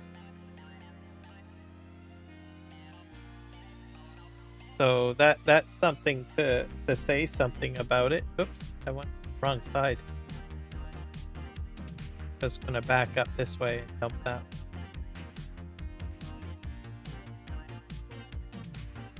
That's what I kind of figured.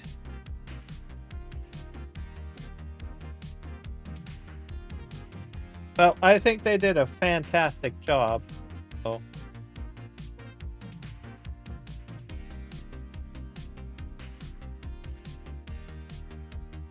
I think the other thing too is that, and I was mentioning this a little bit at the earlier part of my live stream. They're getting a little bit better at their storytelling. I'm not sure if I'm making much sense, but they basically put features into the map that sort of, I don't know, tells a story without telling a story. Like, instead of using words, they're using a lot of visuals to tell a story, which is great.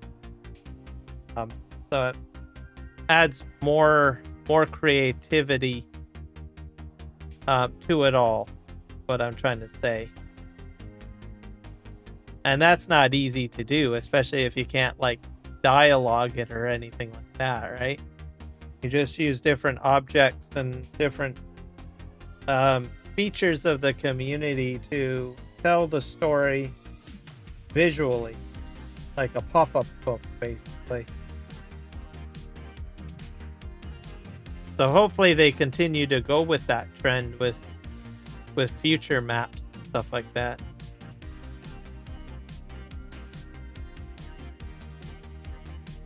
Because in older versions of Farm Sim, you didn't have that, right? You might, I think probably in 19, it was like, what was it? Erlengrad with the castle, but it still was just a castle there. But now they're putting in more of the fine detail. They're doing the research. They're sending their teams to, to Scotland. They're sending their teams to, somewhere in Japan for the Japanese map. And they're going to these places and figuring out, what's the big story, or what is it about these locations that we can express storytelling into the map. So I think they've got top-notch thumbs up on that. And I think they need to continue to do that, because the people of those locations, that live in those areas or within those countries are going to be more proud to play the map or connect with the map on a more personable level. So I hope they continue to do that. That's what I'm trying to say.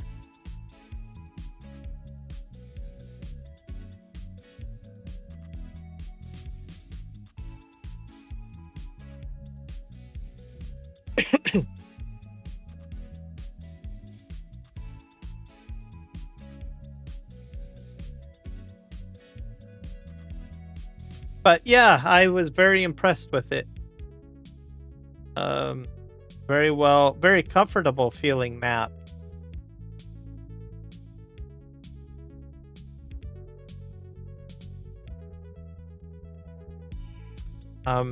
The other thing too is the starting farm, you get like the sheep right away.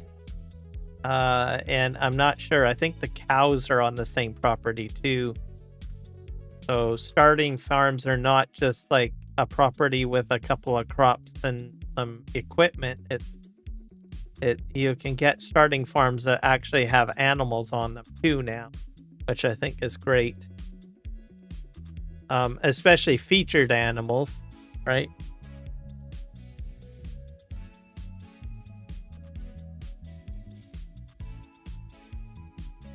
And of course, people can still go ahead and, do the, go with the mode that is not the new farmer mode. Oops, my potatoes right here.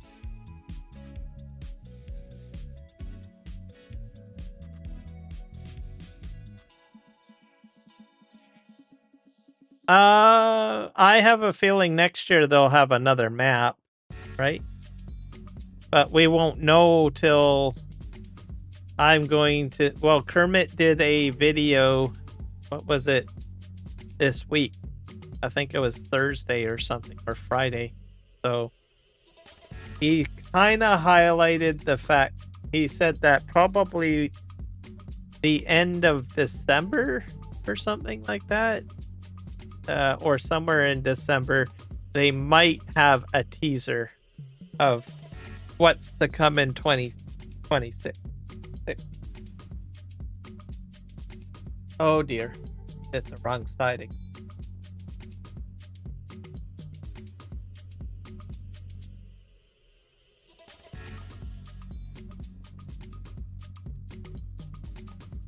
We'll see. You kind of showed up at the right time too, by the way. I'm going to be showcasing one of Mark Thor's mods pretty soon. I just have to get the potatoes all harvested. He's got an edit of the mouse that I will be using to pick up these potatoes off the ground. So that's why I'm stacking them in the corner like this. So I'm excited about that. And he's back in the game, the mouse. Actually, two of them. I'm not sure which one I'm going to do. He gave me a lot of machines to work with. So go here. So this is all FS minor stuff.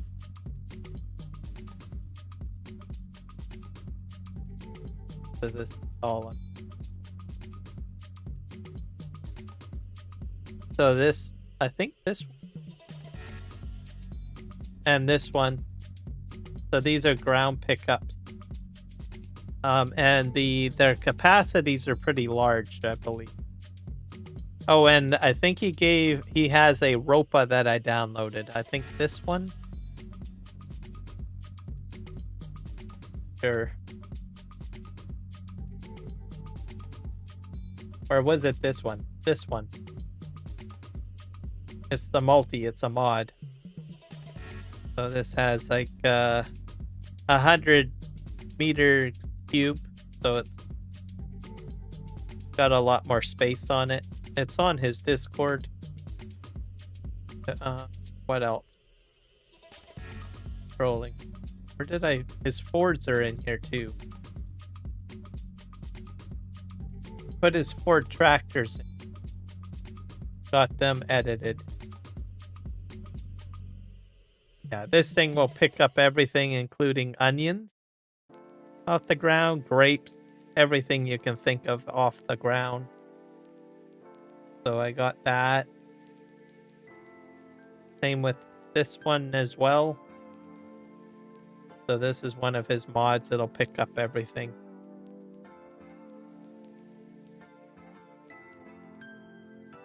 Where's his... I put his Ford tractors in.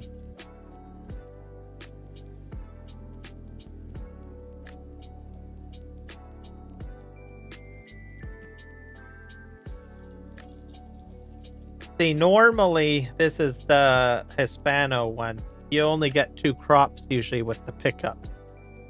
but his will allow you to pick up everything. So I went with his, looking for his Ford track. Got so many mods on. What the? They're in here. Oh, there they are. The Ford series. So these are the ones that I played in FS22.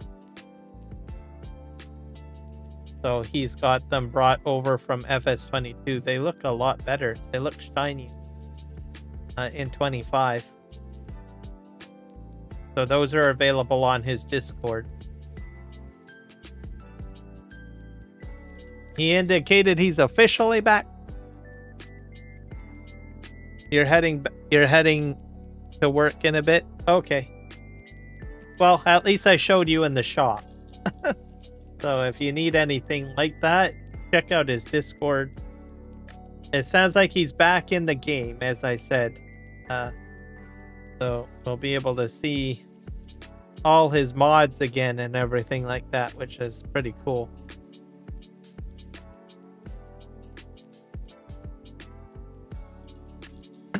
And is already working on trying to get like his 22 mods over to 25. The edits and all of that. Popped into his Discord and read some of the comments. So cool. I welcomed him back. I said, "Good, you're back."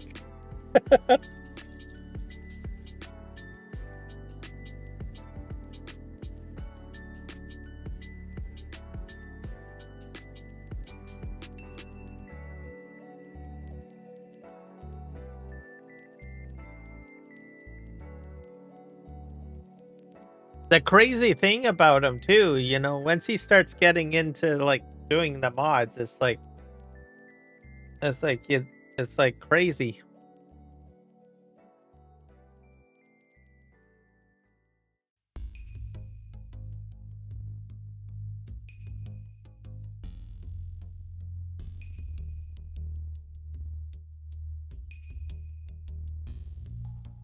He definitely enjoys doing his mod edits, everything like that. Cool.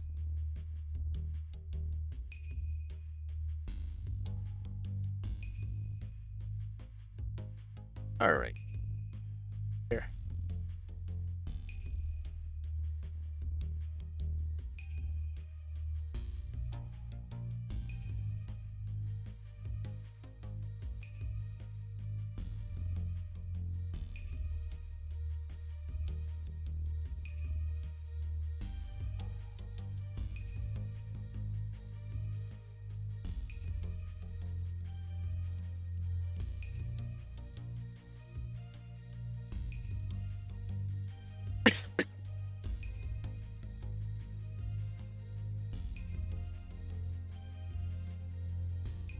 I think I hold about 9,000 liters of potatoes. I don't know how much I've dumped, but there's going to be a lot of potatoes over there.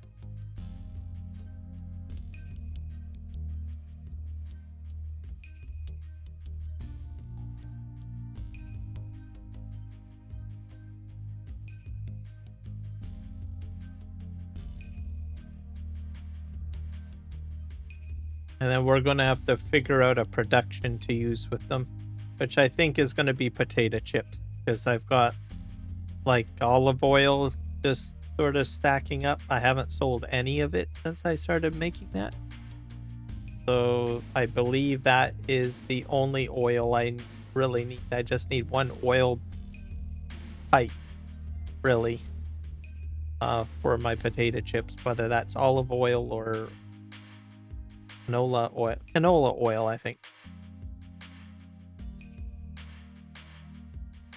We're at 89%. Am I gonna make it to the end? Probably. Yes.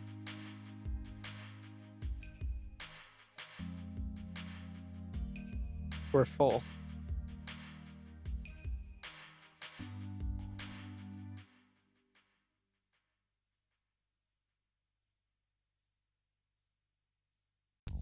Oh.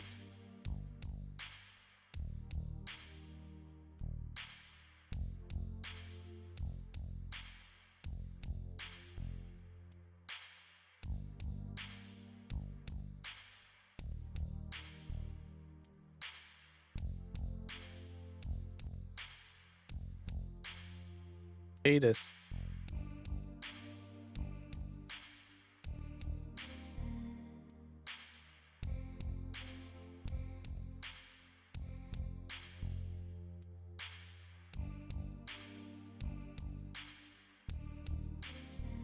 Back up.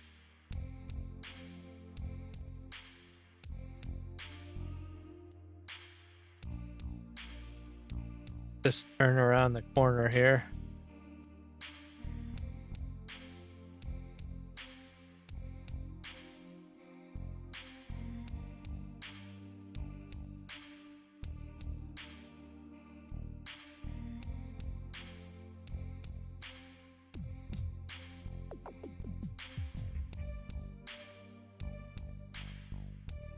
All right, we're all done. All right, let's head back over here. We've only got a few more rows of potatoes to pluck out of the ground. And then we can figure out what we're going to do with those.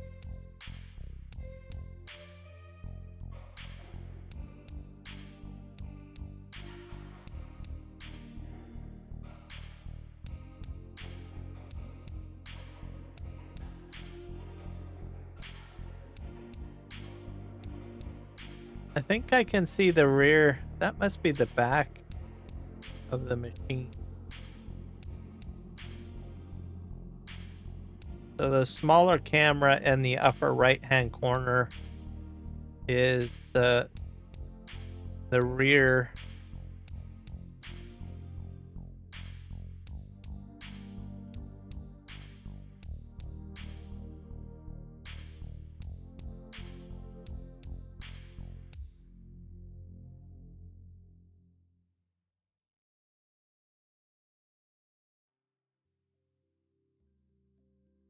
See, I'll be able to tell if it turns green when we go onto the grass by the corn.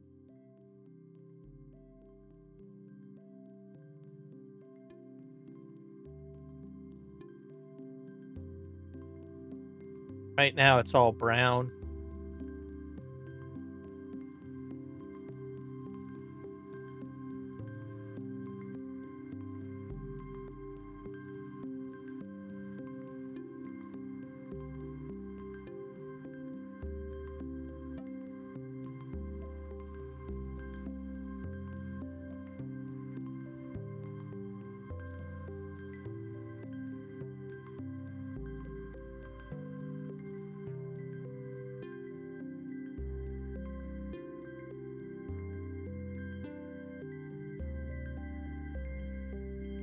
I missed a bit of crop here. That up.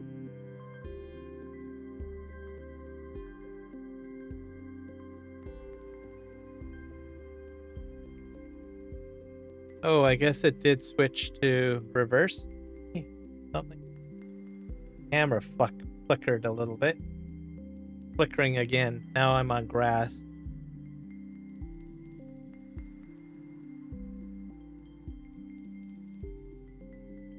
I think it's really picking up the grass. Sure.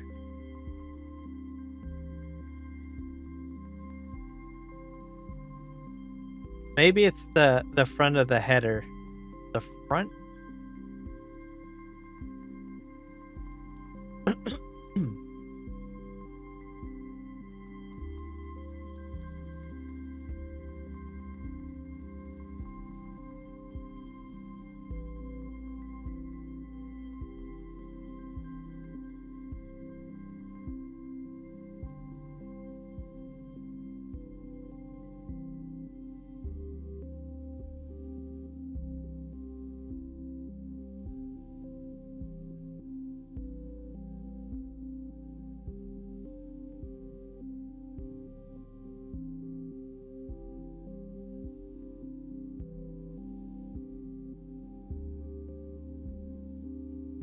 Three.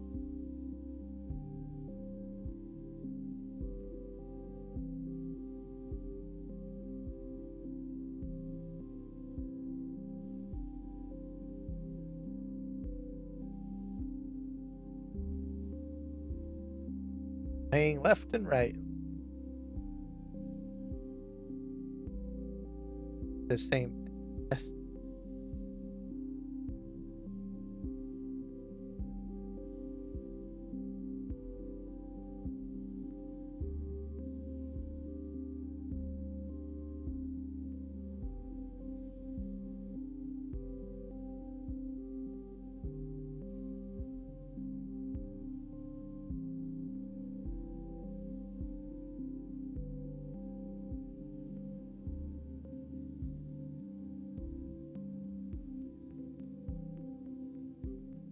Well,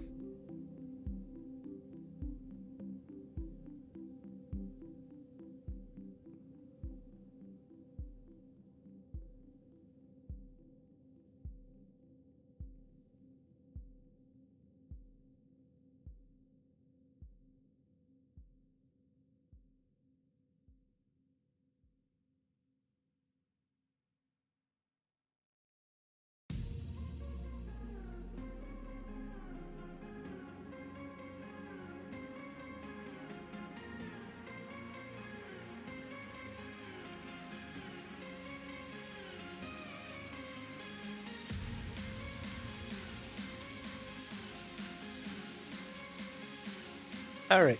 In we go.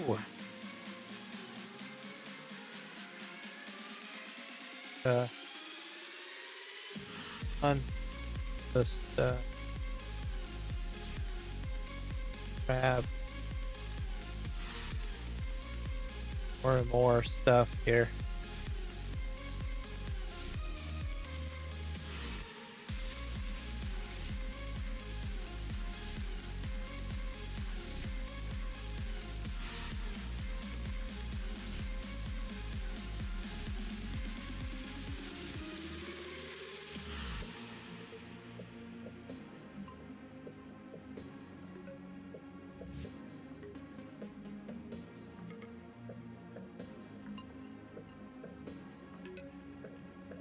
I missed some there. To back up and grab that.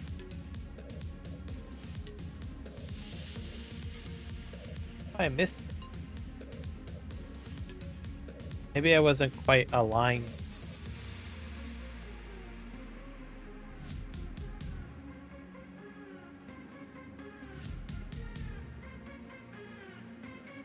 Fix it all up again.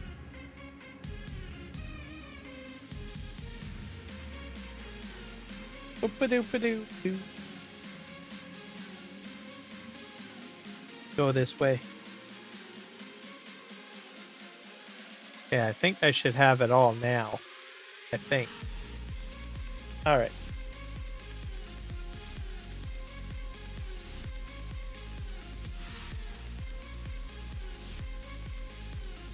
I don't think I'll make it to the end. Or I have to empty. Okay. At 40%, 41%, 40%, 43%, 44%, 45%. We're going up.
Okay, I'm at 92. I think I'm just gonna head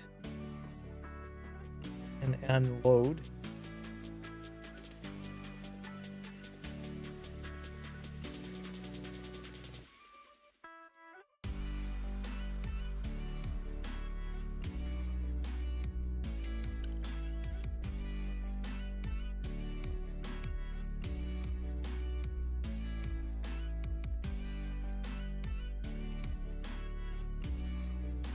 Looks like I'm knocking the camera. Camera like flashes on and off and switches or something. Kind of weird. I'm not sure what the other one.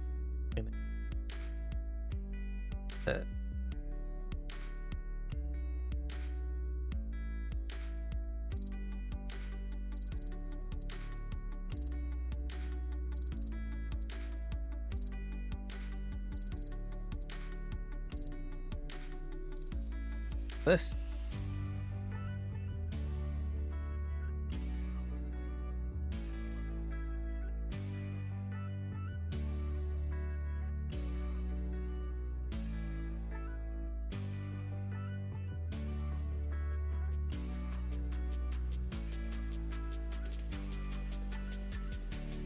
All right, I'll put this in.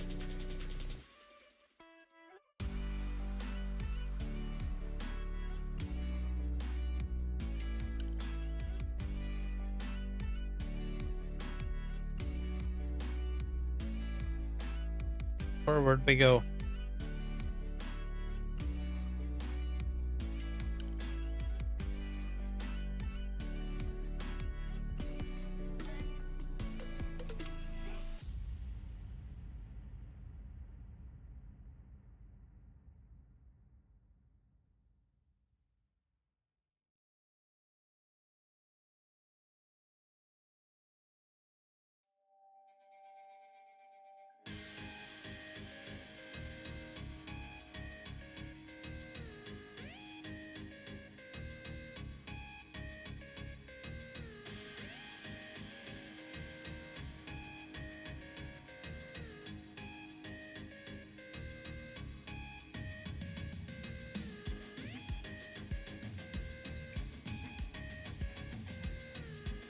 Make it to the end.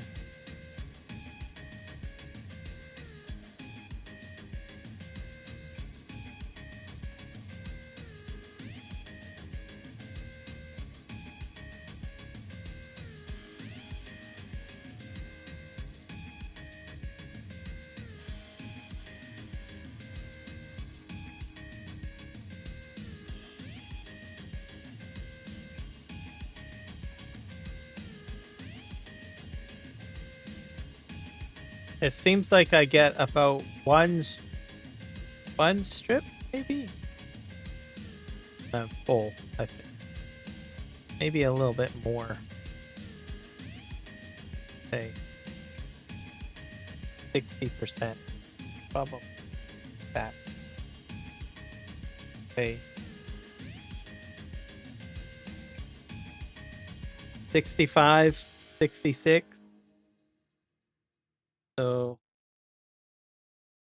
get partially back down the row. Okay, off we go.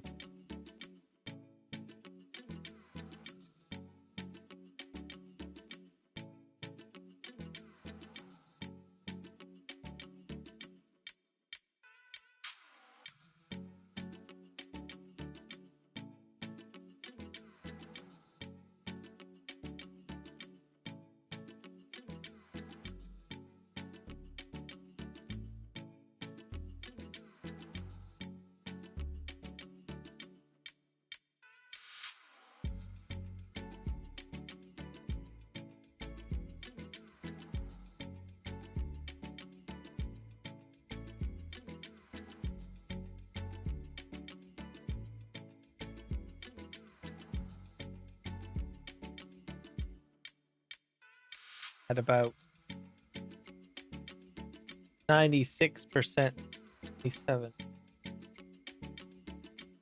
Full.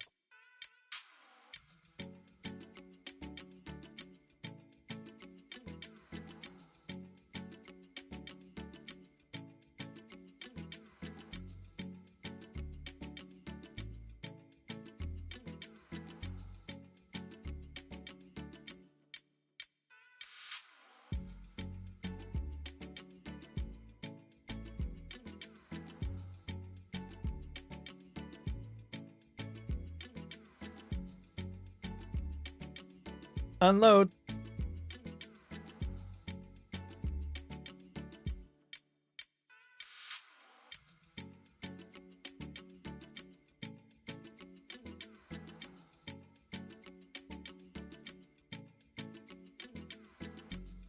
I did make a bit of a mess, though. I'm gonna have to pick up that stuff over.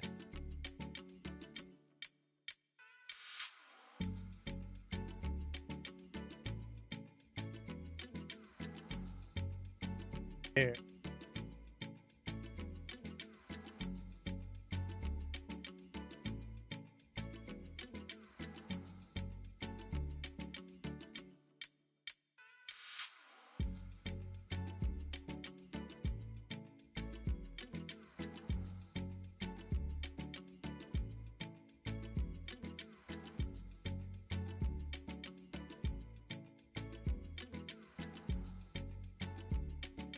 Am I empty? Yes, I am. John.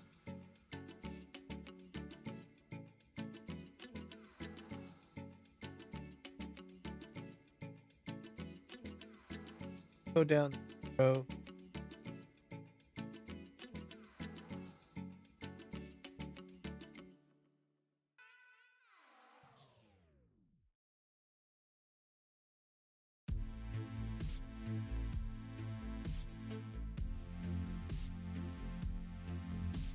There's a lot of potatoes. Oh, I'm not collecting for some reason. Oh, just a slight delay. There.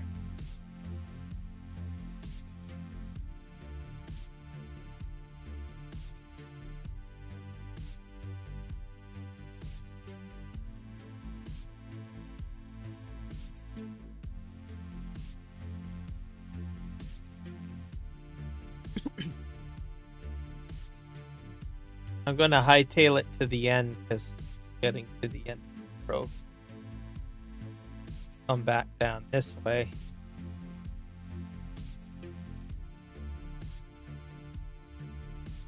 Which will work out fine.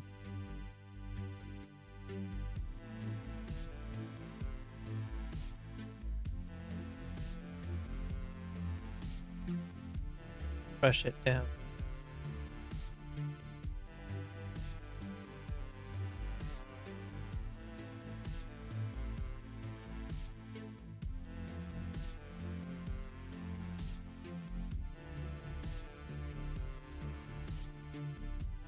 Oh, I should mention, you guys are just checking out my live stream. Remember to hit that like button, please. Definitely helps out. Subscribe, of course, if you wish. Share it out. Caring is caring again. That is so taboo cliche. Yeah. If you're on mobile, you can hype my live stream. Well, that in mind. It's not available. The ability to hype is not everywhere. So, I am in Canada. I can hype people's content. I think the United States can do it. Hard to say. But it is available, I think, on mobile. On the phone, I haven't been able to see it by accessing it on the computer or hyping on a television set. But I do notice that I can hype something on a phone. It does take a bit of work. I think you have to scroll a bit. You have to bring the drop down a bit. I don't know. If you can find the like button, it's somewhere in there. That I think they need to work on mobile phone features, I think, because it is a bit of a challenge to hit the like button. It's also a bit of a challenge to hit hype or do certain things on there. They gotta fix that somehow. I don't know how. That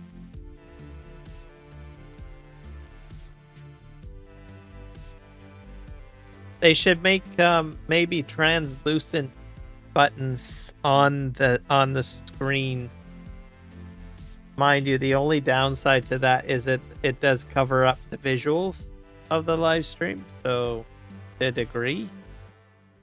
I know that they have some functionality for that, because I know with some of the studio recording features on the phone, which I played around with a little bit, has some items that show up.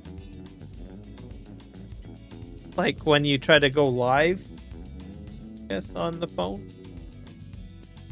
So I think that would be cool. But then also give an option to hide it. Complex to do. Either way, those features are hidden. Or takes a bit of work to get to it. Like that.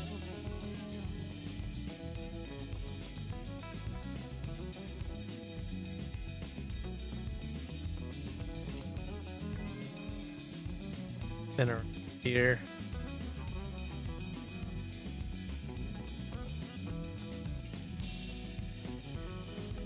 Man, this is a lot of potatoes.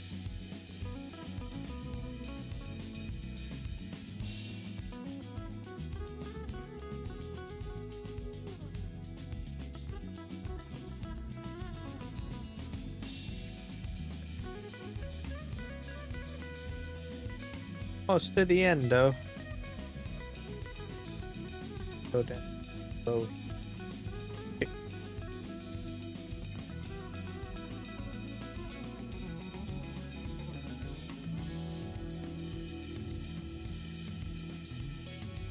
First bit.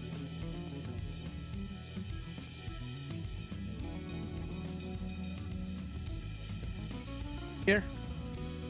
Do do do do do do do.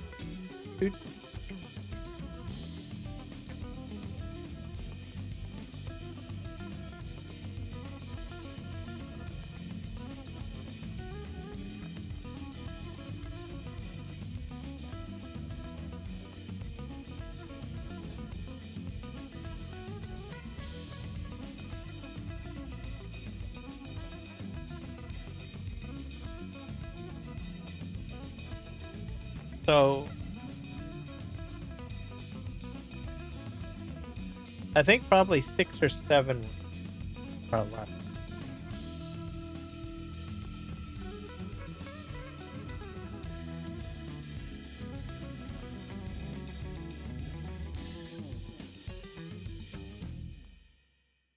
I wonder what this will be like to do. What do you call it? Onion. I think the onion harvester can go a little bit quicker than this. We're at 10 kilometers per hour. Potato harvester, so it might not be too bad. You'll still have to go into this machine for pickup, but the materials would be merged.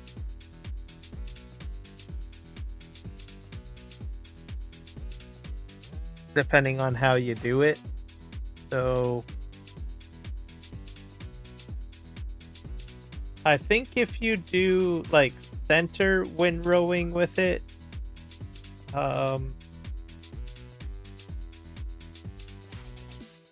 you'd do maybe less crop. Possibly, I think. Thinking on it. Because if you do it to the side, you would go up one side and windrow it to the left, like as an example from here. Then you would come down the other side towards you on the other row, so that would be like two rows in one windrow.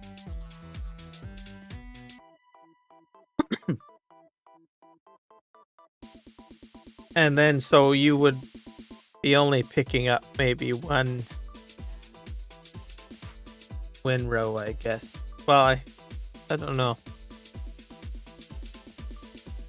Mind you, you still have the capacity the same, right? So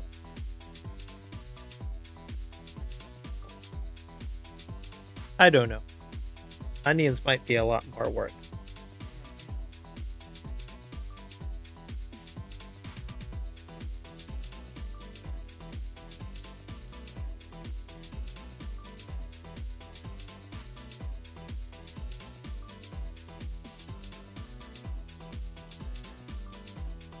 Swing here.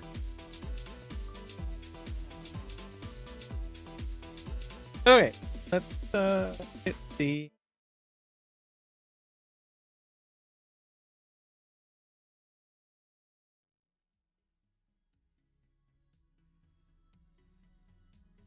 swing around.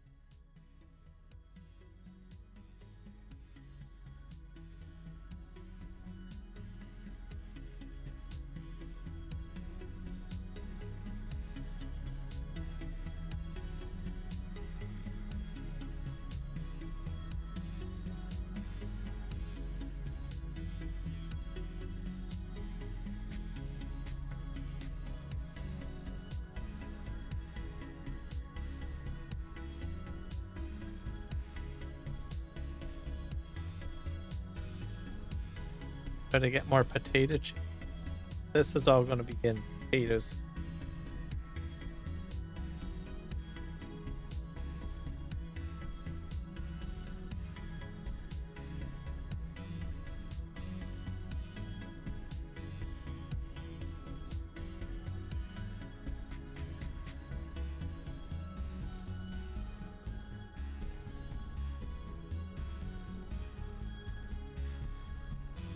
So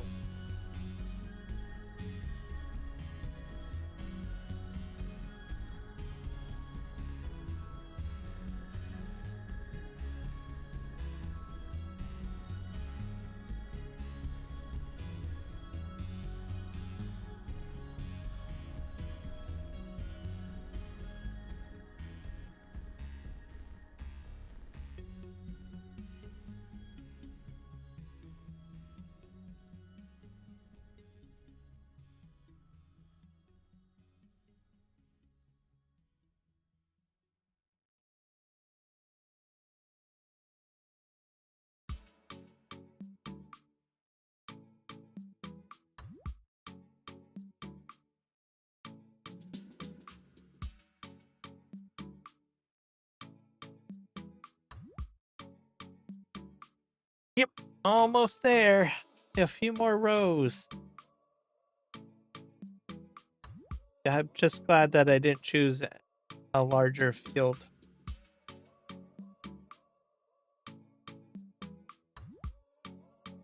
Choose this.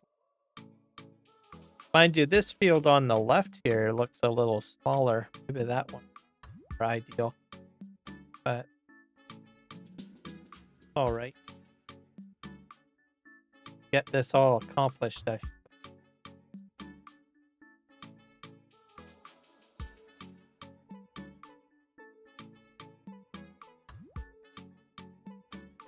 gonna see if there's like a potato chip plant already on the map first before placing.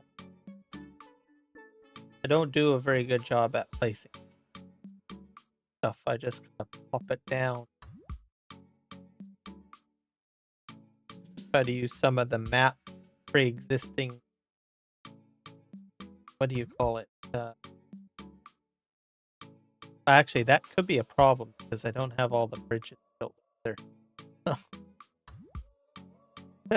Might run into an issue there. To figure something.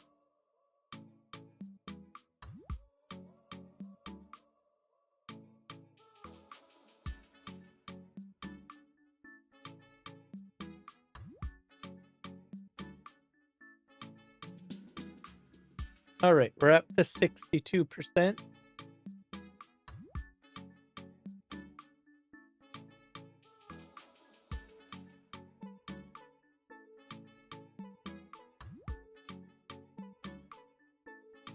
grab that.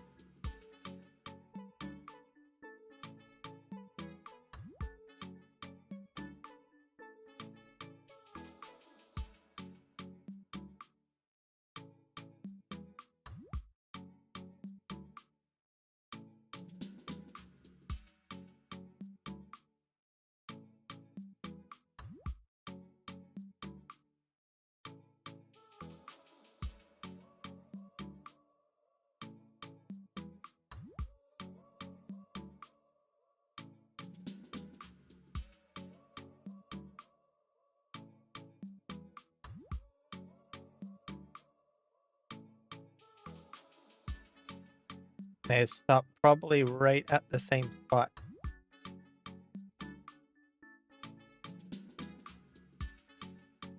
What happened? A little bit further.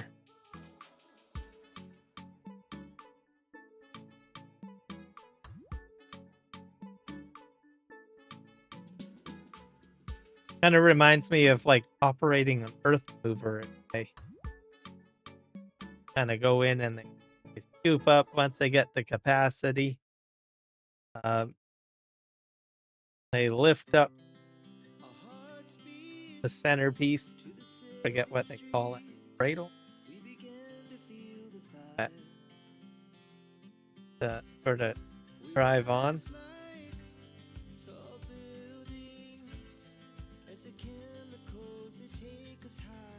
Kind of crazy.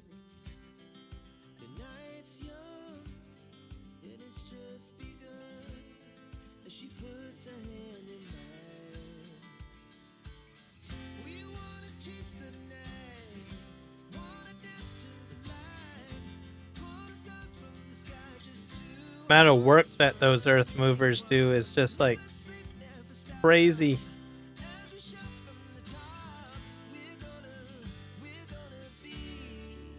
I've only seen earth movers in person once in my community. They were trying to put in a park, but I noticed that most of the time they operate like on mountain slopes, stuff like that, where they try to put in new housing or residential areas. Just kind of, I don't know, carve out like a bowl, whatever, flattening the area or the mountainside, especially if it's like all like soft material.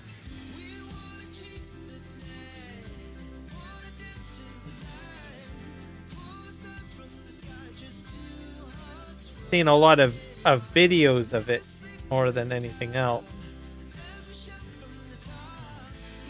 And they just go, go, go. Oh, am I empty? Yeah, I'm empty. Right.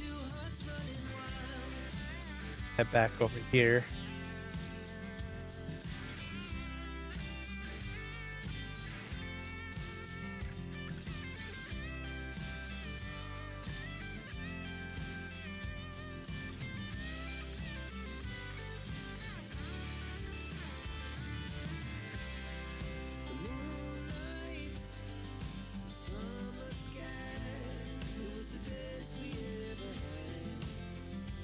This song reminds me of Tom Petty a little bit. The voice, that is.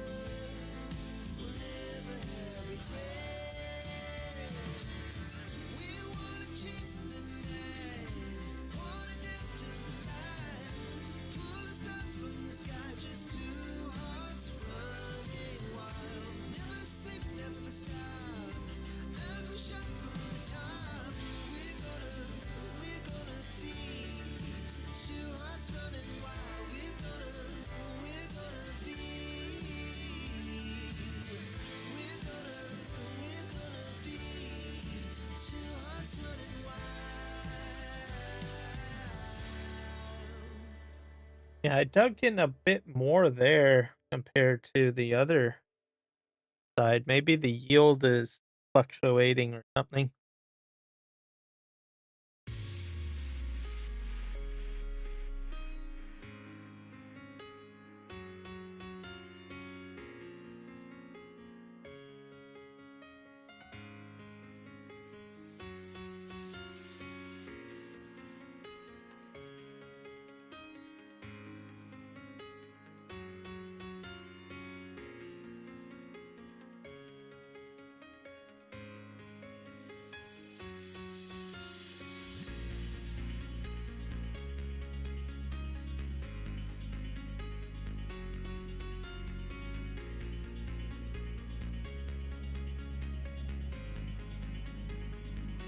All right. Flip around.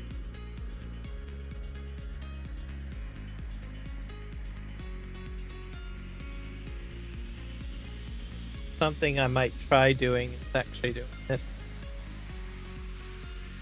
I can trying to ensure that I'm kind of further down. This is what I'm going to do.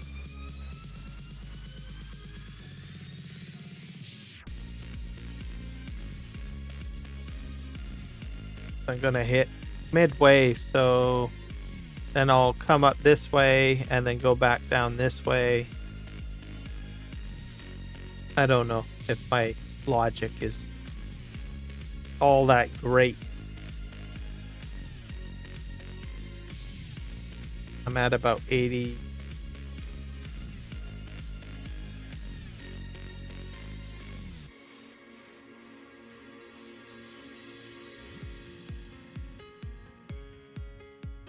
Stop pretty soon. At 92.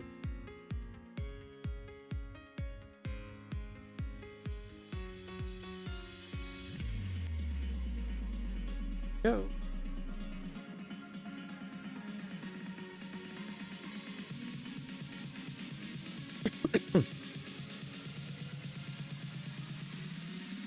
So this field's almost done, and then we'll need to figure out what we're going to do with those potatoes. What production we can have, and get another piece of equipment put down.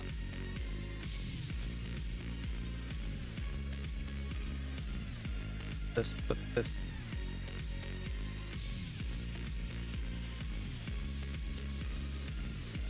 forward.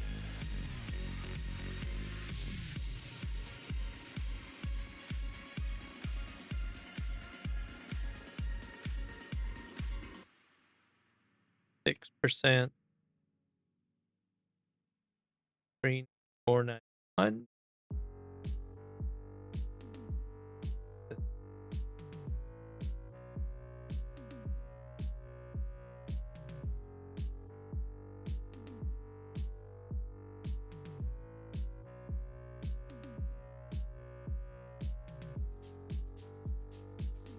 Oh, really emptying out now.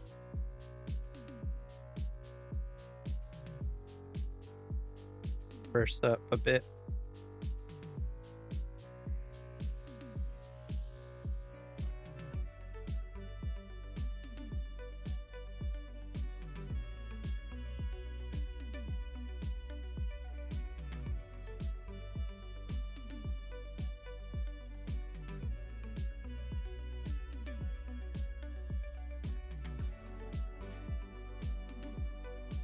Empty.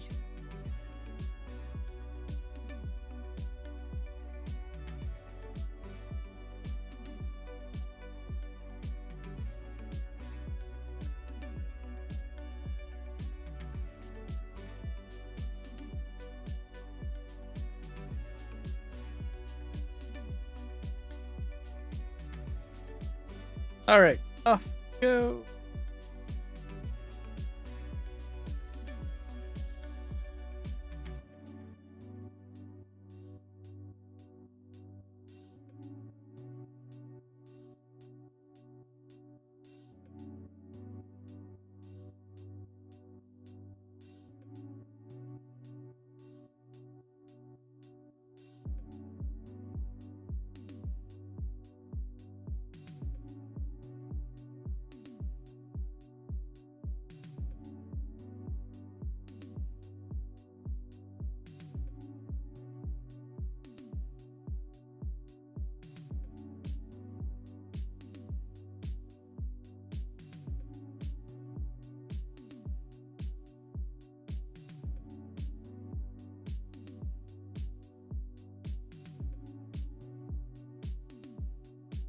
So I'm just going to boogie it down to the end and come down the one row.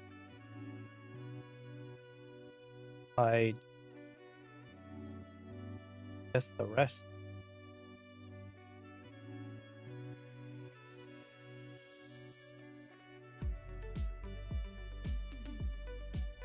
quite a wide swing.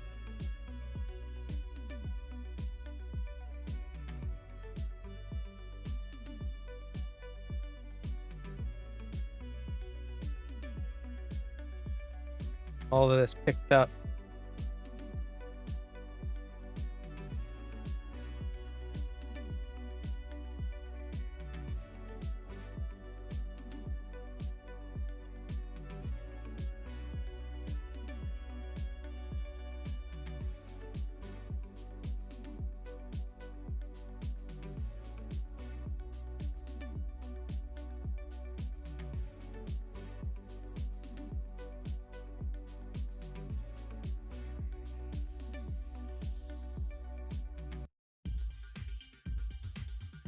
I think I might have to pivot to the left.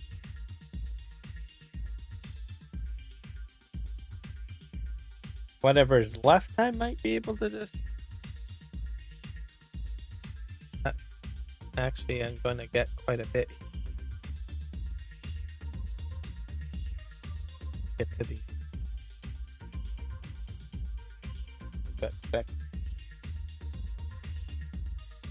At 64%, and I'm climbing 66%, 67.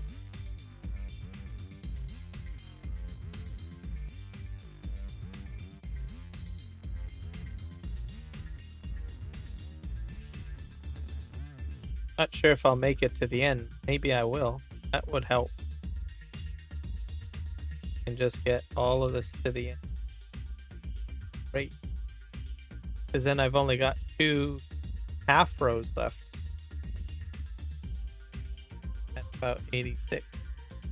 Okay. I think I'm just going to unload this at 92%.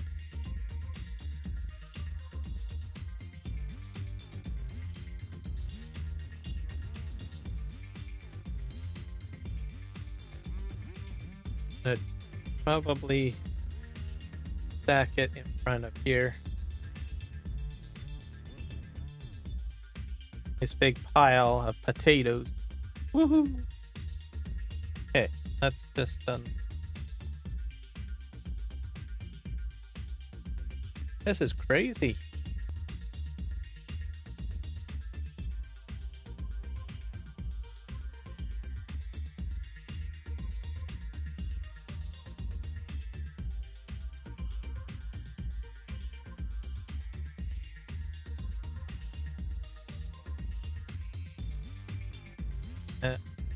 Almost done. Almost done. This might be the last bit that I have to pick up. Not sure if I'll get it all into the vehicle. Harvester, I mean. Okay, go pick this up.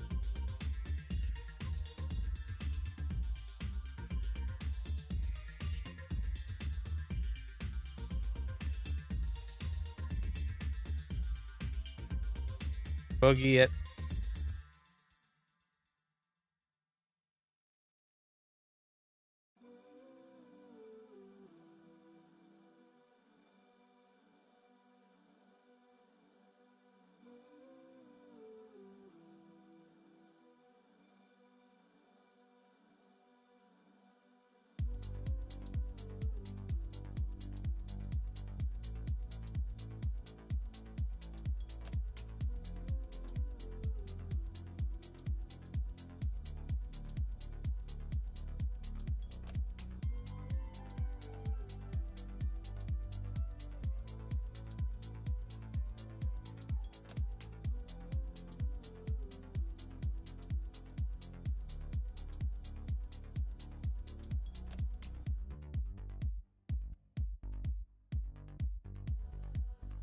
Yep, I'll get it.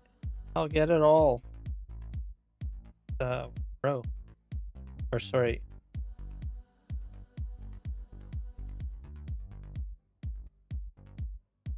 Yeah, one load.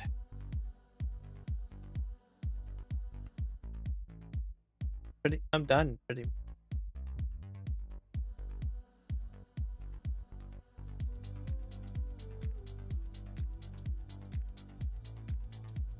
All right.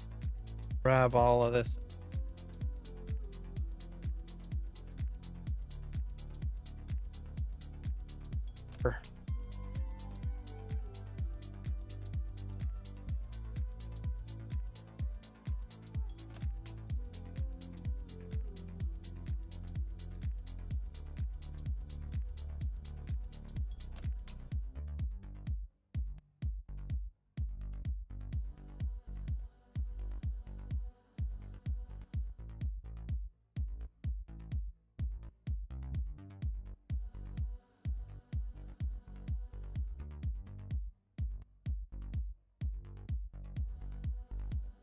Now the next step that we need to look at. Oh, I missed a bit. Back up it. Back up.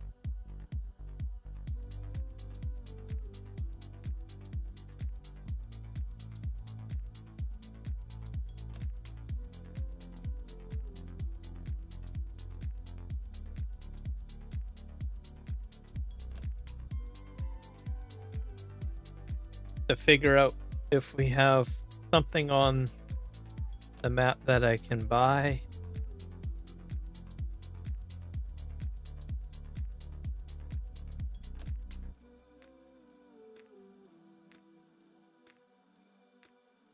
Have this big giant pile of potatoes. Just dump them off here, I guess.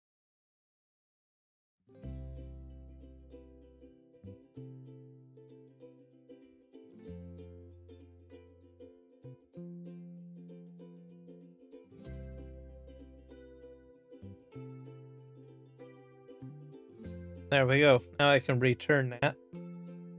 The least of equipment.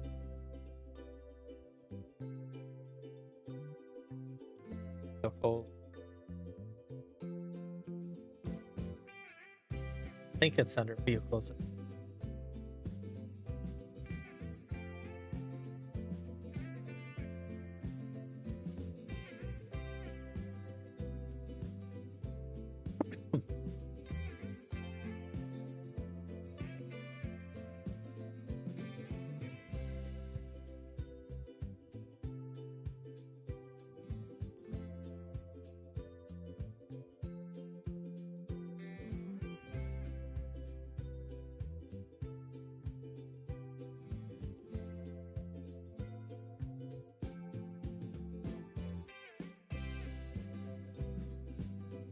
Finance?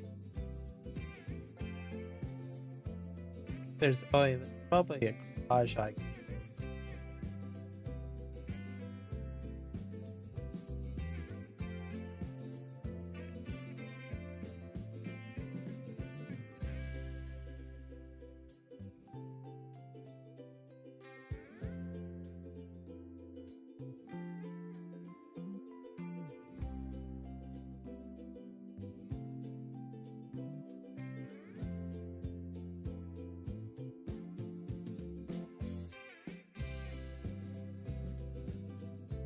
Leasing. There it is.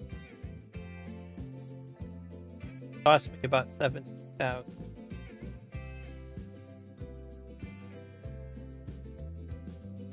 Okay.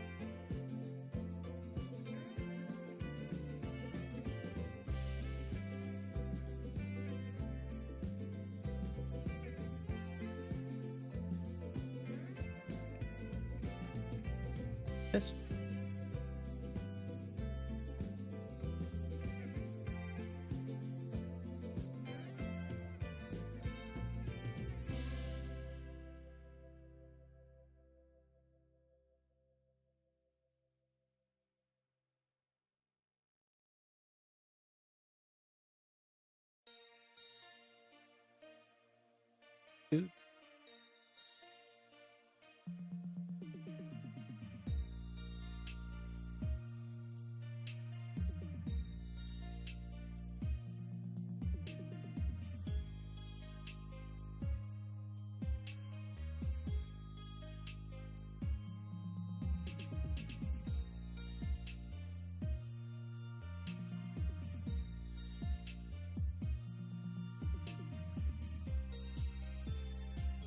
Oh.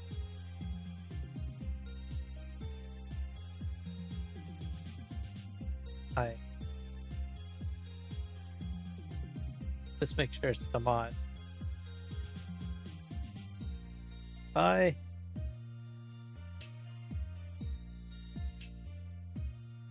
Alright.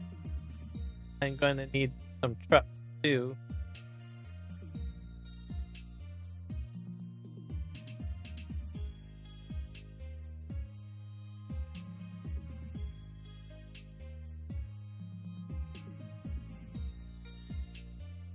Probably back up.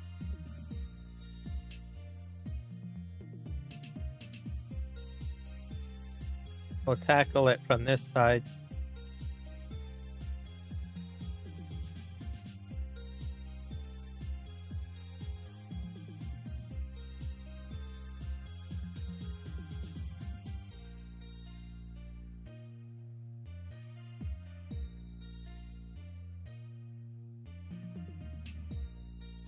Truck.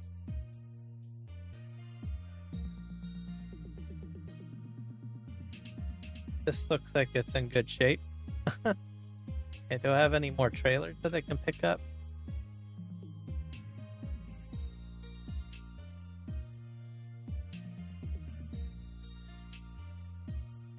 Kicking around.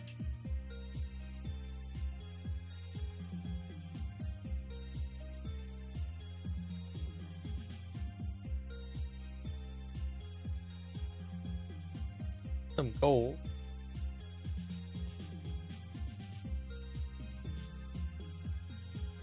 Got trailers over there too. Go pick those up too. Not sure if they're full. They might be.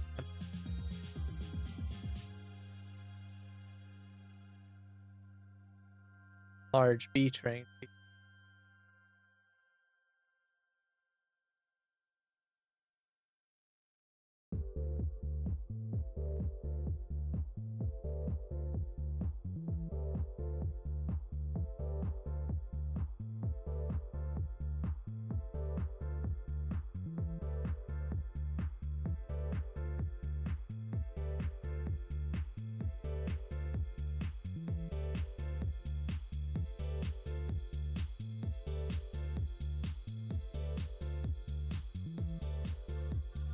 This up.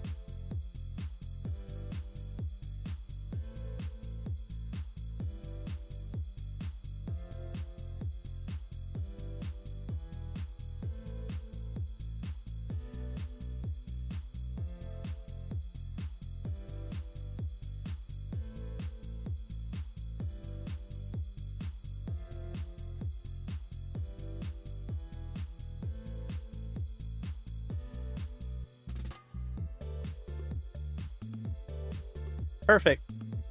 4 trailers. Probably gonna tuck in that bit.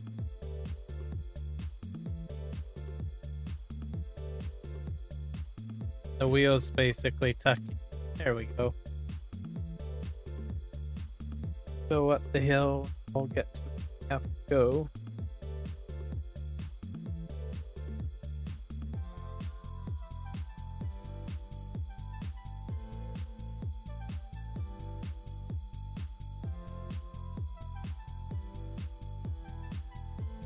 I forget what the capacity is on these trailers, but I think they're reasonable. Starting to slow down on the hill here.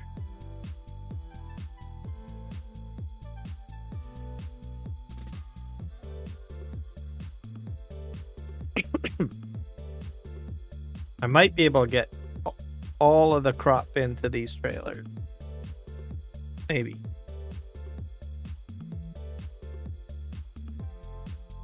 Just have to transport to one spot.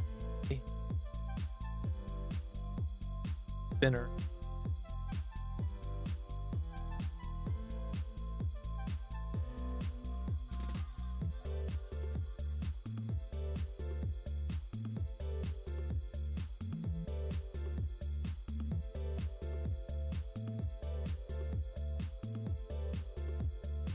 This actually works out pretty good. Okay, actually, I should probably straighten this out. Bit straighter so they don't get impacted so much.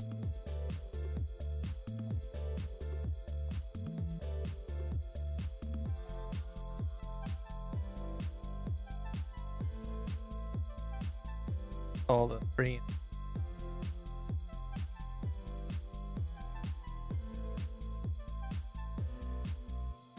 Line up perfectly.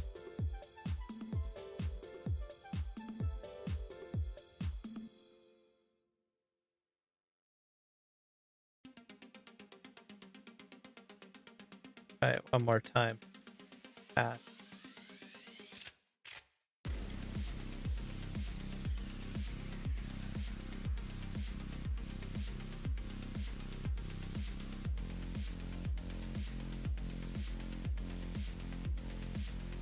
Go straight.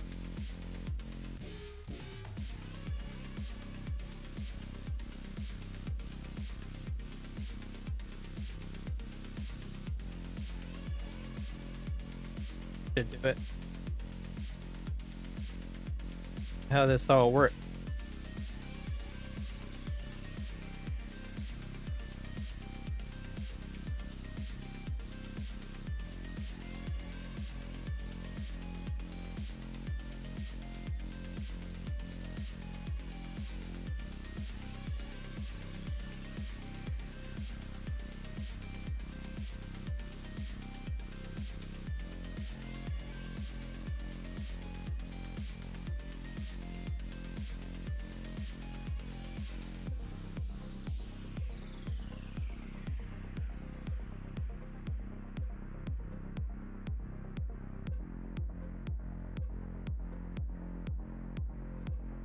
Getting full.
I filled up too quickly.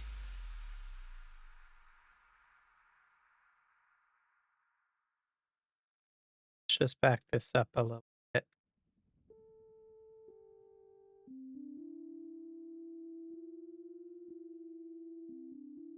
All right, let's go.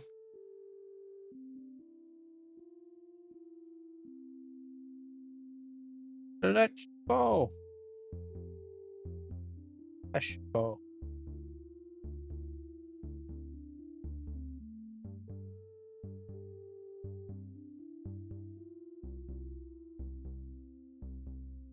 I might have to make 2 trips.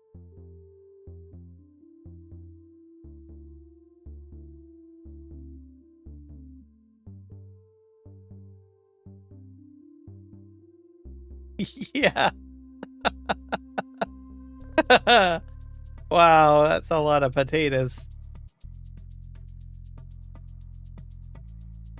All right, I'm gonna have to back this up now.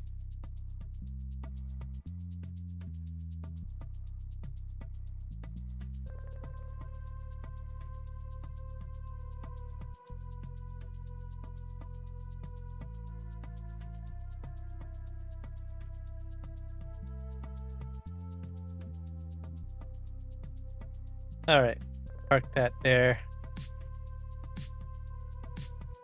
Okay, now I gotta figure out where I'm gonna take this.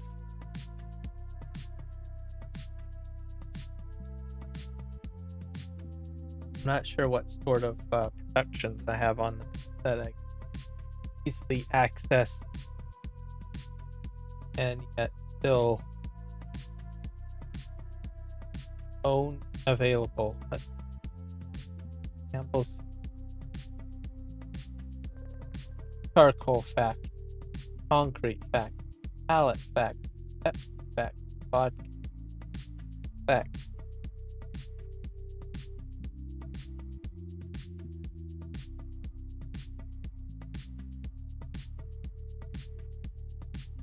Egg and filter.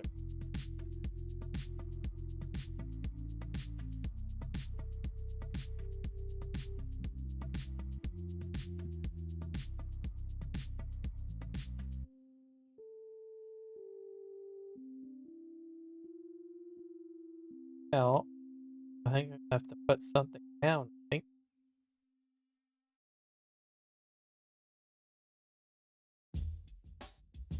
Sure. And I've got about 180,000 liters of potatoes so far.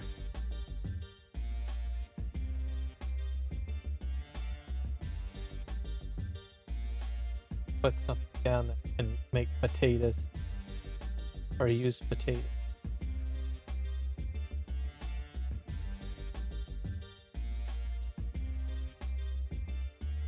It's going to be chip related, I think.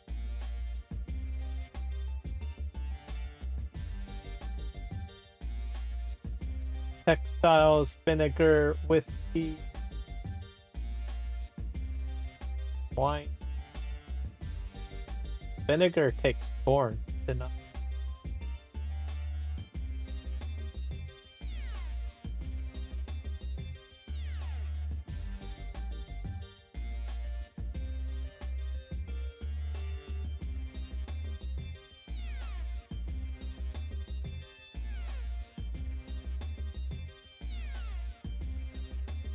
Corn? Oh. Paper fat. Oil?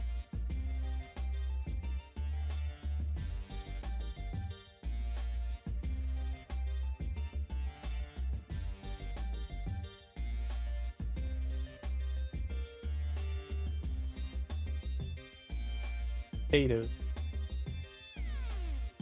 Pretty big, eh?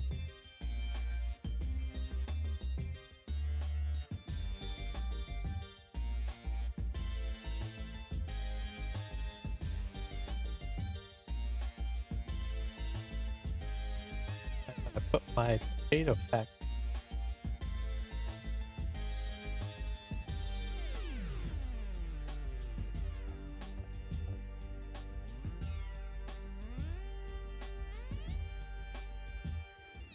I might put it back here.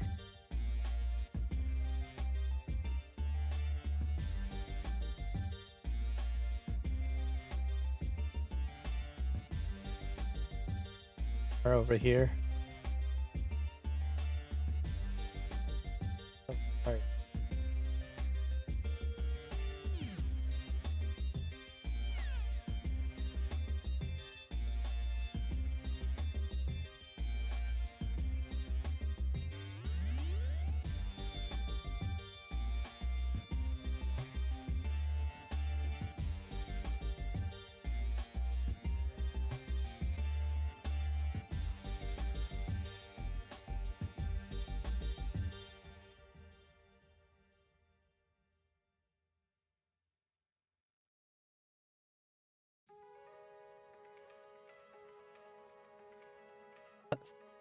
Probably have to put it by the barn.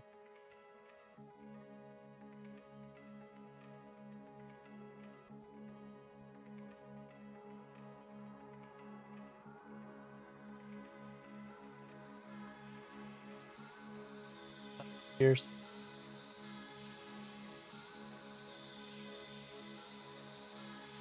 or maybe here. There must be a smaller one. What about a mini factory?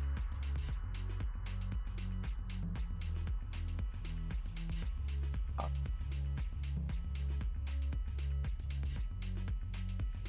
Product.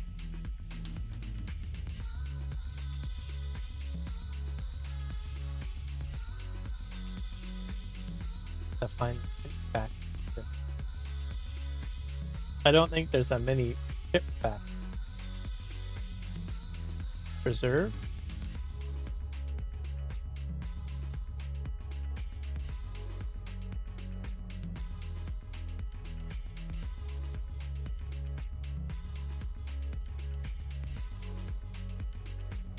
Oil.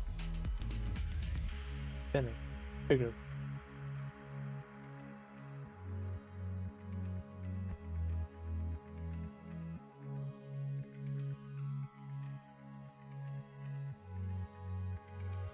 Quarry. The Highland. Vegetable processing.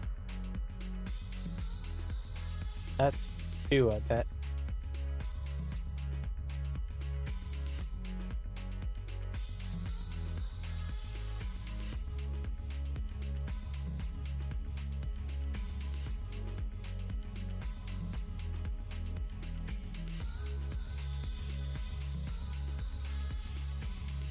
Bioplastic.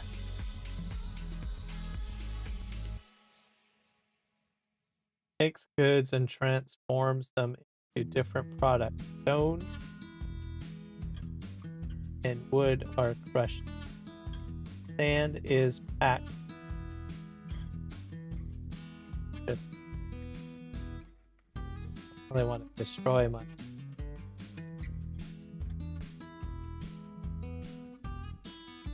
potatoes though. Eco-preserve food factory.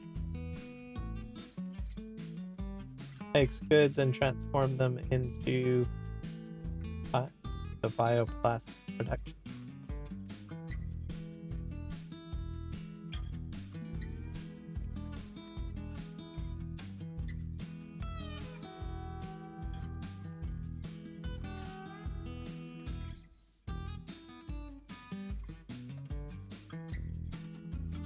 Rain mill? That does potatoes.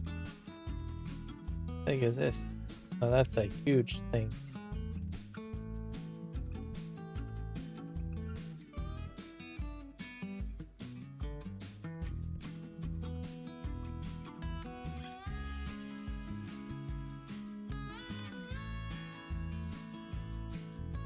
Dairy, wood, turn,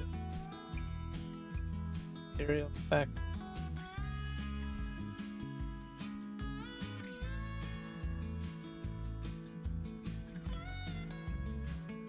Frito-Lay. How big is that? Oh, that's huge. Glue factory? Old map? Don't know. What's this? Pizza?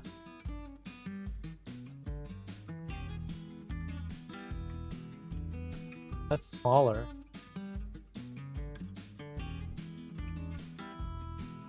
Pallet factory. Rock debris crusher. Rock maker. Sawmill. Seed maker.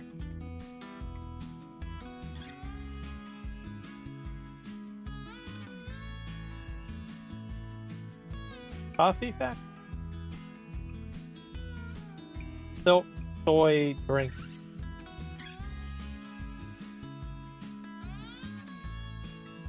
The vodka. I don't have the other recipe. So.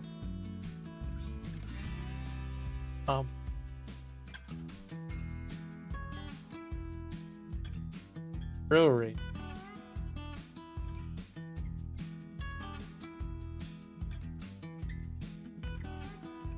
Have the dole. That's juice though.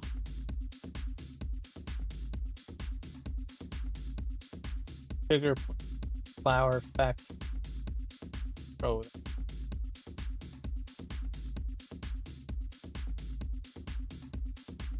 Scotland fact. Cake, chocolate cake, bread, oat bread, all of the bread. Pine. Herbicide maker. Juice fact. I don't. Craft. Nope. Liquid fertilizer. The cane factory. Oh.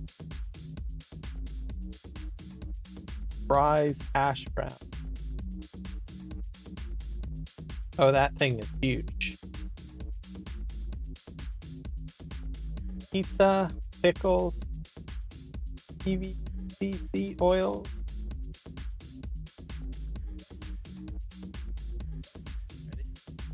Vinegar.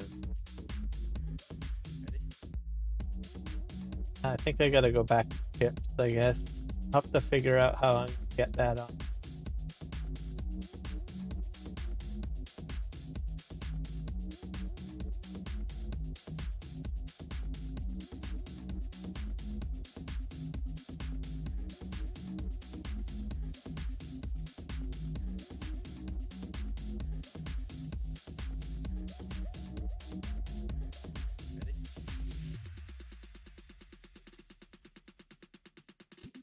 Potato processing. Oh, that one's larger than.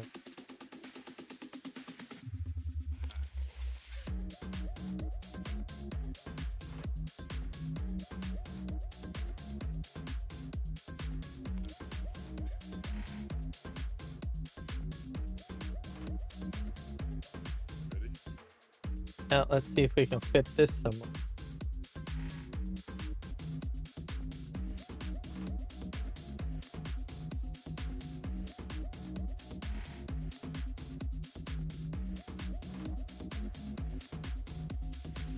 There's a lot of weight.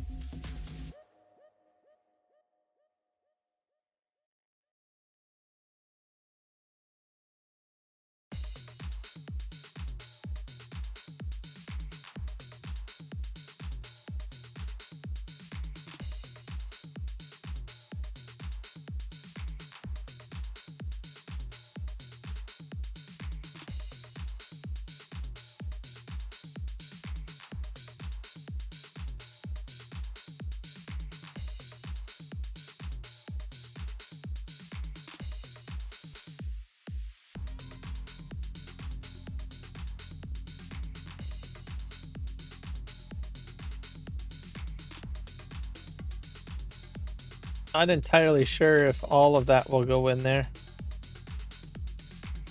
My whole crop, I mean. Where's the trigger on this thing?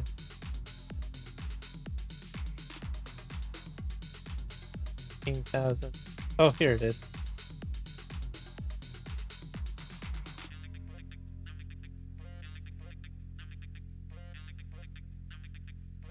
Got 2 types of potato chips. Oh yeah, I need to move olive oil over too.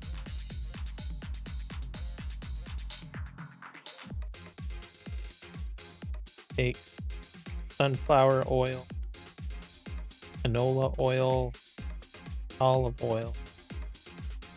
I have to move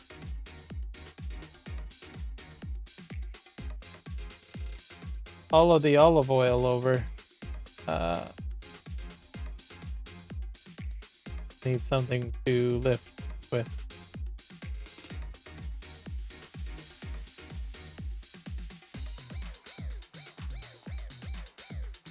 Oh.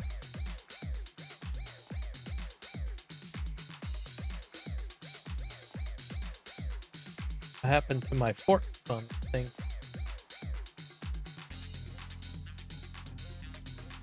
Fuck it. Oh, here they are.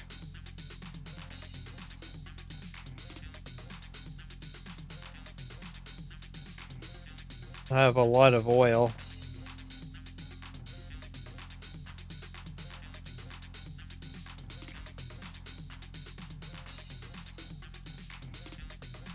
That worked for me perfectly.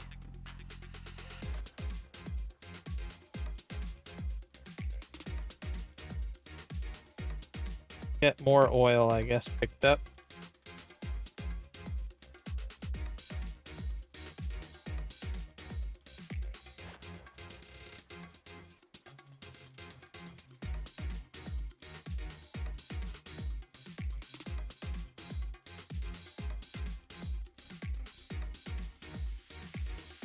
I don't know where I dropped this off though. Do I have to drop it sorta right on here?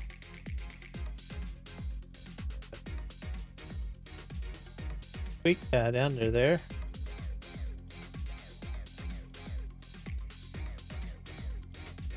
Oh, it does work. One pallet of oils in there.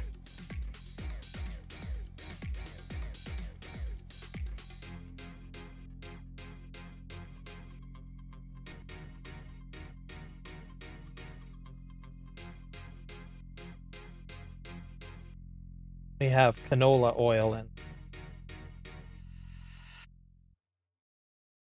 This is the one that I have to activate.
Almost empty. Oh, next trailer.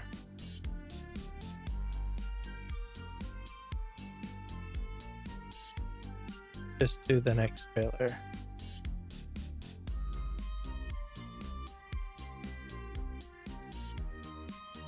And about 90K or 100K left.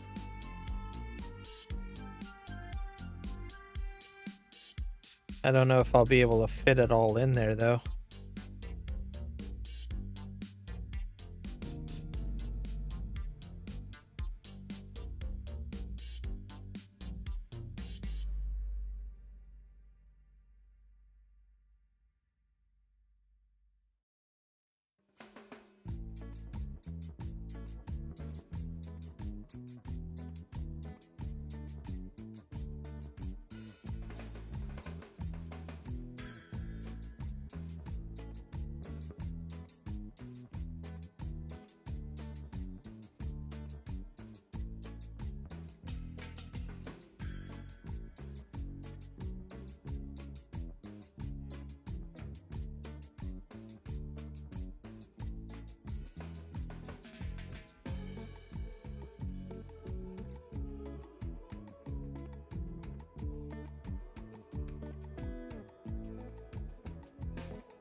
$50,000 left.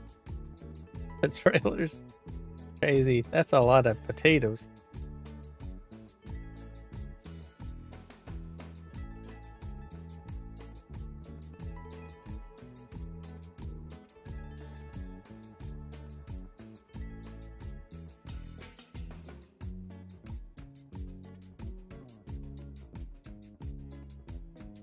But I think I'm going to get at least quite a bit in there.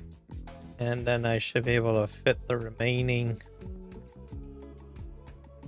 amount, hopefully, into this truck bed system.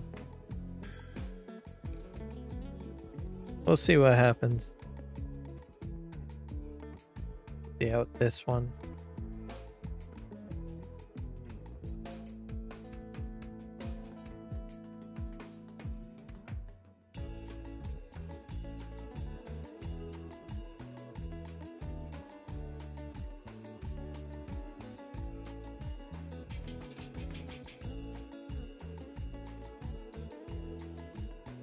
Okay, off we go.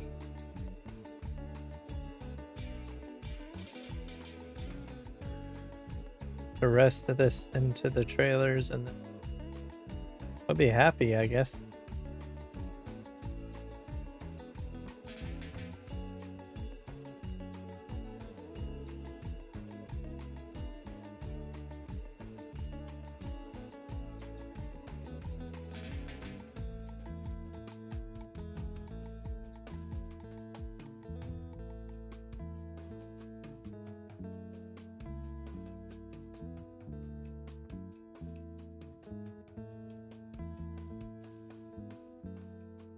Just drive up ahead a little bit.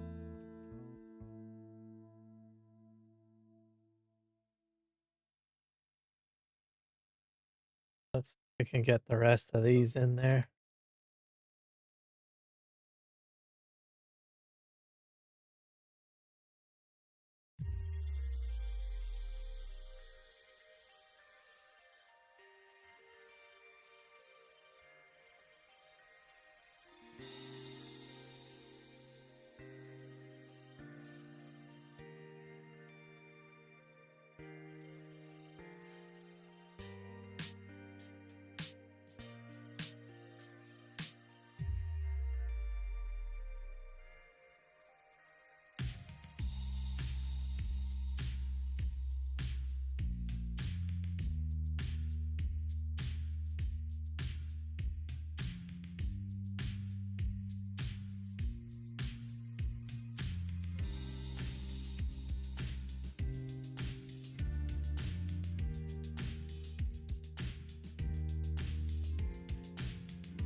Pick up the rest of this.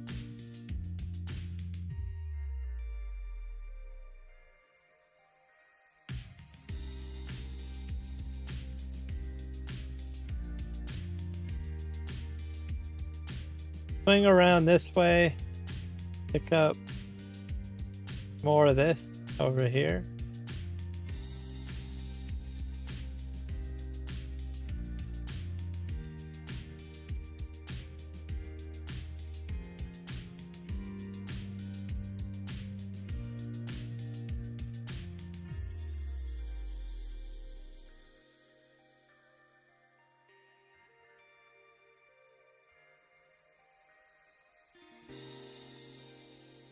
All cleaned out. I think I did it.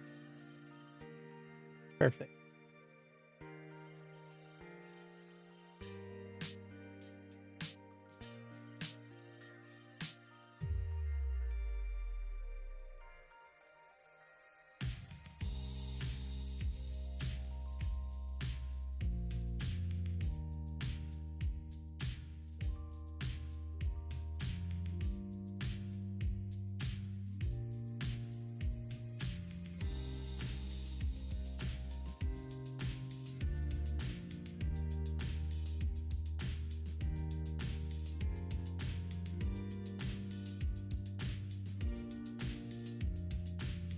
I think that went well. Thing I do is just get truck this over.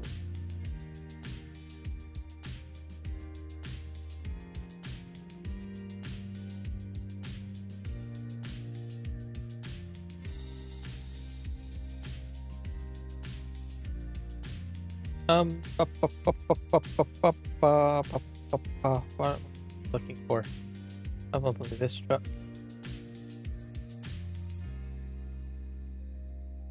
Go, go, go.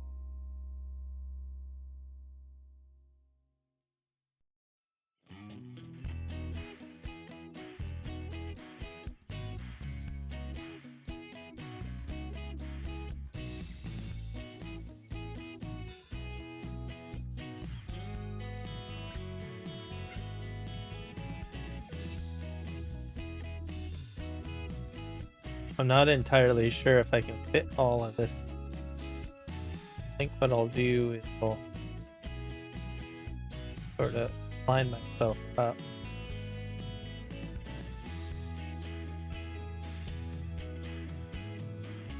That, we'll leave that like that.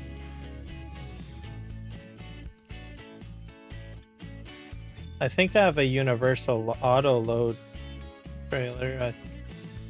This might be one.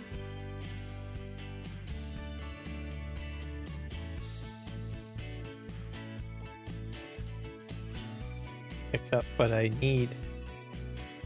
Just haul it.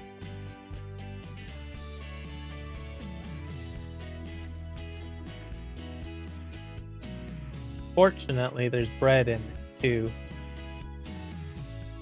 Problem.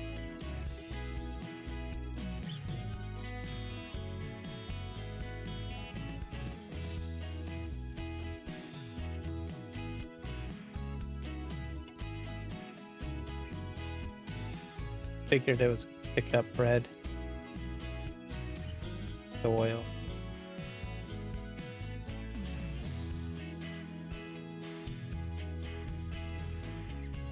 I don't think it'll really matter. All this over here. Dump it in. Whoa.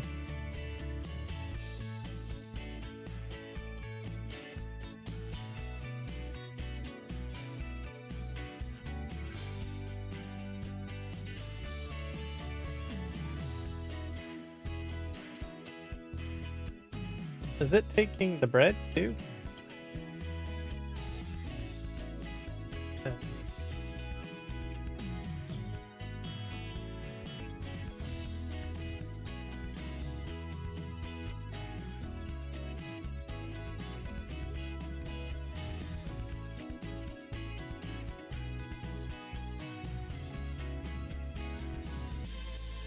There we go.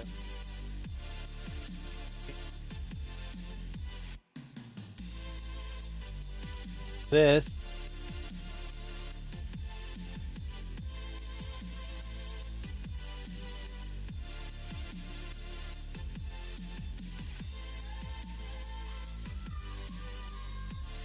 I'll use the telehandler.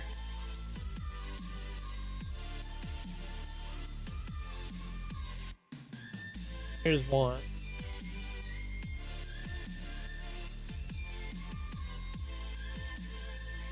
I don't have enough oil to sustain this, though. I will mention that right now. I think I'm fresh out of canola. Sure, how much I have left.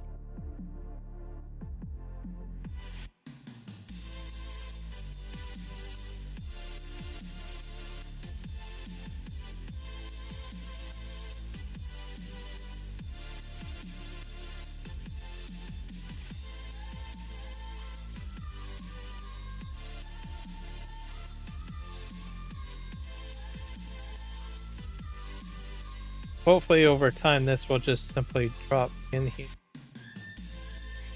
It's full on canola oil anyway, so yeah, good thing. I think.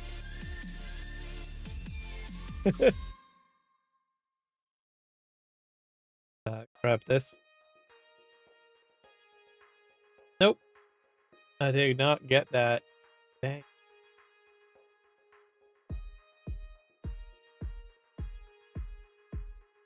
Good.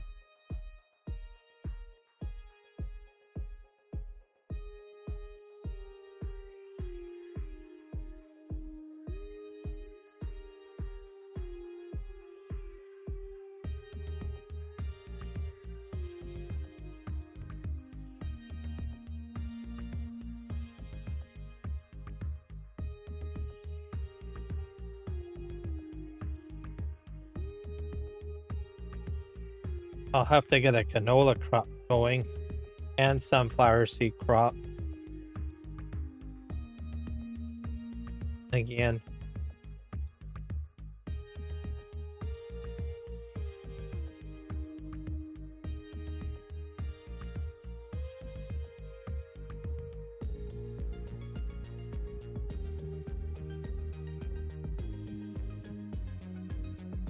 Pick this up. There we go.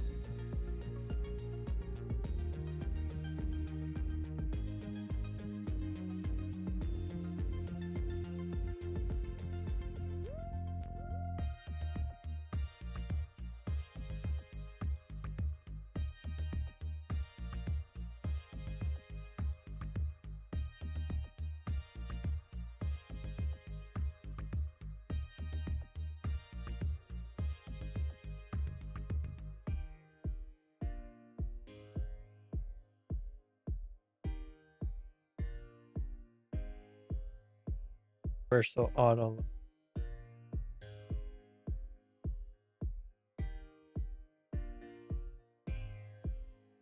Red basket to go.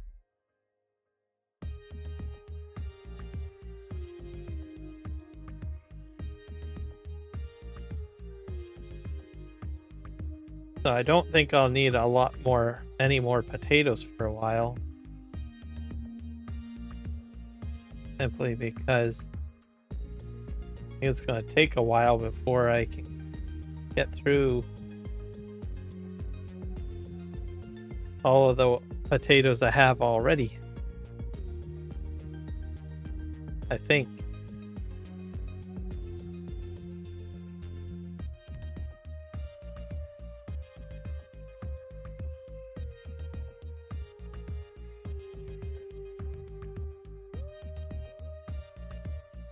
I think I'm going to try to sell all this bread product.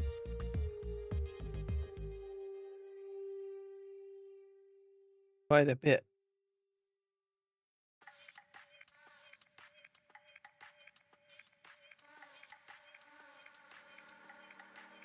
I'll have to check to see if my existing factories can do potato flour. Sure.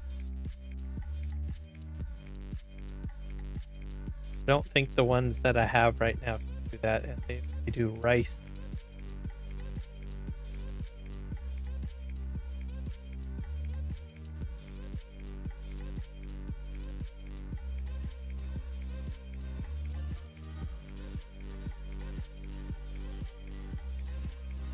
I think that should be good.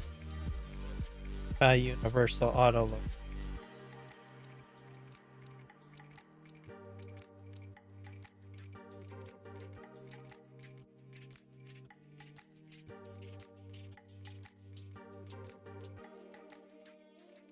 Been around.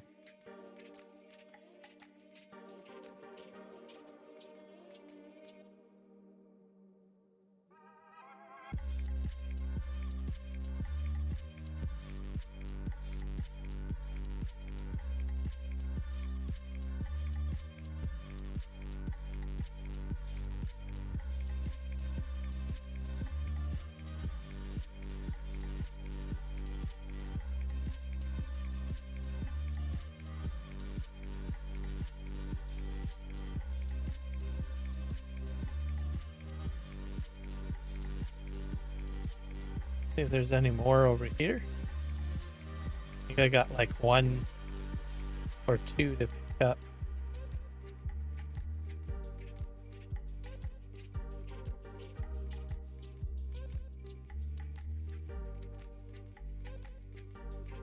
Right.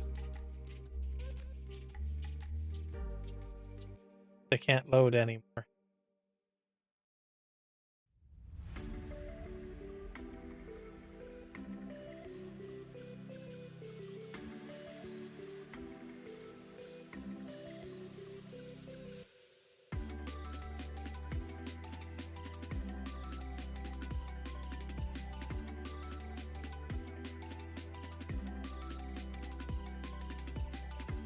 $12,000 liters of canola oil.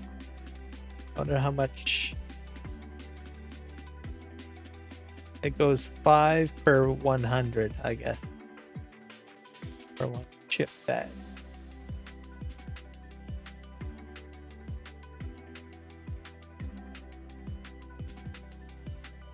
Very well.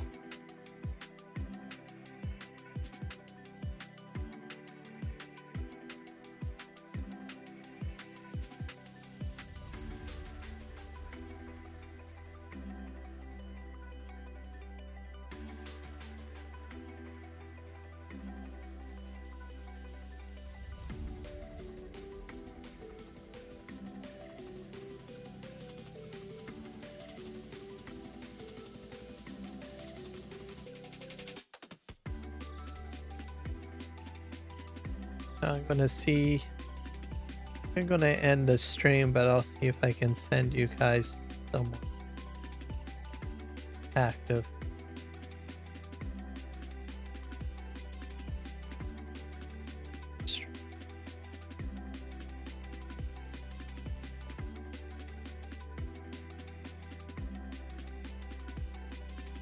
And bring up studio.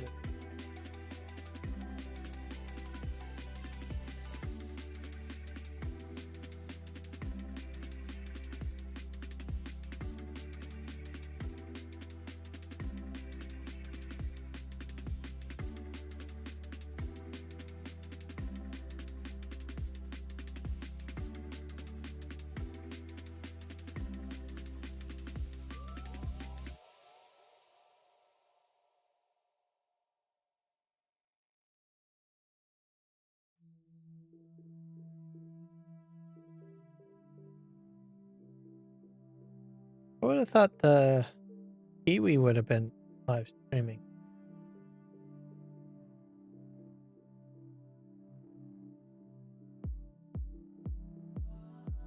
Or is he might be taking the night off. I don't know. BDD Gaming is live.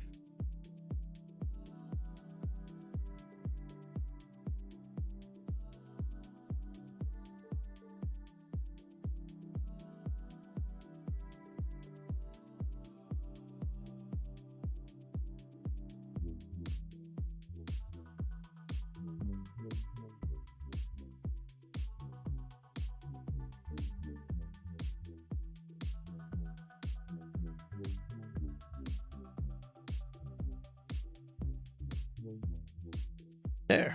All right. Well, I'll send you guys to BD Gaming. Have a wonderful evening, everybody, and thank you for watching.